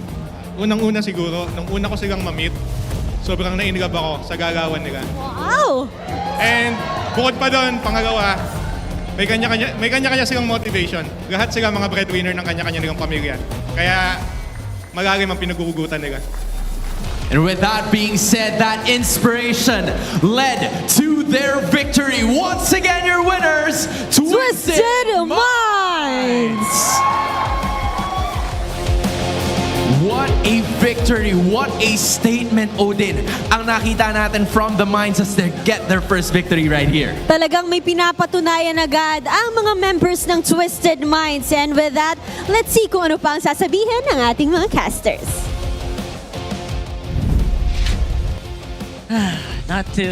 Just so amazing. I was very warm. A very warm interview from Coach. Yeah.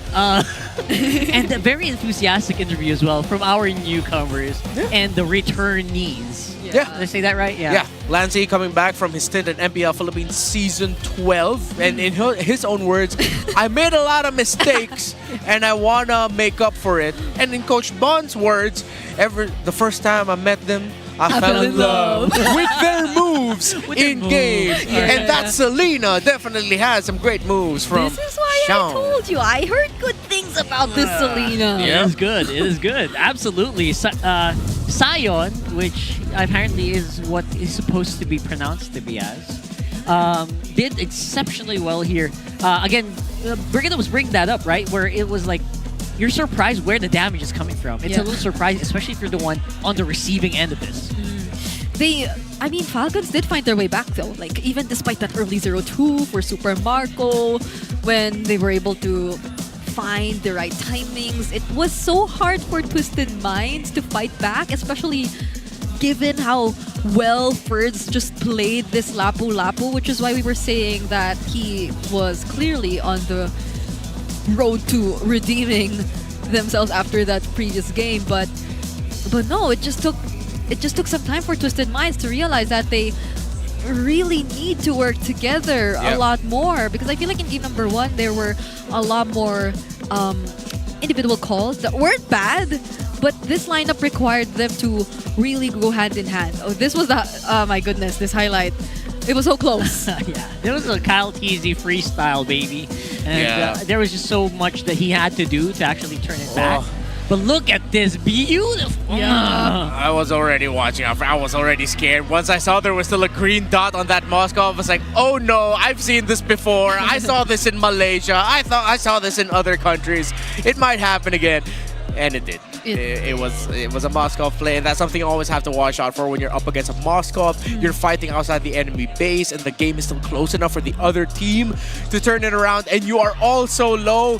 You all have to spread the hell out and make sure that if one of you is gonna get hit by the SOD, only one of you is gonna go down. Yeah. The call to do a flicker in from Lansu 2 was just so great because they knew that the SOD was up, they knew that Nosha was gonna get back in the game and that they could still go for the chase. And that's where they finally found the way towards ending the game. And I think the surprises didn't even end there. It was the way, in even how Kyle TZ tried to go for that defense. I feel like he assumed the minions weren't that far deep into the base just yet. Like there was like one piece. Yeah, but I was hiding somewhere. Because I was wondering why he went for that like angle. The super cut to the back, super right? cut to the back. So. I don't know, maybe he saw something move in the grass at that point. I can clown on my own Falcons, y'all. Oh, that's man. True. My Falcon Sky heart is broken. But as one of the proponents of the guys pushing for #plot twist, it's also great to see. Like, I got my wish. Twisted Minds look good, yes, but I will cry later for my Falcon. For sure. Later. We'll see Renmar in the corner somewhere. But yeah, there you go. Who was that? Pretty early. Oh, some guy in the crowd. That's probably a crowd. So we're seeing, right? We're seeing the efficiency of our newcomers. Yeah. Since yesterday, apparently, has been really showing off and popping off. And yeah, what we're seeing here is definitely a possible change in the paradigm. Or a big paradigm shift of who is actually strong. All of our power rankings have gone down the drain because of this. Just because of, like, you know what they say, right? ML is circular. Yeah. the only thing I've gotten wrong so far about my power rankings is my estimation of AP Brand. AP Brand. Yeah. I mean, for me personally, I was looking forward to seeing Twisted Minds and how well they're gonna do. Contrary to what we said earlier, it was MP the King saying, I don't need to worry about chemistry because it's only up to me to blend in. So MP the King has put the weight on his shoulders to adapt to Twisted Minds, which is why Twisted Minds look so careful because not careful, but look so good. Yeah. Because with ONIC 9 Lives now just thinking, all right, you guys have your chemistry. Don't worry. I'm going to make sure that I can blend in and adapt with you guys. That's a huge statement coming out from MP the King. Yeah, he blended in so well. I know it's just like day number 1 of us seeing Twisted Mind, but if you're able to take down Team Falcons in your first match, then what more can you do? We were talking about like a good benchmark for Twisted Minds here. What more than a Titan of MLBB getting getting felled by them. And that's right. Yeah, felled. Yeah. Felled is an actual word. Yes. So I'm looking forward to their future now. Yep. We don't have like a newbie team that has a 0 standing. We are in a very different era of MLBB right now. Yeah. It's just giving me chills. Aurora's down there because they only have 1 match for the entire week. So we'll see them again next week. Yeah. But they unfortunately had to lose in their first game. So yeah, the newcomers, they're all just showing up. Well, no newcomers are going to be playing today. It is going to be our 2 MSC reps, our top 2 teams definitely in the whole league so far, who are facing each other here in their first matchup of MPL Philippines. It's ONIC Philippines versus TLPH. The main event for Superfans Saturday, and I'm so excited. Oh boy! Like, is TLPH still on top form? Has ONIC figured out the things that they wanted to figure out that a lot of people were pointing out online? Yeah. So many questions, and I can't wait to see the answers. This is it. This is it. I hope you guys are ready because, like, we've seen them recently, a few months ago, but yeah, we flew with them. Fare? We did everything, you know. we saw Carl T sleeping on the plane. We saw them win, lift trophies, crush gold and everything. And go on camels. Oh, yeah. Now we're going to see them back on home soil. I'm so excited to see what they're going to do here. Yep, the Baby Cakes duo, the KK connection, like what's new from these teams? What have they changed? What have they improved? I feel like there are just so many questions, so many people looking forward to see how they've developed in that short amount of time that they had right after MSC heading into MPL Season 16, because so many new players are just showing up. They're exceeding expectations. And for these two teams, we already have our set expectations. So how is it going to fare for them? Yeah, if you were ONIC or TLPH watching there earlier, for sure, you're going to have some thoughts. Which I'm sure we would love to hear later on. And everyone else watching. Again, it feels like the power dynamic of the whole league has shifted just a little bit. And we're going to have to wait and see whether or not one of our top two teams are going to be able to balance it back on. Throw it over to the Howl for this one. Welcome back to the Howl, and I've enjoyed that series so much, not because of 2-0 series, but because of the fact that the rookie magic is still there. So we learned another set of 3 things today after that series. First, and most importantly, the rookie magic that we saw. All right. Yesterday, we saw one rookie in Ferds win and actually become the MVP of a match. That also happened with X-Nova just earlier on. But now, it's 4 of them out of the ex-ONIC 9 Lives players, now part of Twisted Minds. They have showed us a wonderful series, even up against a team that won yesterday and actually won a lot of championships afterwards in Team Falcons. And I think this is just very good for the league because it just tells us that even in the amateur scene, we can find good talent. Now, we're talking about Twisted Minds and their Twisted Tutor. Tutor is a word that actually is used in MLBB from the Philippines and even internationally when you pick the enemy heroes pick the heroes that your enemy picked in game number 1 and use it against them and win with it. Exactly what happened in that series. And maybe it's because of the genius of Bonchan, or maybe it's the bravado of the members of Twisted Minds, but because of the action that Uranus with the flicker to get kills, to get initiations, a lot of dashes and a lot of outplays that happened between two teams, we saw that this is really a good way to show the first match for Twisted Minds. And last and most importantly, this is the Twisted mindset. And you'll see that even when they're half HP, 1/3 HP, as long as there's 5 of them, as long as they have stuns, as long as they have their ultimates, they will fight. We press on. That's what we knew and what we learned from Twisted Minds, and that's what made them win this series. That has been my analysis of that series. And for now, we are going to be heading on to a break. See you next time.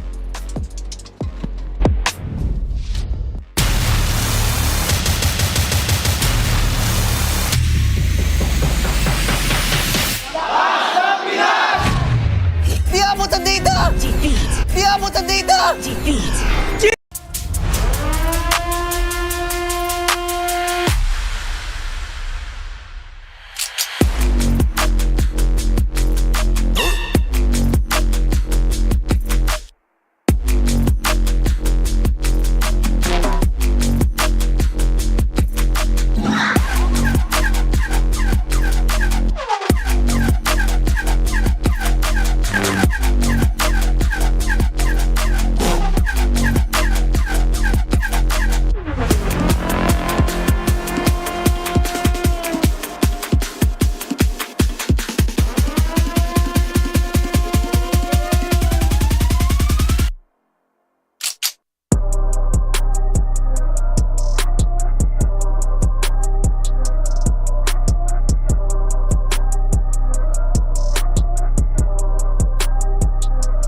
malakas kahit anong lane we become the monsters.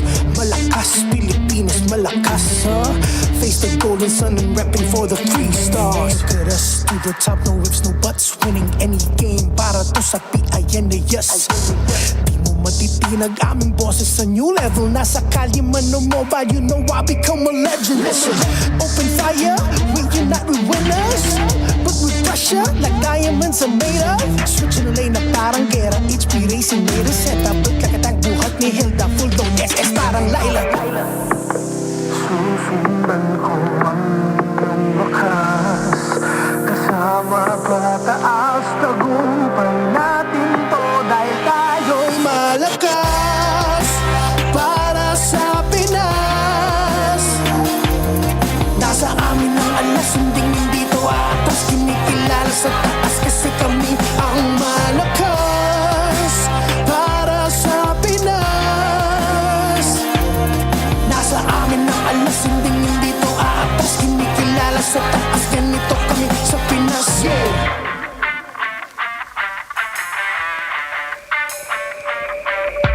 Laging MVP, no surrender, no retreat. Pag nagsama-sama, just imagine what we can achieve.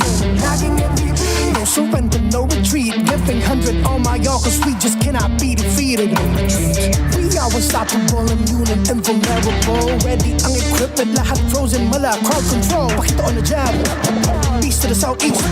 Taas ang matawag, crowd and loud, cause every enemy we devour. Susundan ko ang iyong wakas, kasama pataas, tagumpay natin to dahil tayo'y malakas para sa Pinas. Nasa amin ang alas, hindi to atas, kinikilala sa taas kasi kami ang malakas para sa Pinas. Nasa amin ang alas, hindi to atas, kinikilala sa taas, ganito kami sa Pinas. Yeah. Malakas, Pilipinas, malakas kahit anong malakas, Pilipinas, malakas face the golden sun and repping for the 3 stars.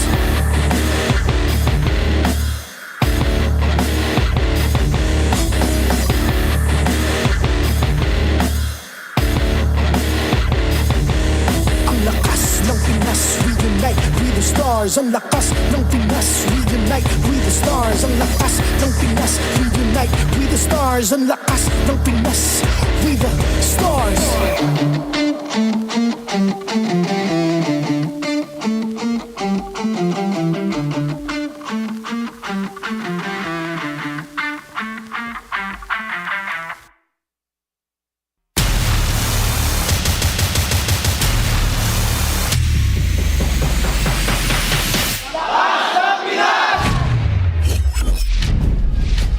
It's not enough for me, so we go to number 3. It's the third match of today here in week 1 of MPL Philippines season 16. I'm Rockhart alongside the Red Mars of the Cruz, and of course, it's Wolf. I'm not gonna howl. I'm not gonna howl. You're not gonna? You're not gonna. I save it. I save it for those segments. All right. Okay. Isn't okay. that like the only reason we got him here? No, we're kidding. No, we're kidding. but he needs to save up his howl fuel. Bro, it's good to have you back on the English Oh desk. my God! I wanted to say that, dude. Yeah. This feels okay. This feels at home.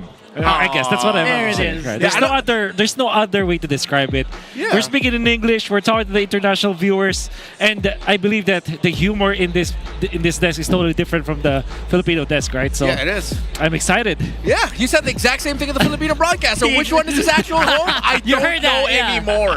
We heard that, but we're gonna No, find man, good to out have you back, dude. eventually how the Wolf is gonna adjust here in the English stream. Hopefully, you guys have also followed him all throughout his journey. He has been doing everything in MPL Philippines. So it seems. And by the way, big shout outs to the restreamers. They're always there, right? They always go for the English broadcast. So I don't know if Mirko is watching right now, but yeah, shout out to Mirko and other streamers out there. I don't even know if he's casting in Indonesia right now because MPL ID's going on. You're right. He could be casting. Could be. Yeah. He could be busy today. But then, very grateful to all the restreamers. Hi, guys. Yeah, and if the restreamers were watching last game, they were like, their minds are probably still on the floor. Oh my And they're God. picking it up. Oh my god. Because, oh my goodness, 2-0 for Twisted Minds against Oh my the God. Falcons. Yeah, that was so unexpected. Again, Falcons guy, I'm hurt, but as one of the plot twist guys as well, it was great to see a young squad show up. But then we gotta acknowledge it's Sanford and Carl Teasy, Kelra and Super Friends. It's Team Liquid Philippines versus ONIC. Man, these stingers catch me by surprise. Dude, I love those. They're screaming at us, and I would say everyone else at home is screaming, it's ONIC Philippines versus Team Liquid Philippines right here in week 1. Yeah, I think that actually feels more personal to me because, especially because of this matchup. I was there, the front row last season. Was on the losing end, but it was fun. It's a great game 7, and come on, man. It's the goal. If you get defeated by the GOAT Carl Teasy, you're actually okay. Yeah. You'll feel well. You know. Lose to anyone else, it hurts. Lose to Carl Teasy, it's Okay. It's still the golden rivalry, right? It's still the rivalry that has been built up from how many seasons now, and TLPH definitely coming out on top, at least by very close as well. Yeah. And I think recently, because of the performances from ONIC, it feels like their recent record has overshadowed their past success, which is quite saddening to see, but it's also understandable. When you're up there, people are looking forward to the fall. For the longest time, Liquid was not up there, and then it took them a long time to grind back. Even Carl Teasy said it himself. He had to lose a lot to get back to this form now. Yeah. As a famous rapper once said, it took a long time for them to recover, and it took, with what you did, I'm still having a hangover. Wow. All right. It's something that a famous rapper has once told me, and it still sticks with me. Told you. Yeah. Personally. It hurts me, especially in that sense. Yo, well, what are we on right now? I'm in the middle seat. Wolf is back, and Rockhard is dropping rap bars. Yeah, Yes, so exactly. for now at least, we are seeing still glimpses of what ONIC still is. Yeah. Again, you kind of forget how strong they are when faced off against the top-notch teams. Like, I know the international teams are probably watching us and they're like, whoa. In that last game, was that actually rookies? I'm still, when you're talking about hangover, I'm still hungover from that previous game, but I think we have to really put ourselves in the space where we are now going to be looking at the top 2 teams so far in the Philippines. At least in the world, maybe. Yeah, in the world. I would say that there was a little bit of, there's a little bit of an itch for ONIC Philippines particularly because they aim to really bounce back against TLPH in the grand finals. Unfortunately, they weren't able to make it through after that battle against SRG. And even the ONIC PH players themselves, they're saying that they haven't really shown their top form during MSC. It kind of sucks that in the biggest, the grandest stage, you don't really give your 100. You can't just unleash your 100% because that happens sometimes. There's just some tournaments where you're not just super duper locked in. There's something holding you back, and that's what ONIC Philippines felt. But now for Team Liquid, I wonder how they feel now because I think that this is their first match after winning, and not only that, it's only been two weeks since MSC, so it feels like a long time. Yeah, I don't think that they have found their rest yet. you know? They had to climb a crazy mountain, and the next thing you know, you're back in the Philippines, where they have said, sometimes it's really so much tougher back home compared to internationals. It's like there's no rest for the wicked at all. Honestly, it feels like when you're Philippine team versus MSC teams, it feels like a different story. It's like Olympians going down and visiting the humans. Oh yeah. And then now the Olympians are back among the gods. The pantheon. They're back in the pantheon for sure. Yeah.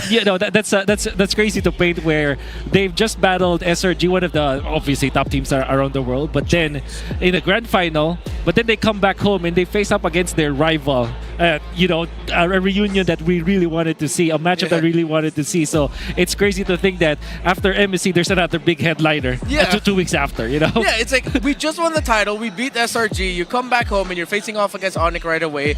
It just paints the picture of when you're some of the best teams in the world, instantly when you go back home to your regional leagues, there's so much pressure on you. Yeah. And even more so for these two, because Team Liquid are now officially on the Golden Road narrative. Ooh. Every step they have this right. season, every match they have, is a step towards potentially fulfilling the Golden Road if ever they make it to M7. While for ONIC, it's also a heavy weight on their shoulders to show the rest of the world that, guys, we're still really damn good at this. Yeah. We may not be the gods of the game anymore as we used to be in M6, but we're still one of the best teams in the world. That's right. Remind me, you need to get 2 MPLs? Yes. 2 The MPLs, MSC, and Alright. M7. So there's still, they're very close, but it's still like 50% as of now, right? Yeah. Yes. And then what's standing between them and that Golden Road is not only ONIC Philippines, but also the rest The whole of league. this league.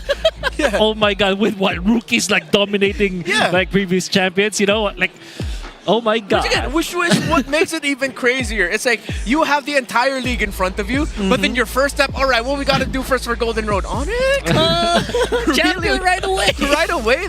Yeah. That's difficult. So, which is why we get so excited for matchups such as these, which is why the arena has filled up to the brim. Oh my God. It's fully packed house because they know the weight of a matchup between Team Liquid and ONIC in the Philippines. It's really heavy. The atmosphere is intense. We also saw some mascots coming into here, which we don't usually see. And everyone just preparing their chants already at this time. That's right.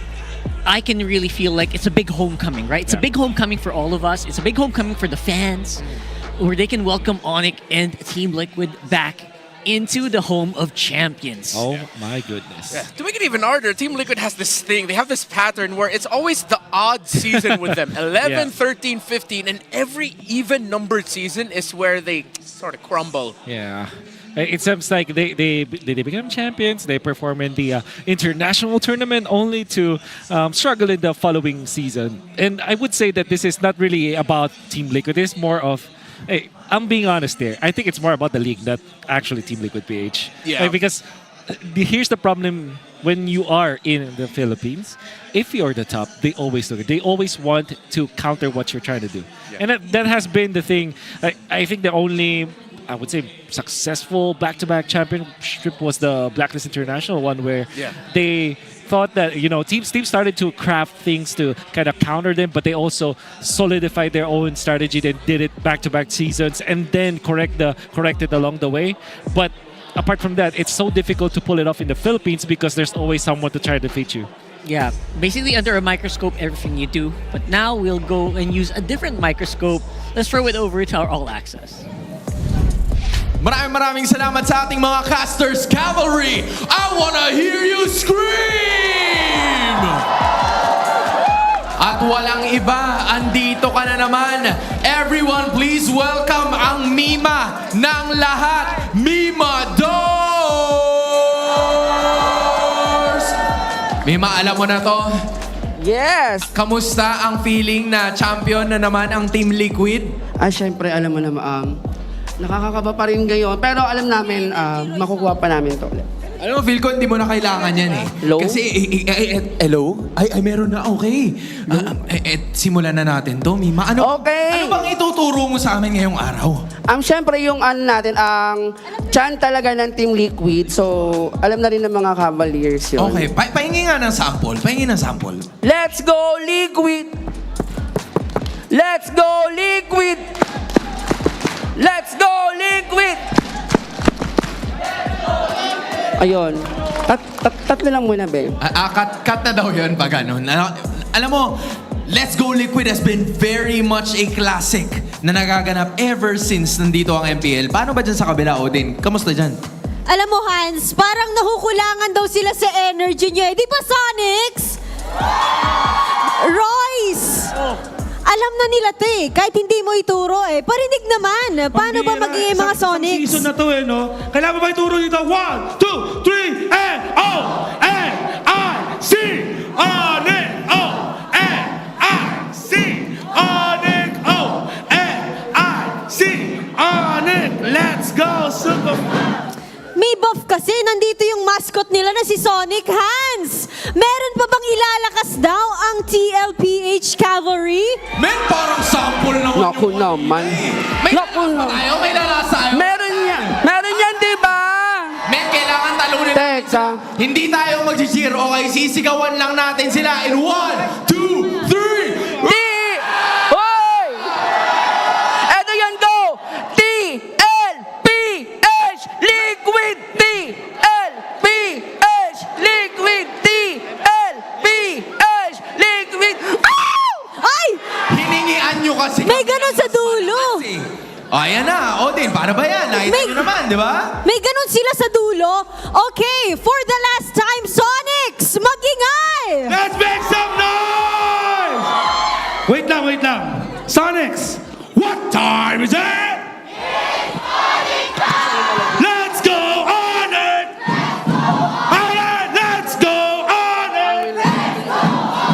Let's go on it! Gaya-gaya. Grabe talaga ang energy ng mga Sonics and complete pa ang kanilang props. Hans, what do you have to say about that? Naku, ano yung sabi mo, Mima? Parang ano lang, gaya-gaya. Charot. Ano ba naman yan? Charot lang. Ano natin? Guys, para lang magkalinawan kasi ako magbabasa eh. Sino mananalo sa laban na to? Nako, mahina. Ano yan, guys? Do it again. Who's gonna win this match? Liquid! Parang pwede din dun sa kabila. Eh, dito naman. Who's gonna win this match? Well, one thing is for sure, this is the star match of the night. Team Liquid going up against ONIC Philippines. Casters, inyo na to. There you go. We weren't kidding when we said we saw a mascot there. Oh my God, the energy, dude. I love it. Live chant piracy. The great display we've seen so far. They just started copying each other's chants. Oh my goodness. No, I love it. You know, Mima Dars has been a staple. I think, how long has it been? I years. started seeing Mima since like season 10, I Yeah, think. it's been years, man. Yeah, it's season 10 during the Echo era. Wow. It's been like 6 seasons. So if you have Carl Teasy the GOAT, Mima is the GOAT community leader. I thought you were gonna say the goatee. The goatee. But yes. So we're gonna talk about TLPH now. All right. So TLPH, obviously, we're seeing the all-star Carl Teasy. He has absorbed. He is. Come on, man. He's worn it. He is the GOAT. Yeah, he's embraced it. It's that is pure aura, folks. Oh my goodness, that's so much aura. We saw MSC, and MSC wasn't the competition. Yeah, it was a coronation for the GOAT. No longer the young GOAT, although he's still pretty young. He's just the GOAT now. Just the GOAT now, and I think it was the performance that ended all debates. Yeah. I don't think there's no one that can ever argue against Carl Teasy being the GOAT. Yeah. You know, what's funny about that is that Carl Teasy's GOAT status, every time when it's brought up and hotly contested, that's when he wins something to shut everyone up. M4, he was like, no, I'm still the GOAT. Sweeps Prime Blacklist, becomes the first ever 2-time world champ. And then when everyone's talking about like Kelra, King Kong, all these names popping up, suddenly Carl's like, all right, let me finally win MSC. Yeah. Let me complete Mobile Legends. Let me complete Mobile Legends. He has medals to go to boot. Man, this is his Magnus arc at this point. Yeah, all the Freds, they were completely shut off. No one is countering anyone. He unified the whole MLBB nation. Yeah, exactly. It's funny because for the longest time it was like when someone talks about Carl Teasy as the GOAT, some other people will bring up names. Yeah. Now it's the other way around. When someone brings up a different name in the debate, everyone just goes, no, it's Carl. Quiet down. Sit down. It's Carl Teasy. Maybe 10 more seasons. Maybe what? 3 more. How do you actually out-GOAT the GOAT? How will that even happen, dude? Too many things. You gotta do too many. You gotta get what? Twice of what he has? Yeah, double. Minimum. Oh my goodness. That's gonna take a few years. So let's throw it over here. Let's throw it on the stage. The golden rivalry for Season 16 is about to begin, starting with the Sonics. Kirk, King Kong, Super Fritz, Brusco, and Caldra, ONIC Philippines!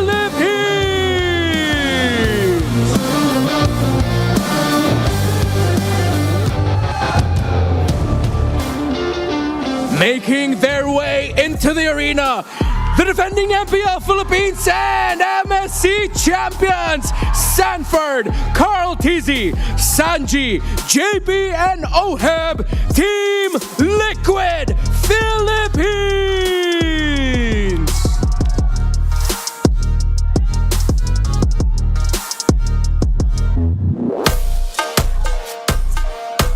And our marshals for this titanic matchup, it's Joshua, JJ, Patrick, and Juvin.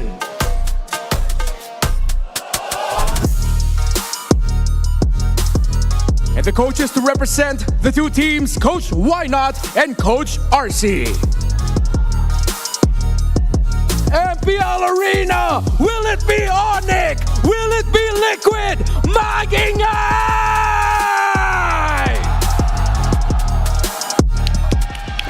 Here we go. This is the biggest match of the day so far. It is ONIC Philippines first off.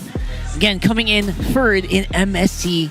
These are the teams that a lot of people really have their sights on for the past year. Yeah, you have Kelroy and King Kong, and you saw that nobody's safe from the mullet. No, nobody's mullet-proof, even Brusco, as you saw. Apparently. But this is a team that really wants to perform against TLPH because they have to bounce back. Yeah, but up against them is a team that I feel like this photo just fully encapsulates what Team Liquid is right now.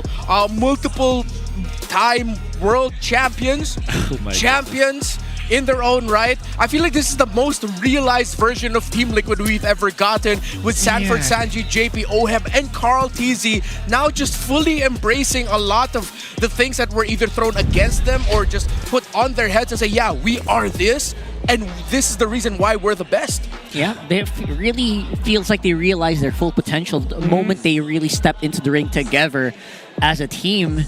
And so far, there's very few people have actually been able to counter it. And ONIC Philippines is going to be, it feels like a gargantuan task. Even the top teams really just bow down to Team Liquid. I mean, there was no contest. ONIC Indonesia, ONIC Philippines, SRG, all the other teams in MSC, they looked like they had no chance against TLPH when they played against them. Yeah, and so far, it's going to have to be another proving ground here for ONIC Philippines that they are still the world champions, which they are. They are the M6 world champions, and they're going to have to prove it once again. And in order to do that, it's one step at a time. And their first step is a big doozy, to be honest. It's already against the current MPL champions and MSC champs. Let's see what Wolf has to say about this as we go into the... Welcome to The Howl. This is Wolf presenting you the Infinix keys to victory. It's ONIC PH going up against Team Liquid Philippines, and we know that this is the star match for today. But before we start, I think both of them needs to focus on this. And I know that this is going to sound a little bit personal, and probably you're going to be smiling after hearing this, but both teams should have the XP-Lane hero with a better laning stage, and whoever has that will win. And I'm gonna leave it up to you to actually understand that. Now for ONIC Philippines, what they need to do is to watch out for TLPH's death mode, even if TLPH is down -1. Alright, so that might be a very difficult sentence to understand. But basically what I'm trying to say here is, even when TLPH has one of their heroes picked off, you still have to watch out for their rain gauge. TLPH is notorious on knowing how much damage they can employ and if they can still team fight afterwards. So -1 against TLPH doesn't mean so much. If you don't understand how the team fight should go, you should not fight against TLPH. The first turtle also needs to be secured. That has been the problem for ONIC when they faced up against TLPH before, and that has always been the problem of other teams when facing up against TLPH. That's something that ONIC has to, that's something we need to see from ONIC today. Now for TLPH, the champions, it's not that difficult for them. They have to just force ONIC to go greedy with their farm-heavy heroes. For the jungler, for the XP-Lane, as well as for the gold laner, the cores in the game, it's sometimes a problem for ONIC Philippines when they go greedy, when they go farm heavy too much. They spend so much time farming that they lose the early game. That's something that TLPH can force against ONIC Philippines. And now, it's gonna be very simple again. Flex the champion's aura. win the game from the mental battle itself. And I'm sure that the casters and all of you guys already understand what that means. So let's not elaborate further. Let's head straight into the draft. And there you go. That was a fast teleport being done by. Yeah. I don't know how you do that. Are you Goku or something? After I wasn't there in Riyadh, but I learned how to clone myself during the meantime. Ooh, cool. Yeah, it's pretty easy. They just do this. So there's another wolf running around? Yeah. Is he shirtless? Let's not talk about that, please. We're in public, brother. Okay, so we are going to see a community poll here, of course. It's still a question of who is the best gold laner in the league. Yo. I can't believe we're seeing this, but we are seeing Kelra and Oheb still on A and B. Are you Super Marco or are you Netski? Oh, I love how Netski made it to the poll, dude. Hey, I love if that. you're not voting for Netski, what do you even know about Mobile Legends? What's wrong with you? What's wrong with you? There's only one choice and it's clearly D. I think everyone is just very happy to press D right now in the comment section. Oh my god. Are you guys doing that right now? I can see you. I love it. Hopefully it becomes a running joke with the community. Who's the best gold laner? Is it Kelra or Oheb? No, it's Netski. What are you talking about? Let's go, dude. Yeah. We gotta do something if Netski actually wins that poll. Oh yeah, We we gotta do something. Maybe Like, wear Netski masks or what? there needs Or to be something like that. at least a graphic for it, and then we gotta celebrate that. We gotta celebrate that 100%. for sure. So social media team, you know what to do. Make the poll already. And right, so far, it's always going to be a question of who can. It's always been a question of whether who can carry the team better. Yeah. Who's a better team player in that lane. That's you're right. You're right. Yeah, and that's exactly where the debates have been at now, where debate. people are saying it's clearly Kelra as the better individual mechanic gold laner. Then you have Oheb as the best team fighter, team player gold laner. Super Marco and the best individual sheer mechanics of it. So there's like different categories for it now. And don't forget, Netski for everything. Netski for everything. Yeah, 100%. The most complete gold laner, I would say. The full package. The full package. But the UC is great, by the way. It's 100% from the contents of what we're doing when we're interviewing. Like they had to rate like their aggressiveness, their objective taking. He's the only player that has 100% rating overall average for himself. Wow. They created themselves. Yeah. Oh, okay. Amazing. That's confidence. That's confidence. Hey, by the way, when we're just talking about like the top 3 gold laners, and I'm gonna make this very quick. Kelra was actually asked in some other content piece, and he said that it's between him, Innocent, and Oheb. And he said like someone, I think Innocent's best at laning, and then when it comes to micro skills, Kelra mentioned himself. And then when it comes to the team fighting, Kelra mentioned it was Oheb.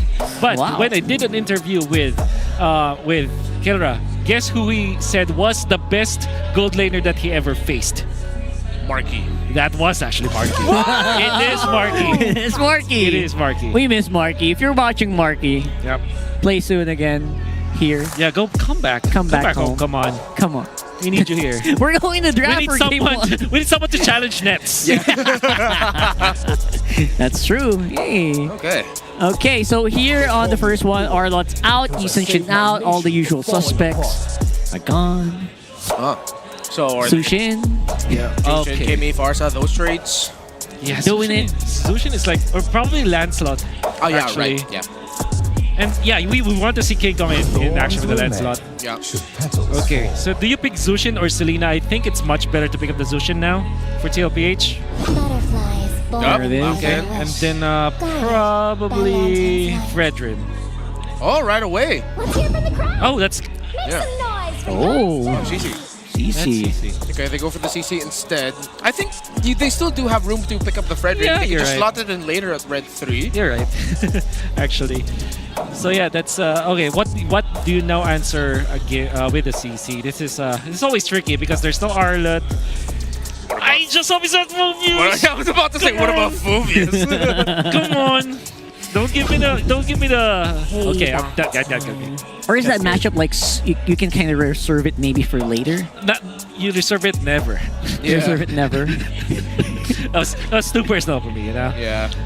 What do you pick? Do you just get the Lapu-Lapu, I guess? Ready to engage. Hylos. They go for the Brusco pick? Yeah, that's a flex pick. That could be a Kirk hero. That could be a Brusco hero. That's true. Yeah. Man, Kirk has been, his pool has really been tried in the recent games that he has been playing at. Yeah. I talked about the Fredrin earlier. It could already come in here. Yeah. But they also don't have... Oh, yeah. That will be their jungler already if that's the case. And they'll manipulate the draft so Red 4 can go to OHEB. This is also where you count. Like, I think it's obvious that you want to get the Fredrin now. But they also... No Freddy today! No Freddy boy! Yeah, they're not going tanky. This is... I would say this is not like a TLPH kind of composition where they pick up a Joy and then a CC because they're both farmers. Usually when you go for a Joy, for let's say Carl TC plays a Joy, you go for sustain heroes on Sanford or playmaking heroes, not a farming hero. Yeah.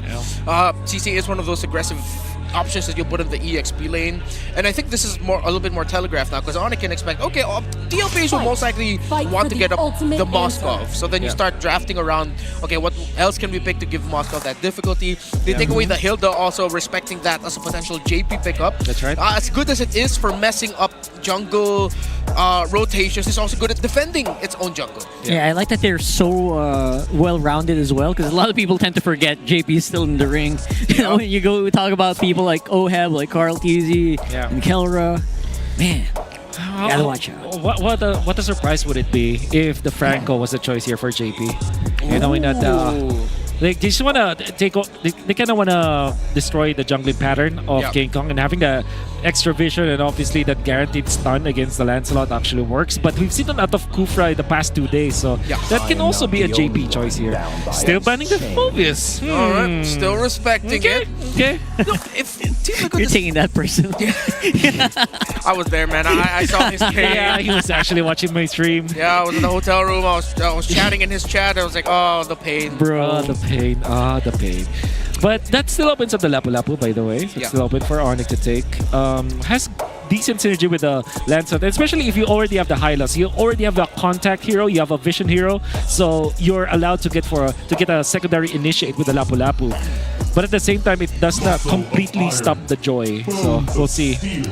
What about Lapu on the other side, though? No, they have CC already. Yeah. Sorry, never mind.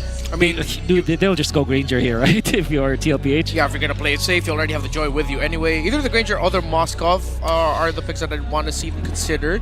Yeah. Considering that whatever else is left for ONIC is gonna be someone who could dive close. It would be really nice if you could get someone with that extra bit of knockback. So that's why I'm leaning a little bit more towards the Moskov. As long as it's someone with a Purify, I feel like. So they do lock in the Moskov. Very greedy. Very non-TLPH, but we'll see. So it's the Bruno and the Badang. All right, pretty basic actually if you think about it. Like the Badang just works versus the Joy, Bruno versus the Moskov. Now JP. What do you pick up? Oh my goodness. All right, I was hoping for I was actually thinking about this. I didn't want to suggest it because I don't know if it can work. But the idea here is you don't have a Selena anymore in combination with Joy for the leash. So instead, you look for other sources of possible leash, which in this case, Joyhead provides. Yeah, I was looking for maybe a chip, but then I realized, oh, Badang. Never mind. Oh, wow. Jawhead. You mentioned greedy once that Moskov comes out. This is even extra greed. However, if Team Liquid can get the ball rolling real quickly, this could slip out of the hands of ONIC very fast. Yeah, this greed is good. 99999. Oh, yeah. As we heard from the Howl, from whoever said that, the first turtle is the most important hero for ONIC. The most important. At least for this matchup, right? Not all matchups. In this one, I feel like it has a special place, right? And most importantly as well, we mentioned that they should not go for greedy cores, which in this case, they only have one, which is the Lancelot. Bruno as well as the Badang in the EXP lane, they can go fast. Welcome and that's what they need to do. So far, two checkboxes ticked. Yep. Let's see if they can accelerate this even further, as TLPH are going to be facing off against a Bruno on the bottom side of the map. Let's go with game number 1 and see what's up here. Exactly what Wolf mentioned earlier about the leash. You actually see the Jawhead leashing for the Joy at the orange pit. So a little bit faster rotation. Hopefully we don't see a JP moment of accidentally stealing the buff. We will not. Why do you have to bring that up again? No, No, because it's a clear running joke. It's a with the community documented. now, yeah. It's a documented phenomenon. Yeah, exactly. That's true. Because it actually changed the tide of the game. It's a paranormal activity. Yeah, it was. Oh, okay. If only it happened once, right? But no. Oh, Oheb getting Look at the first that. gold grab. That's super duper important here for Oheb. Yep, especially going up against that Bruno. A stun on the jawhead. JP takes a brunt of the damage from 3 sources, but still holds on. That reduction of damage under the turret helping him out. Yeah. A little bit of shielding as well coming in from the ejector will definitely be useful. But for now, it is going to be a bit of stalemate. We do see that Kelra is a little bit ahead, or at least going more forward here, maximizing that Bruno range. This is interesting because I think that it should be Oheb that's leading when it comes to the gold. But Kelra leads the EXP. And I'm only saying this because of that gold grab. That is actually a mini objective in this lane. Yeah, for sure. And we're going to see, obviously, nice attempt on the top side. Just the gut check to see if Sanford is on his toes. Yeah. Mr. Finals MVP himself. Alright, so far, it seems like ONIC is going to get the first start here at the Turtle. Cartesi already forced to use the electrifying beats. Slow and steady is Liquid, but ONIC are hell-bent on getting this first Turtle without that much of a problem, and it goes to the hands of King Kong. JP gets stunned up, fist crack, everything thrown at the roamer. JP gets a flicker away. Sanji still fighting out because Sanford throws a curtain call. Brusco gets brought up, but Brusco gets away. And Team Liquid Philippines looks like they'll be able to find a trade through Kirk. First blood for JP. All right, so we got a bit of an advantage here. You have one of the keys to victory already checked off, but they gave away a kill. And what's important here is that Brusco seems to not have forgotten the matchup of the highlights at the joint, was able to outplay with the stun. However, Kirk unfortunately got dragged down twice, and that was actually Ejector as well as the Lucian Lift. And that's a difficult scenario to be in, and we know for sure that Kirk didn't have the flicker during that moment. That was a first turtle fight that ONIC kind of lost in a way because I guess the EXP as well as the gold from kills, especially on an XP lane, matters in the first few minutes of the game. Yeah, and after that, Team Liquid Philippines were also able to get a camp in the bottom part of the jungle for King Kong. They have a 600 gold lead. So yeah, it's like a soft loss, though not too big of a win by Liquid. Yeah, Team Liquid definitely got a little bit of gold, but it's still ONIC who are ahead, at least in the bush check category here. You don't want to face that if you're TLPH, at least not now. Well, we know that ONIC's strength lies in the early game, and it seems like there's a little bit of a double lane maneuver there coming out from ONIC, helping Kelra out, and then even Brusco guarding this retreat coming out from Kelra's JP. JP's in front. You know, he actually denied literally 1 million because of that, and that matters. Like an inch of an advantage between these two gold laners matters so much. And that's what you expect when you're seeing some of the best teams in the world fight it out here in the Philippines. It's a game of inches. That's why it's important to be Ocho Gahaba. That's right. And that's like, is that inches or feet? At this point, it feels like it's feet for 8G. You know, we're gonna see. Sorry, that's not inhumanly impossible. That is not. So here's turtle number 2. How important is this one, though? Yeah, this is as important as the first one in a way where it's more about the hero kills, and it's not like whoever gets the retribution of the turtle automatically gets the advantage or the tempo. It's whoever wins the post-turtle fight. The turn. Yeah.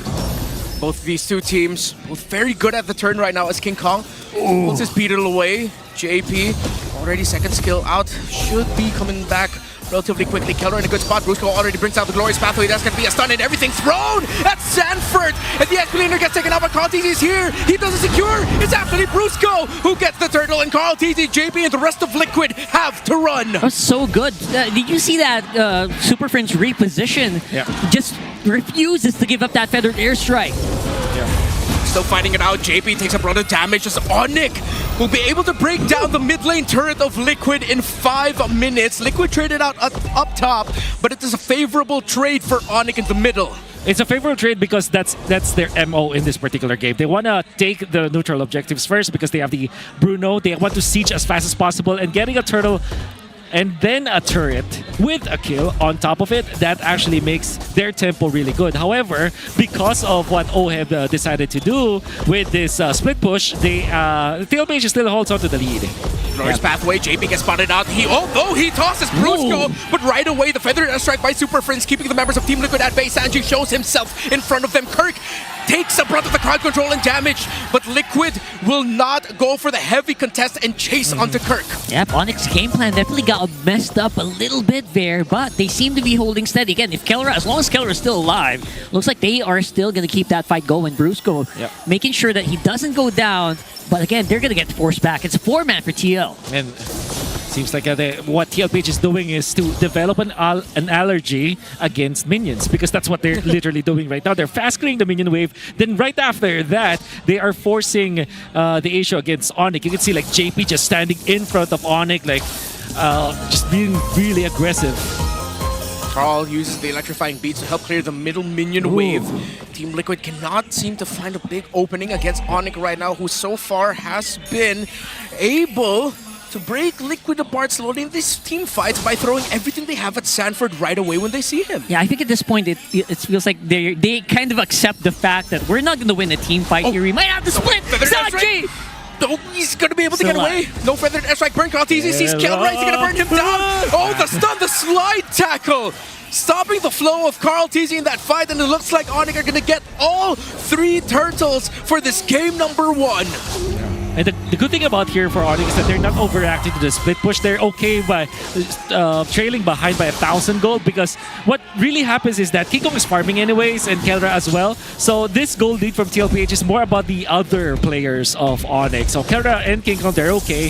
So this is, you know, it's 1,000 gold lead, but it doesn't really mean that much. Like, if you're looking at the gold right now, it's pretty even between like the Moscow and the Bruno, and obviously this Lancelot and the Joy. Only 400 gold ahead. It's like an equilibrium has been reached here, and we might see a tipping point very, very soon, depending on who actually messes up. But no one is actually committing any major mistakes here. Yes, Sanford whittles King Kong down low as Carl Tizzy has actually stolen away the orange buff of King Kong. So again, the game of inches. They're building advantages slowly because they're not winning in the fights, but Liquid are trying to win it through map control. But good balance by ONIC to send Kelra up top. I think that was the big, you know, the breaking point, I would say, between the leads. I think now Carl Tizzy is leading versus King Kong.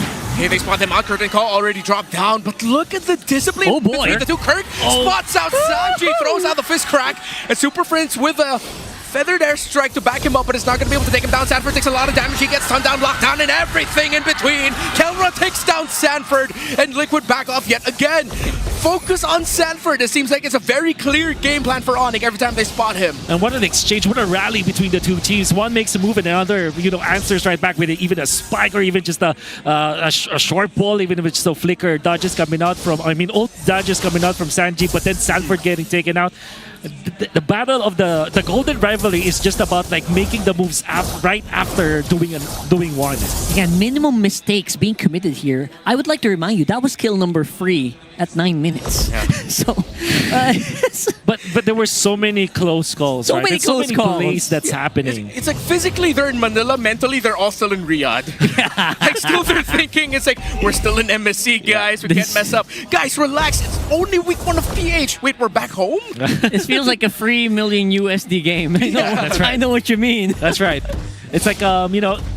So I think the champion of MSC is like $1 million, and then 500K for the second placer, right? Yeah. So that is what the gravity of this best of 3 series feels like. Conceal of JP gets spotted out. ONIC going ahead to rush that Lord. Carl Tizzy close by. Who's going to be able to win the retribution battle? It's King Kong! SOD connects though. Here comes OHEB. He joins in. Brusco takes a lot of damage, but Kelra, the damage of this Bruno! He slide tackles forward. He finds JP. He finds Sanji. That's 2. Kurt with the wall. Oh my Kurt with the stun. Kelra with a kill. Triple kill for the Savage. He's going after OHEB. But Super Friends find Sanford. And that was really the defining fight of this game. That Lord fight that ONIC Philippines have won with Kelra. One a little bit of a fadeaway with a side tackle and then flicker in to get 3 kills. And obviously you did not see him from the fight, but Super Friends was able to outplay Sanford afterwards with the help of King Kong. And then Kirk, you know, landing that block. Sanji gets taken down. Kelra with another kill. 5 kills for the gold standard. And they're not done. They're still going. I don't think they want to finish this right now. Yeah, Glorious Pathway, JP taking a burn damage, 1,000 per hit, and Kirk with the combo. The tower falls and Krautisi can only try and deal damage as King Kong secures the kill off to Sanford. ONIC are already looking to end it here. Only 3 members of Liquid, but the Lord's marching up top. Ouch. That's all I can say. We still have Lord on top side. They need to deal with this. That is the third item Malefic gun coming out from Keller. That's why he's able to attack from behind the wall. Really good distance. Really good. He's maximizing the flickers, the slide tackles really well. And I think at this point, Team Liquid Philippines have not mentally adjusted to what you just brought up. The fact that there's already a Malefic gun on this Bruno. Yeah, there's just so much that they need to answer. The shift is also so sudden. It feels like now, Kelra's untouchable here. How do they actually deal with this? They have to sacrifice so much to be able to reach this Bruno. Well, for TLPH, I think the clear win condition for them that's left now is the split push, which it seems like ONIC are, like I said earlier, they're not overreacting. They're allowing OHEB to go for the split push, go for the split, even the SOD. Even if it connects, they don't overreact. They don't just jump onto the Moscow. Oh, that's loud. And now we're back in a little bit of a quiet moment, but ONIC Philippines are already preparing for the second Lord. Yeah, that second Lord is going to be so crucial now. Now, if the first Lord did this much damage, imagine how the next one will, especially with a complete lineup for ONIC. So they need to kind of just make it strike the balance, they need to contest this. No way that TLPH doesn't contest this next one. Yeah, right now. Look at the little bit of freeze here coming out from ONIC. They're not fast clearing the waves. They're actually using their feathered airstrike on the heroes of TLPH. But after that now, with 11 seconds left before the Lord respawning, they have prepared. Looks like the prep's all done, and looks like they can actually just ride these minion waves to victory if they want to. Almost fully built already for Kelra. Already has the Magic Blade, so on the way to the Rose Gold Meteor, gonna help him if ever Krautisi does get to him. The sheer damage of this Bruno just might mean that JP actually uses the concealer. They're gonna close the gap. Brusco gets the brunt of the crowd control and all the damage. They're trying to take him down, but Sanford takes a lot. King Kong takes the Lord. Kelra takes down Sanford, while Krautisi and JP Sanji trying to get away. Kelra flickers forward! Double kill for the gold standard! JP down, OEP down, and that is a wipeout for ONIC. That is game for ONIC Philippines. With conviction, ONIC Philippines finishes off at 13 minutes. Very impressive game and a good start for the Sonics.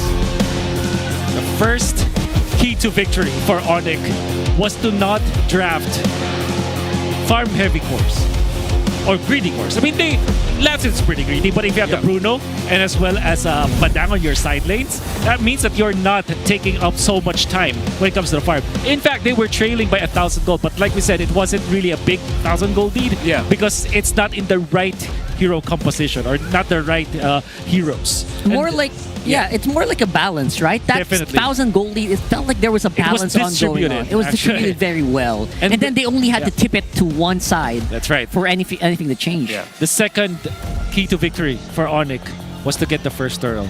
That's what they did. After the second turtle fight, they also won it. Most importantly, that first Lord, that was the breaking point of the game. That really blew the game wide open for ONIC to take. And the MVP of the game is Kelra.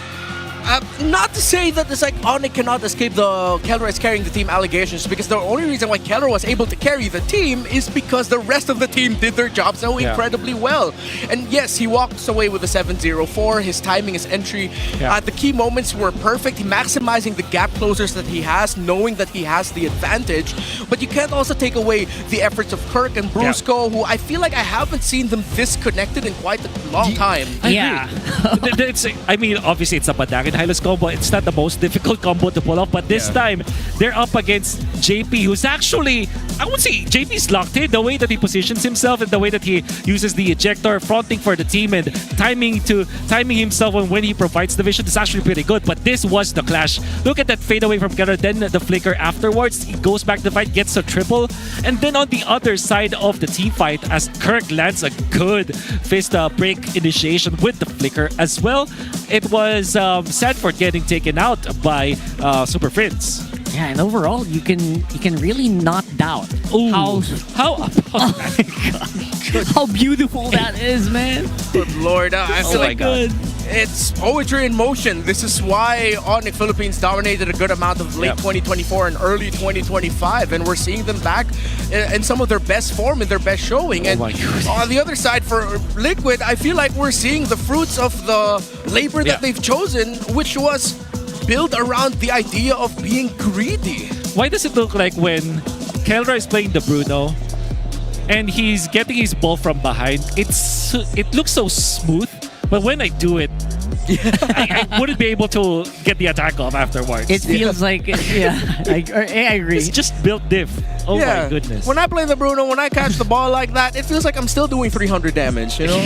Not critting for 1,000 like what Kelra did. Yeah. He's doing it so smoothly, the ball animation feels like it's lagging behind. He attacked, so Kaltizi jumped onto him when he was like, what, 70% HP or 60%. Actually puts Kelra out to 40%. Kelra attacks Kaltizi twice, goes back for the ball, and then still managed to get an attack off. It's probably the power of the Quantum Charge in combination with the Malefic Gun that allowed him to catch up to Kaltizi, and obviously the timing overall, the damage output, and of course it's Kelra. It's a gold standard. He said that he is the best gold laner when it comes to the micro aspect of things, micro mechanics, and we saw a full display of that.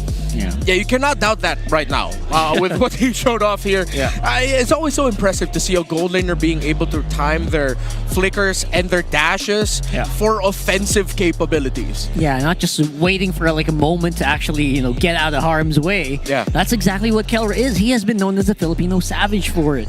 And I just have to remind you guys, this was 2-1 at 9 minutes. And we are 13-2 when it ended at 13. So the amount of bodies that hit the floor in the span of 4 minutes is unbelievable here. Yeah. You know your classic your classic college or high school games of MOBAs where let's farm first for the first 6 minutes and then let's fight afterwards. Let's get our first item and then our ultimates and then let's fight. I think that's what poetically happened in this game. It's like ONIC and TLPH just wanted to go to their critical mass when it comes to like items, and then when they fought, it's gonna be up to who's better at the micro mechanics. Yeah, and it really felt like it was like Team Liquid were dragged into a window that they weren't completely ready for yet. Yeah, because ONIC had to pull the trigger. They already got the 3 turtles, so they needed to force that. Team Liquid also understood like, we can't just like play this passively. We need to try and make something happen. Unfortunately, ONIC were ready for those moments that Liquid decided to fight. Yeah, this was so scary because I think at minute 10 to 11, it felt like all the fights, Liquid was just backing off. They weren't actually like throwing fire with fire. It was and I think it's mainly because of their draft choices here. And like I told you, this did not look like a TLPH draft in a way that obviously Joy is played by Team Liquid, Moskov is being played, CC is being played, but all of them three together in one draft, that looked like a, it's a very good, actually it looked like an ONIC draft. Yeah, I was waiting like for you to say that. An ONIC PH and an ONIC ID draft. Yeah. But it didn't look like Team Liquid are comfortable in this kind of composition. I know that they operate in a way where there's only one greedy core. Even when Kaltizi is playing the Joy, usually the Granger is being picked up by OHIP, and then there's a playmaking hero for Sanford. But in this case, they got 3 greedy heroes, which is really, it doesn't look like an identity that Team Liquid have built. Yeah, if they're already going to be playing with the Moskov and the Joy in their team, and you say you rush to CC, then for me, even though I get why they picked up the Jawhead so that they could leash for the Joy faster, at that point, that puts all the pressure onto Sanford, and you're not going to expect a CC to, no matter at what point it is in the game, to hold down the front line getting vision. It's so impossible to do that, even if you have the Vengeance. That's right. That's why it felt like even the Gromer was ready here for Team Liquid Philippines. So I guess they're going to have to maybe just reel it back in, go back to real form. We'll see if they do that. Before that, throw it over to All Access for now. Maraming salamat sa ating mga casters. Ngayon, nandito tayo. Ay, kailangan pala i-downplay ko ng konti kasi medyo seryoso ang kasama ko ngayon. Walang iba kundi si King Kong. King Kong, kamusta naman? Goods lang. mabuti naman. So, speaking of which, kasama natin ang ONIC ngayon. Fated finals rematch nyo ng Team Liquid Philippines. Ano bang meron sa TLPH at bakit? Sila ba favorite mong kalaban? Sila, as of now, sila. Okay, why TLPH? Kasi para sa akin sila yung team na na sobrang solid ng nabuo na chemistry, tapos feel ko na-explore nila ng mabuti yung meta na to. Guys, ano yung pinaka natutunan nyo as a team being part of that second runner-up finish na nakuha nyo nitong MSC 2025? Sa mga natutunan namin, first of all, yung importance ng bonding ng buong team. Kasi before MSC, parang feeling namin kinulang kami sa bonding. Napag-usapan naman namin yun eh. Tapos yung about sa pag-practice namin, yung way ng pag-improve namin, na-realize namin na meron pa pala kaming pwedeng idagdag sa mga gagawin. Tapos, ayun. Okay. I like it. Pre, tayo? Magsanggang dikit tayo kasi ito na yung bonding natin eh. 'Di ba? At least bonded na tayo for life. Gusto ko pang malaman more about an aspect kasi may dinagdag sa inyong bago. 'Di ba? Seryo. Asa na ba si Ryota? Kamusta naman? Okay lang. Yan. Anong feeling na nagbabalik ka dito sa Pilipinas at kasama mo ang different ONIC, same but diff para sa'yo? I wanna know about your experience tsaka kung paano ka napunta din dito ulit. Na-feel ko ngayon na syempre masaya kasi komportable na ako agad kasi close ko naman sila. Tapos yung language din. Sige. Paano ba natin mapapatunayan, King, na close kayo? Ito no. Oo nga. Sige. Buhay na patunay na yan. Okay. So with that being said, itutuloy ko na. King Kong, alam mo na, sinabi ko na to sa'yo. Ryota, ikaw ang magiging referee namin. Pwestuhan na natin. Dapat tama ang form. Ano? Dapat tama ang form, tama rin yung mukha. Okay. Game. Bruce Bopper, sabihin mo ang rules. Paano yung tama mukha? Yung rules, wala yung bawal yung gigil. Okay, bawal nang gigigil. Okay, mahirap to ha. 2, 1, go. Men legit, Sigma battle pala to, men. Hindi ko mapangitan Kailangan relax lang. King, kamusta naman, King? Okay lang. Anong favorite mong number sa electric pan? 3. Anong paborito mong pagkain? Chicken. Happiness or chocolates? Chocolates. When is the best time to get chocolates? Anytime, anywhere. Day person or night person? Night person. Saan mas magandang mag-beach? Saan mas magandang mag-beach yun? Konti na lang, matatalo ko naman. Konting tanong pa. Pogi ba si Kirk? Sobra. Anong favorite na mas recommended mo na ano mas recommended mo na hairstyle para sa mga oval shape na tao na may mukha? Oval shape na tao. Kahit nasa confidence yan. Confidence level, 1 to 100. 100. Okay. Pero ngayon, parang hindi 100. Main konti na. Yes! Maraming salamat. Still undefeated. Balik na natin sa mga casters. I am still confused. How Hans is that strong? You're still confused? He's still undefeated. He's still undefeated. Are we just gonna ignore the fact that he was not King Kong, who actually lifts weights, gyms every day, goes to gym every day? Hans gyms, dude. He's an athlete. He's actually an athlete. He is pretty good at basketball, actually. I'm not surprised now. A lot of the lifters Actually, these days that's go true. for the aesthetic. They don't go for the function. He wasn't even sweating. Yeah, but Hans also had that technique of distraction as well. Yeah. Let's throw it over. And let's see what we have here. Hello! Wag. Ay, ang ingay niyo masyado ah. Japanese kasi ako eh. Sakura-chan. Mic check. Paano to? Salita ka, Kirk. Sino na miss mo, pre? Masakit? Losing her? Anong losing him? Okay lang ako, pre? Okay ka lang, Kirk? Okay ka lang, King? Kantay mo ang getaway car. Gateway car ba yan? Gateway. Ay, sorry. Scary. Sa akin yung binigay yung mic test. Wala akong masabi. You sounded like you had a lot to say here. Yeah. These are small reminders that despite being very silent in real life, King Kong's actually the noisiest apparently with ONIC. I know Wolf can back that up. Okay, here's the thing. Everybody just becomes very quiet when in front of the camera. Yeah. They're trying to be composed. When they're playing. When they're playing when they're outside, everybody's noisy. Everyone's noisy. Even Brusco, probably you haven't probably heard a lot from Brusco, but everybody's just noisy. Dude. Even Hate. Yep. I'm not surprised with Hate. The only quiet one is Hayes. So anyways. That makes sense. Then they did everything they did in game 1 against the GOAT, the literal face of MLBB. I always love it when I hear that. It wasn't just a competition, it was a coronation. M2 and M4, 4-time MPLPH champion, 30th SEA Games, MSC. That's not even all. Winning a key at EWC, the national, so many he has won. The gold medal and everything. At this point, really, the question is, how do you even out-GOAT the GOAT? He's just 21 years old? And he's just 21. He won his first world championship at 15. Yeah, was he 15? 16? 15, 16. 15. Yeah. Something like that. Oh my God. And prior to that, he actually won the SEA Games medal at 15.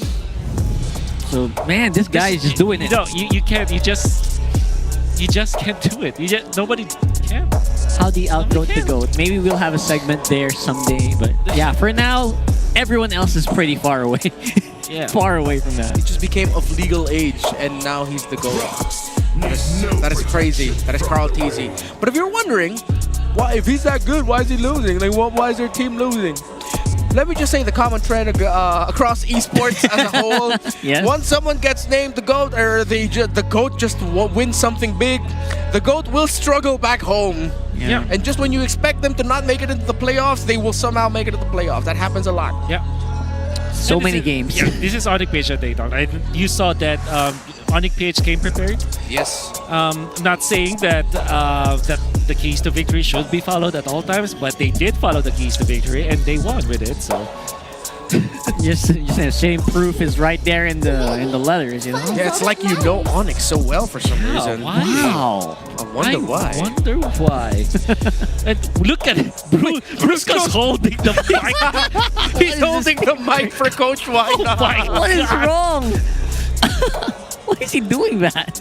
I think it's because it's too loose. It's loose. That's why. Yeah. Maybe it's just funny that your roamer holds it for you. Wait, that is peak roamer right the there. Ultimate support. Ultimate support. Yeah. Oh my god. Maybe he's also supporting something we don't this, see. Dude. Yeah. This is like what is up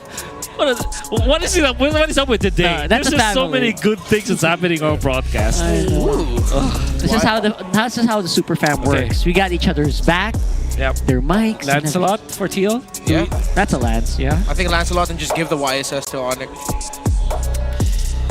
It's tricky because Lancelot and CC. If CC comes back to ONIC, Okay, they're willing to get the YSS. They're willing to give the Lancelot again.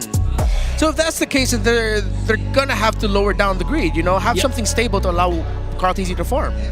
And most importantly for the side of ONIC, it will be different now because if they do pick up the CC, I think this will be Fredrin, but not in the second slot. So maybe just gold. Maybe pick up the CC and probably the Badang. I'll rush the Badang right away. Badang or Gatot. Gatot, I could get behind. Maybe that. It still is the Lancelot. When you gaze into the abyss. Oh, no, That is Selena.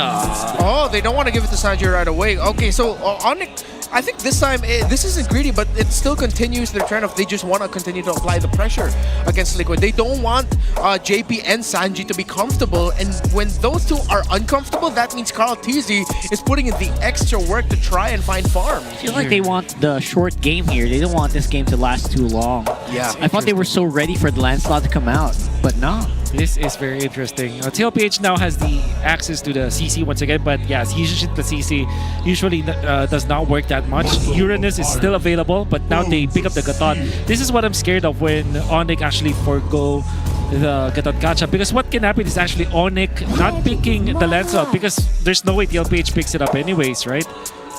Oh, they No way. show their two carries right away, so Team Liquid would want to prioritize for their utility picks That's with right. the EXP and the mid. Yeah, if you're ONIC, you're more inclined to go for something like a Kufra or a Hylos. Although the Badang can work as well, but it's much better to get some wave clear to aid this Selena actually with his Lancelot. So Yeah, Hylos just Hylos, I think it's just a really good hero here for ONIC. But the Badang does actually enable like really good catches. The problem is the people here, everyone has dashes. Yeah. So, and even if you catch like a Gatot, it's not gonna do matter that much. So yeah, Badang's probably down. Maybe they just go for Granger here for ONIC. Just pick it up right now and then reserve your tanker afterwards. They go for the Hylos as prescribed. Yep. Okay, so they're gonna start taking away the best picks for Sanji and Sanford available. So they're gonna probably ban out the CC. Someone's gonna have to ban out the glue also. I think TLPH would actually want to ban the glue. TLPH for the glue. You're right. That didn't actually work because now you're left. Okay, so they banned glue. I believe that somebody from both teams actually wants to get their hands on the Hilda.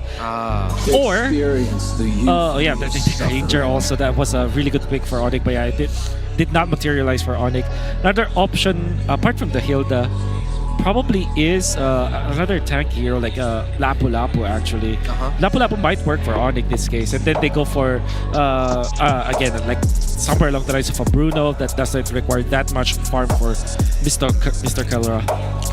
Yeah, it's also going to be highly discouraged as well for TLPH because it's probably going to get microed out by a Lance in the Selena. So, or get your gold laner now for ONIC at red 4. Yeah. And then wait for the reaction for TLPH. That way you know if you're gonna put the Hylos on Kirk or you put it on Brusco. Yeah. Because there's still that option of the of the Kufra. Yeah. Alright, I'm all for that.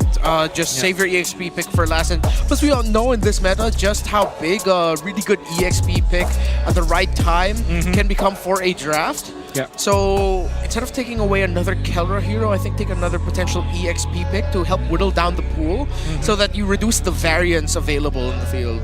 Yeah. Rar. Rar.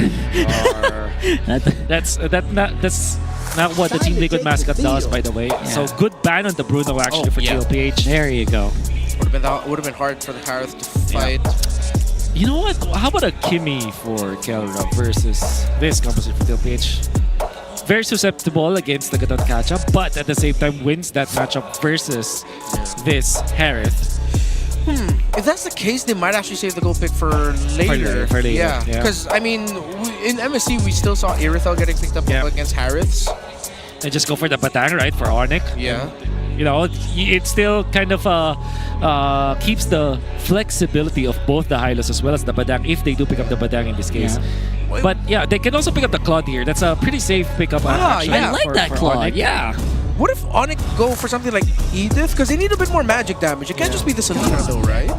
So that's the Claude. There's the Claude. Okay, for So TLPH. it's XP is the last pick for ONIC here for sure. Dude, I hope they Or pick not up yet. the Grok. I hope they just show the Grok. But for TLPH, they're going to be looking for a solid mid laner here that's not scared of the Lance as well as the Claude, which is in this case of Valentina. It's just good. And I'm sure that Sanji plays the Kagura as well, which we saw has been picked up against the Selena. Works well against this Lancelot as well. Yeah, we're throwing it back with Selena's and Kaguras becoming one of the main trades at the center of the map. Oh, how about a Phoveus for TLPH? In the EXP lane. Oh, Lapu Lapu, obviously. And Lapu. There it is. And Valentina. Alright, you have an option here for an Esmeralda for ONIC. Just so much chance against Harith and Lapu Lapu, but they pick up the Phoveus. And in this case, because they picked up the Valentina instead, what really went to the mind of ONIC was there's no way somebody is killing this Phoveus in the early stages of the game. That's true. I think it's going to be farm mode for TLPH, at least for the first few minutes of the game. Yeah. And then just wait for someone to make a miracle, like a good catch by a Lapu Lapu Bravest Fighter, or maybe a Valentina Terrify that can get comboed very well. Yeah, ONIC's really gonna... ONIC can definitely set the tempo here with Team Liquid Philippines. If they are a little bit too aggressive with some trades early on, it's not gonna go well for them. I think they have to double down on the idea that as much as possible, just get farm for Carl TZ as fast as possible. There you go. So let's load up into game number 2 here. And again, it's TLPH's backs against the wall against an ONIC Philippines that seems to be really hell-bent on revenge, or at least a little bit of a comeback for everything that happened in MSC. So let's see if that's going to materialize here, at least for game number 2. what I really like about this draft is Welcome that to Mobile both Legends. teams just try to outplay one another, and they look like they have both solid pickups for their compositions. It's a 5v5, and it's gonna be down to the execution. There's no actual outdraft that happened between the two teams. True. You could see good conditions for both, clear conditions for both. It's just who's going to be able to do it a little bit better. Usually in these scenarios, you also look at how well the EXP lane is getting managed because of who can hit level 4 first, who's doing a little bit better for the first turtle. Sanji and Rusco spot each other out. First damage initially onto the high loss, but traded out. Super Friends dishes damage onto Sanji's Valentina. Yeah, they kind of know that every bit of aggression, every bit of pressure you can put on Carl TZ will slow him down by a little bit of a percentage. And that's going to matter so much at the grand scale of things. What was that play coming out from Sanford? What is... Did he end up under the tower? Yeah. He only ended up under the tower of ONIC instead. That's interesting because I think that he was afraid that there was a little bit of lane manipulation coming out from Kirk, that he might miss on 1 minion waves. That's why he kind of risked his life. But how about that? King Kong getting so much damage, but RTZ is going to even up. Yeah, forced out the flicker from him. Sanji does get to build the tough boots.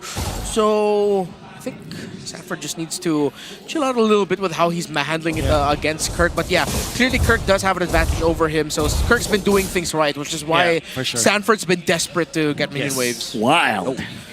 This is good for ONIC. They can go invade into the jungle. Kirk can be able to find out JP, stuns him. But ONIC are just holding. They're waiting for the turtle. They're not too greedy. But the Philippines are looking at up top as Sanji and Sanford want to hit level 4, but it looks like King Kong is going to get this turtle with no problem. Carl TZ is going after the purple buff, and he is on his way out of there. He steals it away. Very happy to go for it and deal with it the way he knows how. Carl TZ getting some, just a little bit of consolation prize as well. I wouldn't say that's a consolation. Actually, when in an assassin versus assassin kind of battle, you kind of want to preserve your purple buff.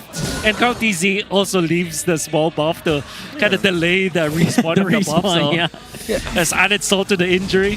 Yeah, for assassin carries in the early game, the purple is a turtle. Yeah, I agree. Purple is a turtle. Yes. There you go. Renmar 2025. Yeah, and, you know what TLPH also achieved from that is they mitigated that EXP lane disadvantage from Sanford, because it didn't matter that they did not have enough EXP on Sanford, because what they did was just trade. They did not contest the first turtle, so they're cutting their losses and in fact won some. Leading to wet. Oheb under his own Zaman Force. Kellera gets a lot of damage out onto Oheb. Pops the regen. Carl TZ trying to move forward, not going to be able to get hits on the tower as much. He also gets the gold crab and he gets on out of there. Information though for ONIC. Top side, Sanford and Kirk going at each other. Kellera still going after Oheb. And Oheb struggling in lane against his Claude. There you go. Oh, Sanford getting dived on. King Kong and Kirk. It's a different KK, but they get the FB. First blood for ONIC. Rusco in the mid almost became the trade, but he gets away. I could have sworn that was a letter K that he drew there for King Kong. Signed his name up top. How much dashes was able to do. And even Rico's out because he knows that the turret shields will go out anyway. So that's maximizing your potential as the Lancelot. And you see the MVP of the grand finals of MSC. 2 games in a row now. He's been the main focus of ONIC Philippines. They do not deny any longer just how much pressure and how much weight Sanford brings to the Team Liquid Philippines playstyle, that now he's become the focus. Hunter Strike already for Carl TZ, second turtle of the game. It's just going to be a heavy contest. Carl TZ close by. King Kong getting his purple buff. Oheb within the wings. Brusco, a stun onto Sanford. Glorious pathway. They're going after Sanford yet again. Oheb is here with the Zaman Force. Hasn't brought it down just yet. Now he does. And the damage from Team Liquid Philippines is too much for ONIC Philippines to handle. But Kellera has taken down Sanford, while Oheb and JP put work onto Kellera. Double kill. Will it be a triple? He gets stunned, JP, but it's a bag for Oheb. He gets 3. He gets Kellera. And the Tariff is now unlocked. That is huge stonks here. Obviously, it looked really bad for TLPH at first, but man, with that triple. Missile arrow. Oheb gets hit. Super French flicker forward. It becomes a trade. King Kong spots Sanji. Thorn Rose. Puncture. Sanji survives. That was great, definitely to see. But then again, TLPH have definitively won that turtle fight. Not only did they get that retribution steal against King Kong, but they also managed to get the important takedowns. And we know for sure that it's really difficult to kind of contest with the Yizen Chin against the Yizen Chin. I mean, we are going to see an OHEB just freely hitting from the backlines. There's no answer. The counter goes for the BMI back. Maybe not seeing OHEB as well as JP in there. Yeah. If he had seen that OHEB was actually there dancing, he probably will not pop that BMI. But then he fell to the trap and he gets taken out instead. Yeah, very smart of ONIC as well to wait for the BMI to materialize and not push forward too much. Okay, things have slowed down just a little bit after all that action for that objective. Both purple buffs getting focused on now first by the two junglers. Yeah. Actually, a little bit of lead. There's actually no lead at all at this point. Yeah. But now the important items come into play. And Selena with the glowing wand, this is what you definitely need. And for anyone who's watching right now, please, please, please, if you're a mid laner, don't go enchanted talisman first. Get the glowing wand. It matters in the first few fights. Who enchanted talisman? Come on, bro. A lot. I don't. I don't believe you. Everybody does. Come on. Yeah, I do. I want to pull down. No. Of course. Even I do. Oh, Glorious Pathway. Here we go. Glorious Pathways actually get brought out there, and the fight has gotten split up. King Kong trying to join in, and Team Liquid Philippines have taken down Super Frizz, but Super Frizz has taken down Carl Teasy. Trade favorable for ONIC, but look at OHEB and his Zaman Force. Counter doing work. Counter doing work. He's focusing on the turret. King Kong is here. The turtle. It doesn't look like Team Liquid Philippines will be able to heavily contest this unless they tow us all the damage. And Kelra with a blazing duet to find OHEB. A double kill for the gold standard. Looks like he's not committing the same mistake twice in a row. And there you go. What? Thorn Rose. King Kong puncture through the beetle. Sanford. Thorn Rose again. King Kong. He saw that Sanford overplayed it. Sanford predicted the jump, but instead he waited for the third row, stayed in one place, touched so much. It's like he can see the future, bro. Oh my God! Oh my goodness! This is the months of training of chess from King Kong. Unbelievable. Knowing what, being 2 steps, 3 steps ahead. You know, for a moment I thought my brain was broken with everything that happened. Oh my God! This is peak. It's like I'm watching 10 Magnus Carlsens. Oh my God! But an MLPP. Okay, wait. Concealed gets stopped. Actually, spotted out by Kirk. Jumping and back in. Bruce go. Kirk jumping on everyone under the Zaman Force of OHEB. Too much pressure for OHEB. He's gonna get tossed up. Here comes the AOG. Look at Kirk zoning out the damage. Carl Teasy takes down Kirk though. Sanford gets Brusco. And that's 2 members of ONIC down. Team Liquid Philippines have turned it around. Big turnaround here for TLPH. Man, oh man. That lead suddenly evaporated. TLPH are now on the front. And Kirk overheating definitely in that case. Being outplayed by Owen with that flicker as well. And now that actually allowed TLPH to breathe once again and get the important goal, important items. 2 items now for OHEB at 6K. And he actually overtook Kelra's Claude now when it comes to the farm. Yeah, you can't even fault Kirk for getting taken down there because the members of ONIC were trying to help Kirk out. It's just they were stopped. Brusco again. Let's see if they'll be better for ONIC this time around. They collapse onto everyone. Sanji gets taken out. Here comes Kelra and the rest of ONIC Philippines and blazing duet. Yet again, Carl Teasy. He's getting focused down and he gets taken down by Kirk. Kirk underneath the tower though becomes the trade. Sanford in the back. Here comes the MVP of EWC. Brusco gets slapped down and gets taken out by 40. 2 for 2. Liquid and ONIC are putting on a clinic. Super Frizz finds OHEB, but OHEB found Super Frizz at the wrong spot in the wrong time. They're literally slapping each other at this point. Oh, this is the matchup that we want. Everybody's just dashing forward, outplaying each other, going in for the jump even when your goal there, your jungler is out. And you would think that ONIC already had the lead during that moment. Sanford comes in, saves the day, and then OHEB finishes up a kill on Super Frizz. All of a sudden, TLPH are now primed to take this Lord. 5 members against 5. Super Frizz still on the way back. Team Liquid Philippines have started it off first. Brusco and Kirk have the info. One glorious pathway to cut through. No flickers for Kirk or Super Prince. Flickers on the board for Team Liquid. If Kirk and Prince fight, it's all in. And all in now. But this is the Philippines, and before we fight, we dance first. We tango until our legs are tired. And let's see if their legs are going to get tired here. Kellera definitely timing those BMIs better here this time around. Yeah, the advantage for ONIC is Abyssal Traps and Abyssal Arrows. Brusco! Already forcing out. Oh, the revitalizing fuse. The glorious pathway. It's a feint. It's a feint. He thought they wanted to fight King Kong. He should be careful here. And big spells out. Quietly, there was a push from the bottom lane because of that slow push that was built by TLPH. The minion wave of the bot might become the kicker here. JP gets stopped. Sanju with his own glorious pathway decide to fight Sanford diving to the back. King Kong still gets the Lord. Brusco left behind. Sanford finds King, but King takes down Sanford. Kirk trying to hold on. The damage, will it be enough? Kellera has a blazing duet, but he's not going to commit it. JP gets caught out by Kellera and King. But Sanjay finds the Phobius. Fight after fight. King Kong stands tall. He's still going, and the King Kong is now getting chased up here. Super Prince is on the flank. Arrow slows down Oheb, but the chase is still on. Sanji and King Kong, what's it going to look like? We got Lord on the backup, but will you actually help? It's the dodge, and the King Kong still going forward. He is still alive! How is this possible? Oh! He gets away! Oheb gets hit by Super Prince! Oheb still dashing! Prince lives! And Prince flickers out! Oheb, he sidesteps! He sidesteps the Abyssal Arrow! What? No moment to catch our breath as Team Liquid and ONIC take every moment we can breathe away from us. But Liquid are still breathing. ONIC are slowly choking the life out of them though. With outplay after outplay. Oh my god, and they're not done. King Kong Sanford yet again. Here we go again. Going throws. King Kong dodged it. He is so locked in right now. Abyssal Arrow is not going to land. Carl Teasy gets his buff. It's King Kong versus Sanford. Too much damage coming out from this Lancelot. King Kong under tower. He doesn't care. Sanford! He still sidesteps. They're best friends in this game, man. This is like Sanford and King Kong. They're just going at each other. Oh my goodness, we're seeing the best artists, scientists, the world of Mobile Legends.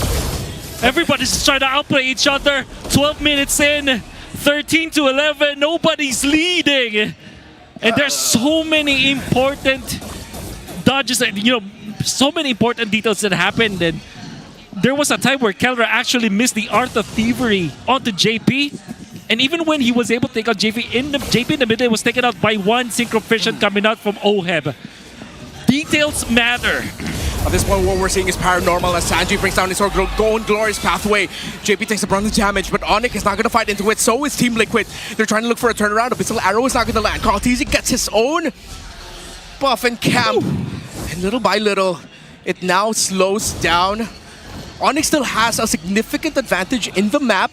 Yes, it's only one turret, but with how the minion waves are flowing, look at that. With the fact that Liquid has not broken top and mid, it means that ONIC has the control. Yeah, the next pick-off definitely gonna mean the game, most likely, especially with Lord coming up shortly, 13 seconds. And we have barely broken down everything that happened there, that last one.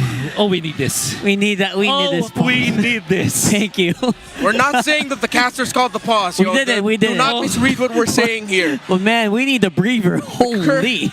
Currently on the stage, our marshals are assisting our players right now sort out any potential issues there may be in terms of the comms, it seems like. The teams right now are checking on their comms and the marshals are helping them out with it. Yeah. If you're only joining us here today, thank you so much for spending your weekend, your time, your Saturday night with MPL Philippines, where we are seeing just an absolutely legendary battle between Team Liquid Philippines and ONIC Philippines. Games like this remind me how much fun MLBB can actually be. Oh man, my goodness! I'm already glad I didn't retire. I was supposed to retire after MSC, man, but then now after this, I'm like, let's go. I'm so glad I didn't leave. I cannot imagine being in that booth once again. How much the pressure. Oh yeah, I lost so much of my remaining years. I think. So that's what it feels like. Like from the caster desk going into the booth right now, considering that you worked with the team, The stress. what would be going through your mind? Oh, my mind is like my mind is burst. My heart is pounding. It's just gone. I'm running out of breath. You know, if I had a smartwatch, it would probably like alarm. You have zero control will over give it. It will give that that notification right when you're when you're about to, you know. I can only imagine. And you do that like every single week, right? So wow, what a game! The absolute insanity that has been this series so far, and it's only game number 2. We could still potentially go into a game number 3. It's so crazy to think that one Art of Thievery was one Art of Thievery miss. A small miss, right? Usually negligible, but in this context matters so much. It mattered so much because Kelra died in that clash because of that. Here we go. All right, we're back in. Scent brings us in. He cuts the deck and we find ourselves Welcome now to with Mobile ONIC. Legends. With priority control in the Lord. It's only 14 minutes. Oh, JP's low. But it feels like an hour of my life watching what has been a masterpiece. Kelra's in front. Oh my goodness. Able to beat him out just in time. JP! It's a trap! He gets taken out. It's a trap! They baited him out, and now there's no roamer. Super Prince moves forward. ONIC Philippines, better position for them, but the vision gets provided by the Mountain Shocker. Brusco gets spotted out. He's trying to hold on with the Revitalize. Kelra with a Blazing Duet Winter Crown combination. He can BMI out. Carl Teasy, Sanjay, Oheb. Kirk goes forward. Super Prince as well. Kirk trying to fight, but he might get taken down. Carl Teasy gets taken out by King Kong. Super Prince takes down Oheb, and that is only Sanford remaining.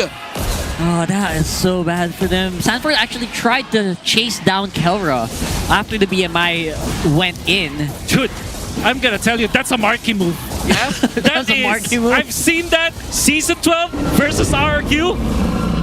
That against Skylar, he did that. Straight into the big fight with a Blazing Duet. Exactly, that is a marquee move. Yeah, make it look like you're down and out, but you BMI out. BMI out. Not really.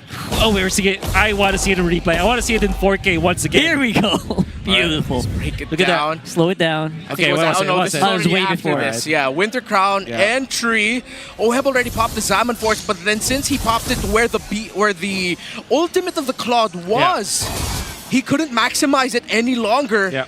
And King Kong, Kirk, and Frisk just had to play the patient game. Okay. Yeah, Carl Teasy was spent at that moment as well.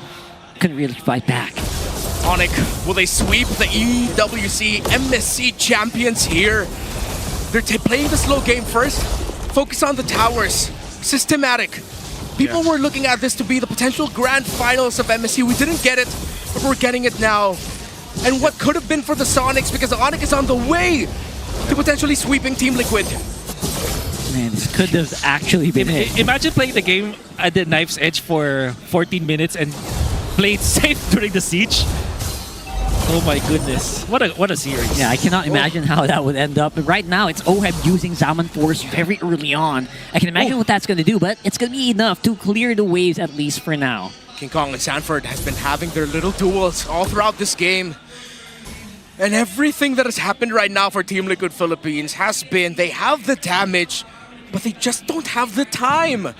They're skill-based, lots of them are. Dependent on the Zaman Force, dependent on the bravest fighter of the Lapu Lapu. That it's been Brusco who's been an absolute rock alongside Kirk for ONIC. That King Kong, Kelra, and Super Prince have had a tremendous game and have brought so much value to the team because of how strong their front line is. Although Kelra gets spotted out, he gets a BMI out. No major fight is gonna break. Oh, they used up the previous fighter though. Yep. That does come back really quickly at this point in the game. 50 seconds before the Lord comes back. Yeah, no big fights happening right now, no pickoffs at least. But man, you can really feel how much TLPH has been, you know, reeling from those past few fights. They are now on survival mode at this point. Oh, can't blame them because of how the fights have been turning out. It's like the longer the game goes, the faster the cooldowns will be for ONIC. And they have, like, even the Selena is going to be a problem later on. The BMI is going to be there. Your winter counts are going to run out of your TLPH, and that's your main win condition against ONIC. So things like these they will matter as the longer the game goes. And unfortunately, Yisun plus Harith is not gonna fare well versus the Lancelot and the Claude in the late game. Yeah, you're basically gonna have to face the full brunt of the Blazing Duet most of the time in the moments you least expect it. So we might see something like that happen, especially now they have to get up close and personal in this coming Lord fight. Already brought down to close to 30,000 health. He's a Lord, no clear advantages here, except for the fact that ONIC do have minion waves threatening. Right now, though, it seems like Team Liquid Philippines minions are handling it well enough. Although the mid-lane minion wave needs to be handled. Super Prince, he's going to continue throwing out those arrows. Down to 30%, is 30,000. Is ONIC actually going for? Look at the damage onto JP that got the Katja. Looks like paper with the late game damage ONIC brings to the table. Mount Chakra already Again, they find Carl Tite! Super Prince delivering the arrow that could mean the loss of Liquid in this series. Sanford, Oheb trying to hold on. Oh my goodness, that was absolute cinema. Beautiful save here by Sanford, slowing them down. But the rest of ONIC are still chasing Oheb. He's getting chased down, and King Kong delivers the felling blow. Sansan cannot hold. ONIC wins the series. And that is a 2-0 from the land of the sand. It is going to be ONIC Philippines clearing it out against the current AWC champs. With the amount of outplays that happened in that game, the amount of scary places to be in, no one was safe from anyone. In the end, it will be ONIC that will prevail. And how about that arrow from Super Prince? That was just a French kiss. Sorry. Arrow. One arrow. Beautiful. And yeah, no, at that point it's not a chef's kiss. That was a French kiss of an arrow. French kiss of an With all the love, au revoir. The Super Twins. All right. What a titanic matchup. Dude, I cannot wait for their round 2. I cannot wait for the round 2. It's a month from now. 1 month. 1 whole month. We have to wait for week number 5 to see this again. I cannot wait. And at this point, it is just ONIC Philippines just proving to everyone else. I hope it was just a best of 5. if only this was a best of 5. It's just proving that they still have what it takes, and you have to watch out. And this is going to be ONIC Philippines. It's live from the stage. Now that is how you do it, Sonics. What time is it? ONIC Philippines are your victors for the last match of the day, boys. What an incredible start to Season 16. Just an amazing effort, Odin. That's right, Hans and Super Friends bilang team captain. Gusto namin malaman, paano nyo ba nahahanap yung rhythm nyo ngayon? Kasi grabe yung pinakita nyo na first match nyo pa lamang, no, friends? Paano nyo nababalik yung Season 14 na form ng ONIC Philippines? Siguro yun sa bonding namin sa chemistry. Ngayon, binalik nyo ba? Or mas bago ba to? Ano bang identity ng ONIC Philippines para sa Season 16? Mas disiplinado na. Mas disiplinado na. You love that approach. Alam mo, Hans, meron mga naririnig ako dito sinasabi si King Kong. Ano ba yung mga sinasabi mo? Kakaiba na daw sumagot si Prince. Kausapin mo nga si King Kong. Ano ba nangyari dun sa larong yun, King? Hindi lang po TDH yan. May ano pa yan. Maturity level 999. Grabe, ibang Super Friends na yung nasasaksihan natin. Maturity level. May sinasabi siya. Mamaya ka Ano naman ang rebat mo? Mamaya ka sa akin. Mamaya ka sa akin. Bakit may ganon? Teka, pasintabi muna. Ilipat mo nga sa katabi mo. Ilipat mo sa katabi mo, Kirk. I want to talk to you this time. Congratulations on that win. I want to know more about this, your development as a player from MSC to Season 16. What was the mindset that you've had in preparation for this season? Mas ginanahan pa ako pagtas ng MSC tsaka andyan sila coach para tulungan ako. In terms of your approach for this game, a lot of people are wondering how you're gonna be, kung kamusta yung magiging performance mo. to everyone who continuously believes in you, anong mensahe mo para sa kanila ngayon? Sa mga lahat na naniniwala, thank you so much. Sana supportahan nyo kami sa season 16. Ito, ngayon. Meron pa dito, Hans, on this side. Sabi kasi ni King Kong, mukhang ganado daw talaga si Kirk. Pero meron pang isang ganado na katabi niya. Brusco, ganado ko daw maglaro ngayon, sabi ni King Kong. Bakit nga ba? Parang may something new kasi sa life ni Brusco. You know, I wanna know more. Ano yun? Ano ba sabi ni Brusco? Wala pa, hindi pa sumasagot. Bakit ka nga ba ganado ngayon? Wala, parang motivated lang ako kasi engaged na ako tapos kasal namin next year. Wow! Everybody, congratulate naman natin si Brusco! Congratulations on your engagement. Nakadagdag ba kung sa may kanya? message ka sa iyong fiancé na si Ayu, right? Anong mensahe mo para sa kanya ngayon? Ang message ko sa fiancé ko, maraming salamat dahil lagi niya ako sinusuportahan kahit na ano. Nung dati pa nung walang-wala ako. Ngayon na meron ako kahit konti ngayon, binabalik ko sa kanya yung mga support na binibigay niya sa akin. Maraming King Kong, huy! Daming reaction ni King Kong, no?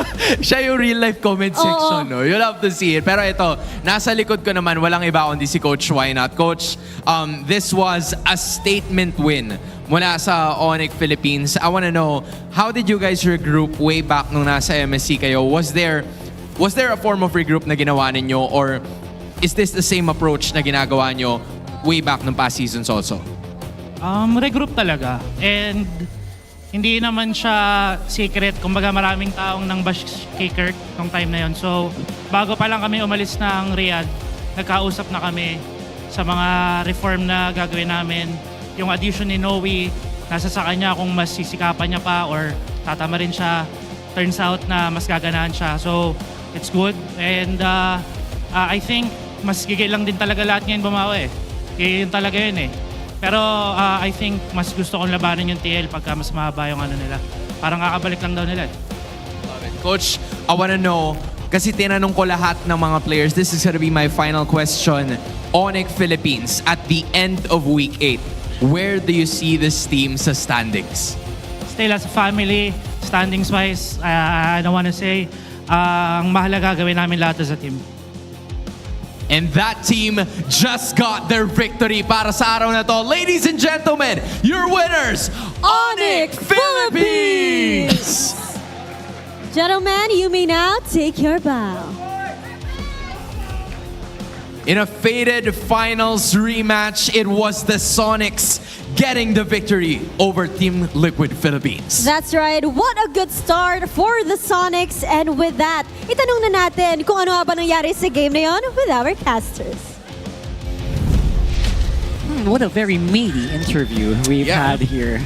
Congratulations, Brusco. Yeah, so Congratulations, Brusco, it's by the way. confirmed. Yeah, confirmed. Engaged, and in his own words, they're getting married next year. Next year. Yeah. That's great. Yeah. And you know, they're winning in life. That's what matters. Oh yeah.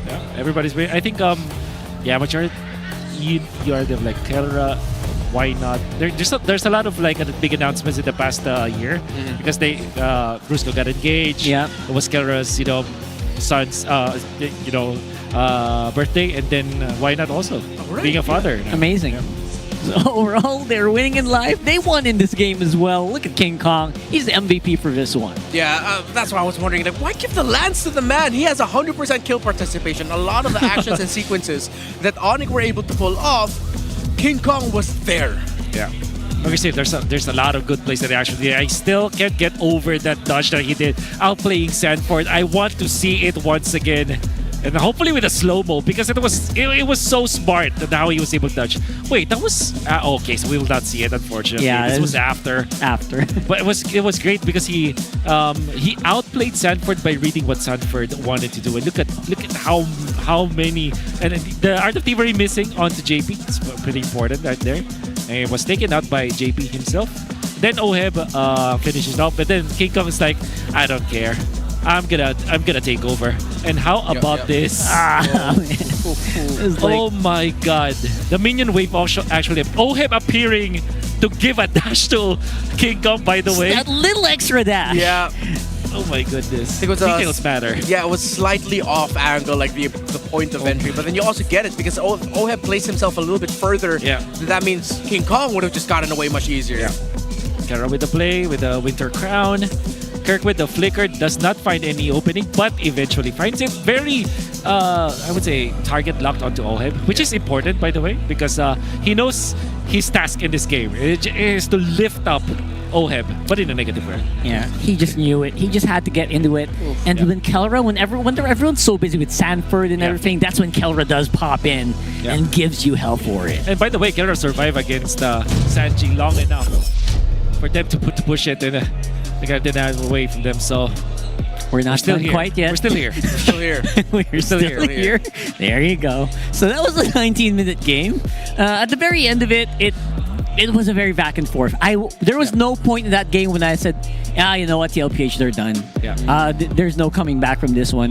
It was such a fun match to watch because, like you guys keep mentioning, the smallest of details actually just completely changed the outcome of each and every team fight. It happens per team fight. Yeah. So no one's clearly ahead. Yeah, I also really like what Coach Wynot was able to acknowledge in the interview. I know the interview was in Tagalog, so we can say and dissect a few things here. Number one, of course, they discussed the elephant in the room, which was a lot of people were just really bashing on Kirk.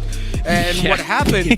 I love that. And a lot of people were blaming him. So then here comes Kirk. Suddenly, again, it seems like Kirk and Bruco are back on that top form that they've had. Their communication together, their timing together looks so clean. I like that you brought that up because in game number 1, it was clear, and he died the first. He was the first one to die for ONIC, but he recovered heavily. And with the combination of that Hylos as well as that Wapadang, it looked really crisp.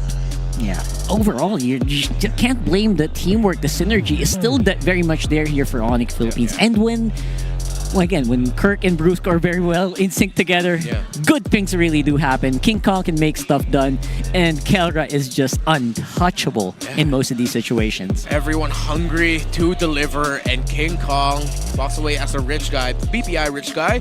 And another portion of the interview that Coach Wynot mentioned, he did say that everyone was hungrier to prove themselves, and we get 2 fantastic King Kong games, 2 fantastic ONIC games. But then even Coach Wynot is saying what a lot of the people are probably thinking online right now. And even he said it, you know what?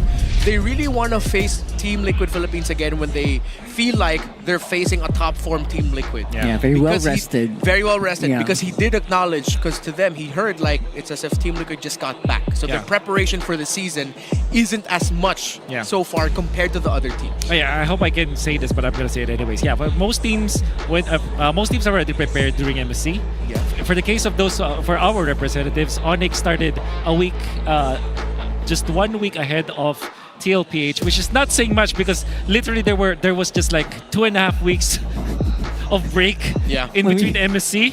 When we flew back, we were getting to meetings. So when they said that they're not well rested, hey, ONIC, they're just 1 week ahead, literally. So it's actually that's actually part of the difficulty of representing the Philippines. And that's also part of the reason why some teams are able to defeat our international representatives, because the local teams have maybe a month or so when ahead of the competition when it comes to preparation. So overall, I guess ONIC, don't downplay yourselves too much as well. You're also, we know how tired you can be. And here is the Infinix Fansik Laban standing as well. These are ongoing, of course, while the games are playing out. So the Phoenix Army is 1-0 as well as the Mines. Look at that. Not a good weekend for the Cavalry though. So far, Liquid losing their first series of the season, and the Fansik Lab and the fan club tournament that we have alongside MPL. Not good for them so far. Not a good start, but again, it's a long season. It's a long season. We're just getting started. Don't worry. We're just getting some teams getting their first games, get first points. So don't worry. If you're also one of those people who love to play Mobile Legends, man, go over and join us in the Fansik Lab and happening on ground here in Green Sun in Makati City, Philippines. I had to complete that. Just in case y'all forget where we are. Just in case you forget where we are. So overall, it's been a fun match, fun day. I hope you guys... the 2-0 series that we've seen today, if you just saw the standings, it will never tell the story. No. We're both very close down to the wire. Yeah, it's one of those things God. where you really just have to rewatch it. You have to. You can't be the guy. Oh, I didn't watch the game, so I'll comment anyway. Yeah, whoa, they got swept. So washed. So don't forget Gotta watch it. to share this with your friends. If they didn't catch this, make sure to have them watch the rebroadcast happening later as well as the VODs up on social media and on the Trube. You know what to do. So We've got a lot of rewatching to do, dude. Yeah. My goodness. A lot of studying again for next week. How many things to break down? So apparently we're gonna have another one here. Yeah. And aside from studying, what helps us study? Yeah. This guy himself. So that's gonna be it for us. Rock Hard is Renmar. He's Wolf, and you know what he's gonna do?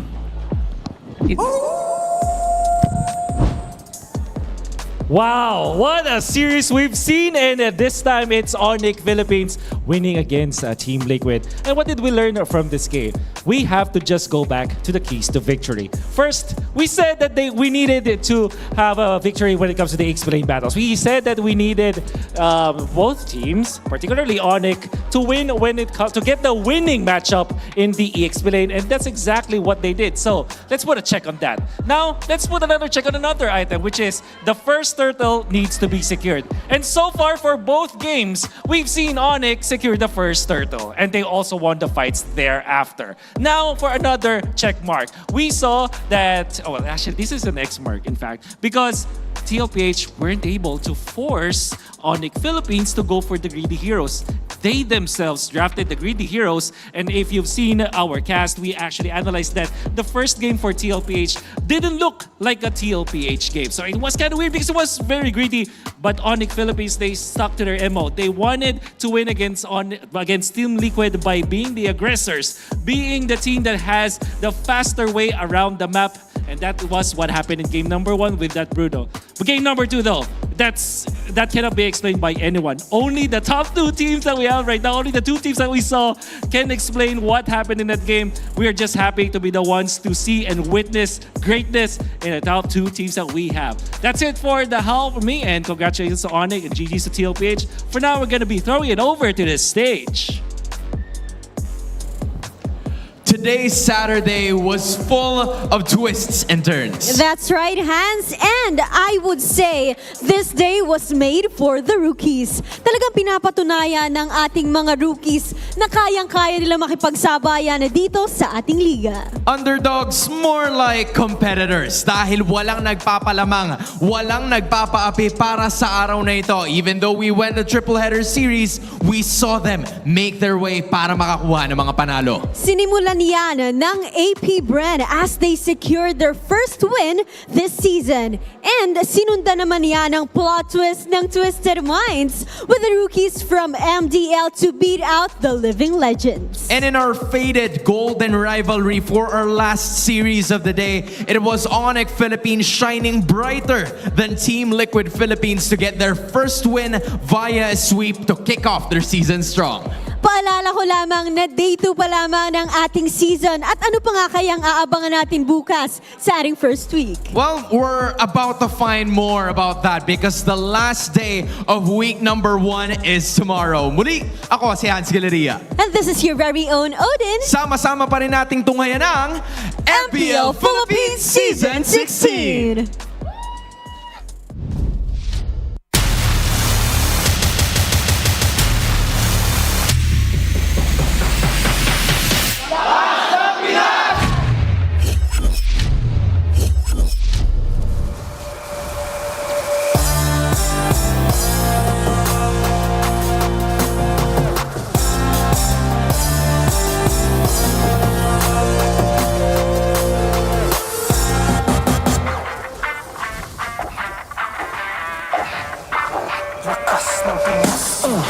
Malakas, Pilipinas, malakas, kahit anong lane, we become the monsters. Malakas, Pilipinas, malakas, face the golden sun and repping for the 3 stars. Look at us, to the top, no ifs, no buts, winning any game, para to sa PIN, yes. Di mo matitinag aming bosses sa new level, nasa kalye man o mobile, you know I become a legend. Listen, open fire, we unite, we winners, but we weapons are made of. Switching the lane na parang gera. HP racing may reseta. Pagkakatang buhat ni Hilda. Full dome SS parang Laila. Susundan ko ang iyong wakas. Kasama pataas, tagumpay natin to. Dahil tayo'y malakas para sa Pinas. Nasa amin ang alas, hindi to atas. Kinikilala sa taas kasi kami ang malakas para sa Pinas.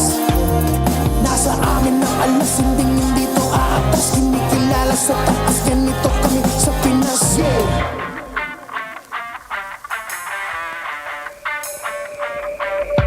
Laging MVP, no surrender, no retreat. Pag nagsama-sama, just imagine what we can achieve. Laging MVP, no surrender, no retreat. Giving 100 on my all, cause we just cannot be defeated. We are unstoppable, immune and invulnerable. Ready ang equipment, lahat frozen, mala, crowd control. Pakita on the jab, east to the southeast. Taas ang matawad, proud and loud, cause every enemy we devour. Susundan ko ang iyong wakas. Kasama pataas, tagumpay natin to. Dahil tayo'y malakas para sa Pinas. Nasa amin ang alas, hindi to atas. Kinikilala sa taas kasi kami ang malakas para sa Pinas. Nasa amin ang alas, hindi to atas. Kinikilala sa taas, ganito kami sa Pinas. Yeah. Malakas, Pinas malakas. Kahit anong tumas. Malakas, Pilipinas malakas. Face the golden sun and repping for the 3 stars.